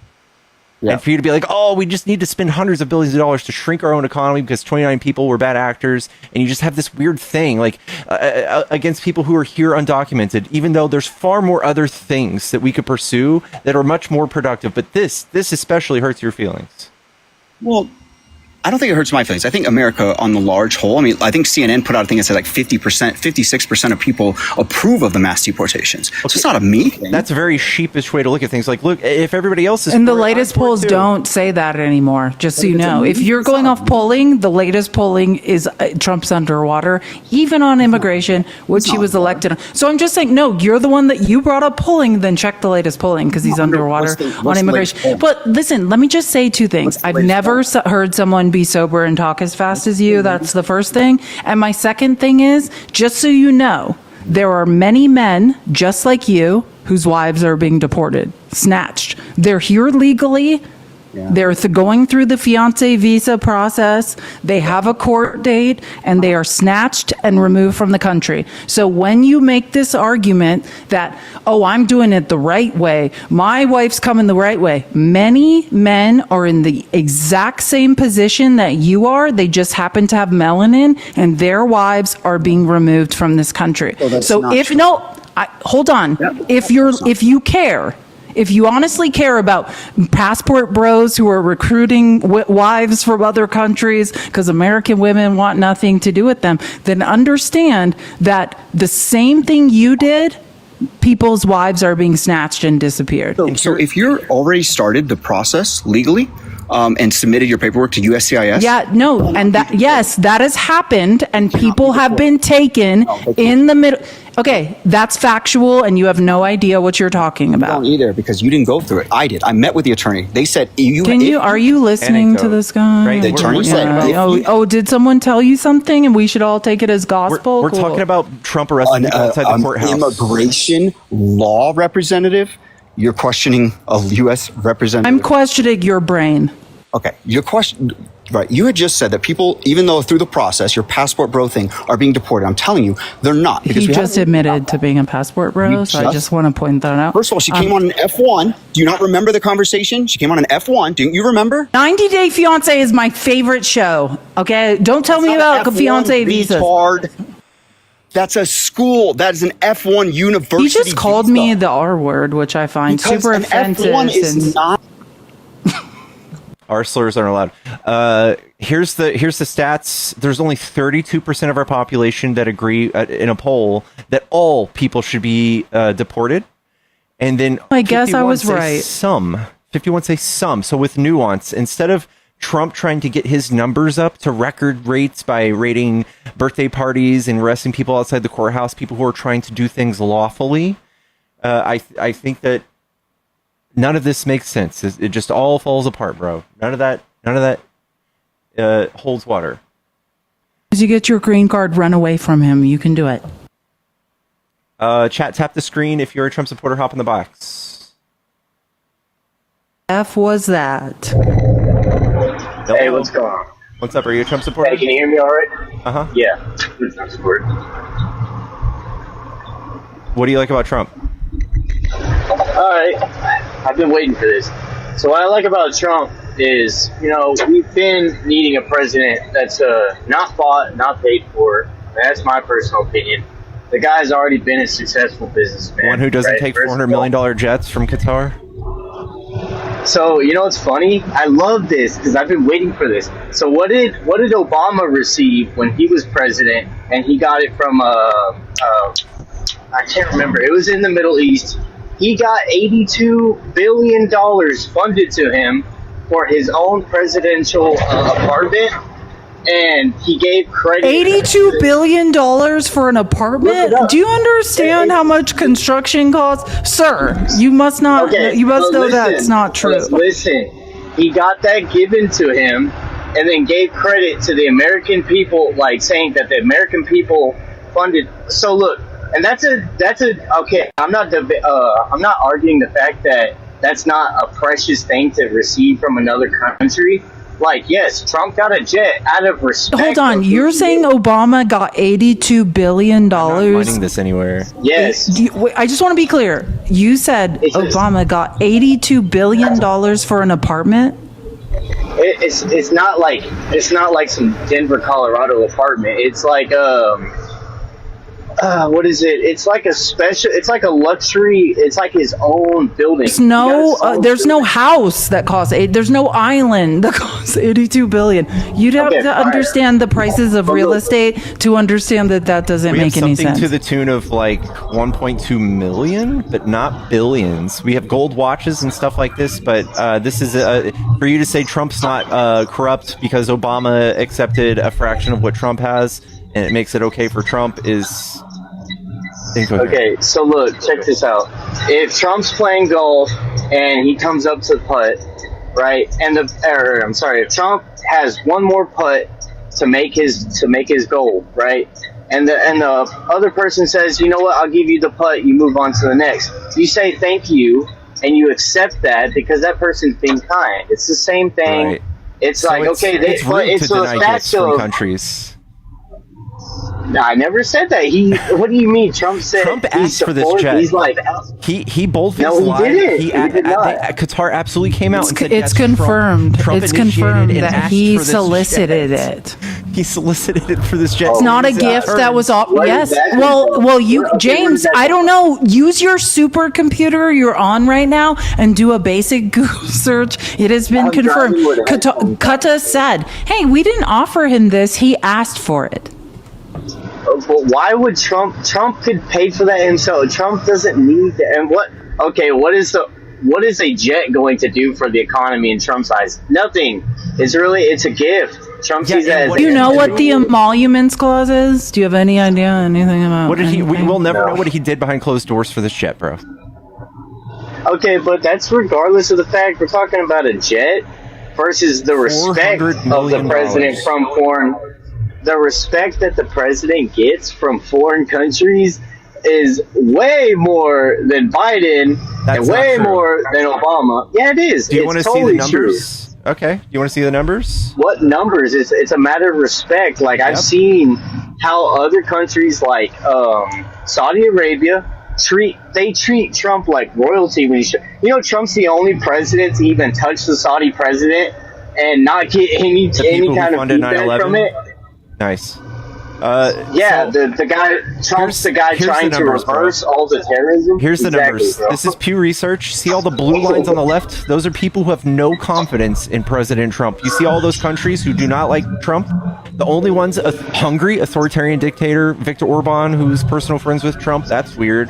India, and then Israel, another authoritarian dictator that's friends with Trump, who visits Mar-a-Lago, even when Trump's not president. Nigeria, Kenya, everybody else hates Trump. So you just being able to see Trump on TV being praised by a certain few people does not say anything.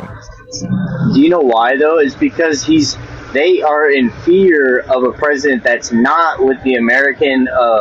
He is what you would call the black sheep of what we've always needed, and not black sheep and like, oh, he's negative, he's a bad. He's the one standing out for the people in different ways it's been unprecedented. And the fact that It's because they unprecedented. You don't even know what the words are. him. Oh, God. I can't. they We have to fear- all give up. Everyone on this live, just give up now. We need to you know just what's get funny? our visa paperwork in line, and we need to leave this country because this is what we're up against is All right, abject please, stupidity. Everyone, get your visa paperwork in line. We need to leave this country because we have to Just like explain Obama did. that unprecedented is not a word. So now Okay, that they don't look, have to like him or respect him, they have to fear him. Now that's your thing. Is No, that it's fear him? it's a fear of this guy he means what he says and he says what he means. And look, let me a move on prolific from this. liar. Let me move on from this because I got to say this too. What about Obama's deportation? I don't ever hear people talking about that. Yeah, what he happened didn't- when Obama was deporting didn't make a- everybody? he didn't Nobody make- said nothing. Yeah, he did make a spectacle out of it, and he wasn't raiding birthday parties. He wasn't deporting legal people. He wasn't sending them to jail or prison for the rest of their lives for committing what would be a $250 fine. I'm almost That's why. positive the people that are getting prison for the rest of their lives had to have earned it. But No, they regardless didn't. of the fact, Obama has deported more people than Trump. And it's funny because And he Hillary did it Clinton, the right way. Hillary Clinton even said, we need to have a mass deportation. Look it up. It's like in the early 2000s. Okay, and Obama did it the right way, and he didn't call people vermin or poisoning the blood of the country. He didn't say they're Oh my practicing God! But criminals. you know what's funny? Due You know what's funny, process? though? Is that what you're Trump's going to say, James? Is due process funny? Because that's what No. due process was afforded to the people that Obama deported. Due process was afforded to the people that Biden deported. So if you're about to say due process was funny, Okay, but then yeah, that would be the funny thing here. Do you know, James, what is due process? You know what? Look, let me just say this. Okay, so if you believe Biden and Obama did all these things, right, correct, like, oh, due process, this and that, do you really think that it was due process? I think you can almost certainly tell that it's not just, due process, dude, no. Obama did not just do, he was like, we have way What too is much it, people. James? Do you know what we're talking about? Are we talking about something you don't Yes, know? it's coming Expedited through. removals? is coming through the country, having a due process to see if they're allowed to stay in here. Am I correct or not? We're substantiating how Trump is doing it differently. Due over process and above, is also just for to American try to keep citizens. up with the Democrats' numbers because we do it better. Are you talking about immigration as far as numbers? Yes. We do it better. We expel people from the country better. We do it at a higher rate without causing stochastic terrorism and without making the public outraged in fear of their lives because some people are here that they don't know.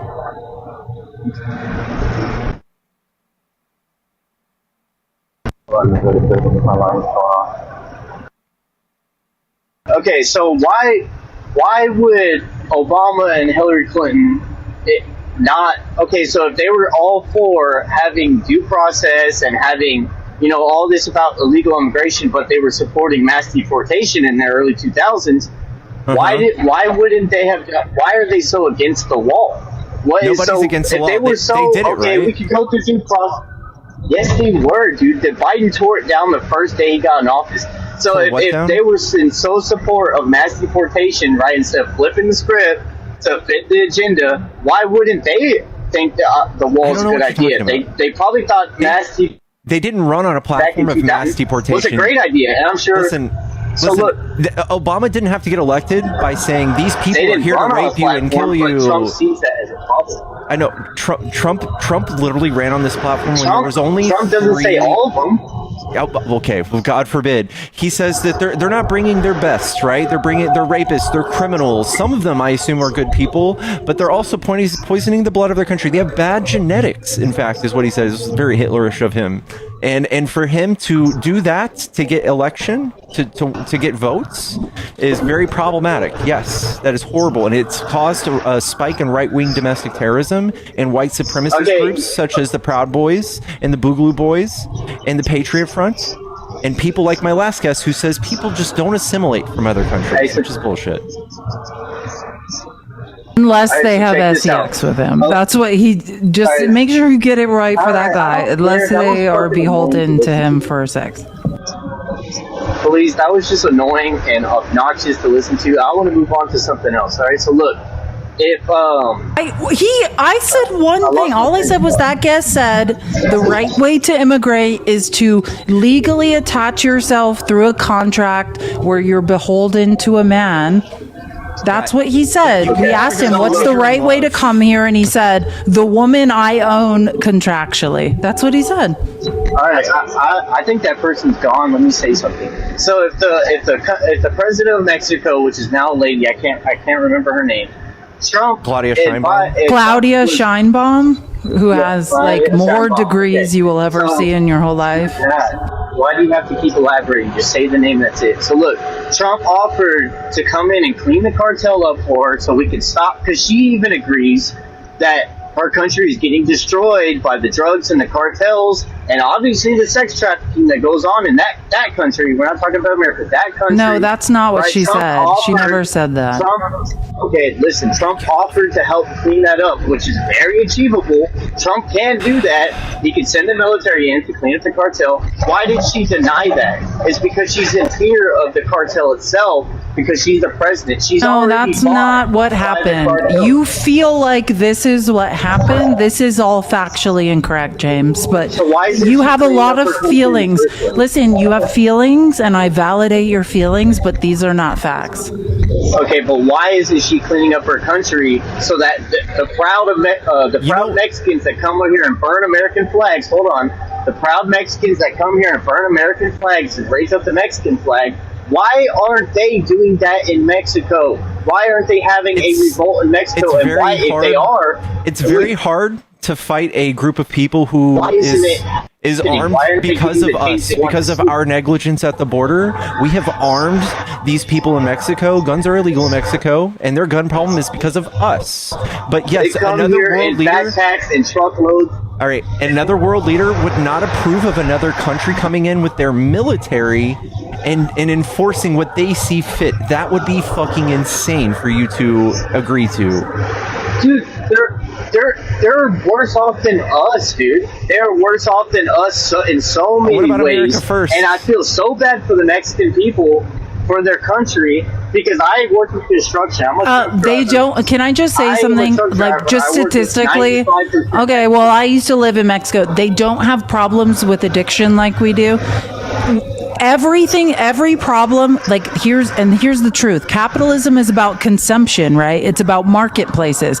The market for illicit substances is the US. The market for underage girls to be victimized is the United States. If there was no market, if rich white men with money didn't want these things, then there would be no market, there would be no demand. You know, basic supply side economics. You don't supply something there's no demand for, James. You just don't understand economics. The problem, and what Claudia Scheinbaum has, wait, I'm not finished. I'm going to land my plane. What Claudia Scheinbaum, a person with a PhD whose brain works, correctly identified is, if you want the supply to stop, you have to cripple the demand. The problem is in the United States. You don't want S trafficking? Do something about men in America that seem to love it. You don't want illicit substances? You don't want a market for that? Do something about the unbelievable addiction problems. Has the war on drugs done anything? No, it never has. We have statistical data that shows, you know what you do for addiction problems in a country? You redirect funds to rehabilitation and education. Something we've never done. James, you have no idea what you're talking about. It's painful to listen to you speak. I'm done now. You can speak.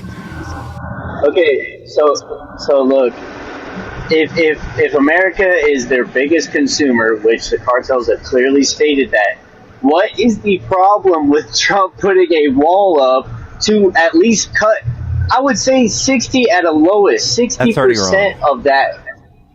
Okay, but I'm not saying anything. I'm saying that wall really does stop a lot of. Oh, there's been many studies that show the exact opposite of what you're now saying is true. But go off, bro. F drug, for instance, 83% of that is smuggled by U.S. citizens, not the cartel.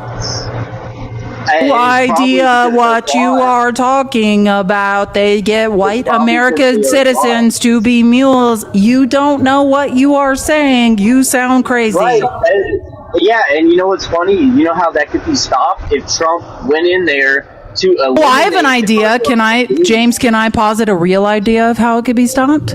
Maybe, and this is just me having a crazy idea about how to actually stop a problem. You know, just me who can do math. Maybe if U.S. gun companies stopped arming the people, you know, if we're in a war, right? Trump is usually violating the Constitution, claiming we're in a war. Wouldn't you say, James, it would be really weird if you were in a war against cartels to arm them?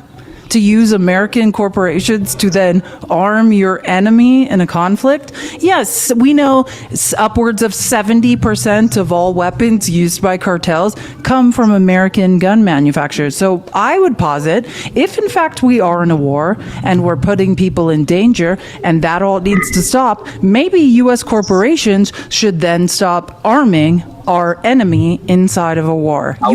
James, your brain is not working. I know you're trying real hard. It's not making any sense.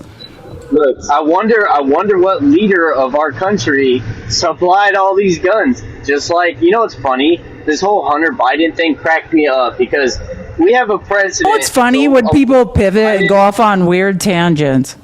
You know, but it's funny because I guarantee you all these arms that got supplied, it wasn't from Trump. Trump wrecked his Mexican mission. No, it's because the open border policy, and I guarantee you there was something behind closed doors. This is just my conspiracy. There's something behind closed doors that the Biden administration and probably Obama funded to allow. You only need $40 for this man to stop tormenting us all. Only the low price of $40, this man can stop talking. An unfounded conspiracy that it had to have been the Democrats that arms the cartel. Well, who's the party? Okay, I know this is flying off the wheel again, but I'm just further proving my point. Who is the party that started segregation? I know you know this. Oh my gosh, the Conservative Party? No, are you retarded? No, Yes, it's yes, the I Democratic can help you. Party. Let me help you. Conservatives Democratic in the Party. South, conservatives in the South perpetuated racism. It's always been the same people. You can just look it up. I can't believe that someone could be that. James, I'm worried for your future. I'm not even mad. I'm You scared. can't say the R slur, guys. We have to kick you. I'm sorry. Did he say that? I didn't even hear it. Yeah, he I think I might be immune to it. It's a at cop this out point. if you say a slur when you're losing an argument just to get kicked. Come on. I'm worried for James. James, it's okay. Like it's okay. You're gonna be okay, little buddy. I'm not even sure what he was. Every was scary. Every ugly part of history. Every ugly part of history you can point towards, it most likely derives from conservative policy. If you're going to talk about segregation or the Triple K or Jim Crow law or anything like that, you're pointing towards conservatism. Things started by conservatism. I don't care what the party was called. There was a party switch. Learn yourself about it. Someone said you don't get to police him. Okay, let me help you. If people that can't defend themselves are being attacked, if you are a decent human being in society, you will say, hey, that's not appropriate, right? Like, are you kidding? We should just all let people punch. Oh, I'm sorry. I forgot about the patriarchy. It's all built on you guys punching down when you feel insecure. I'm sorry. I forgot how you all operate. Yeah. In the real world where people are not pieces of S, when people are punching down on people that can't defend themselves, normal people will step in and say, that is not appropriate. But I know in the patriarchy, it's like someone punches down on you and makes you feel bad. So then you're like, where's a woman I can punch down on? Or where's a smaller, dumber man I could make feel small? Yeah, like that's not how we should operate in society in general.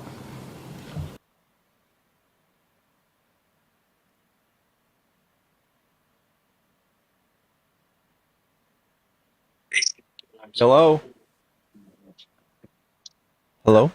Wu-Tang? I love that lady's profile is Wu-Tang. Love that you just That's fucking said that. gangster. So badass. I feel like I kept a view because it's like, Wu-Tang? What?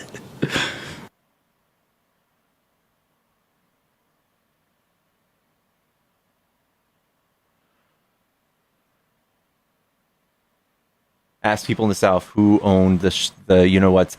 Yeah, it's so funny to watch conservatives try to use logic in all of these debates with who started the Triple K. Well, who's flying the Dixiecrat flag right now?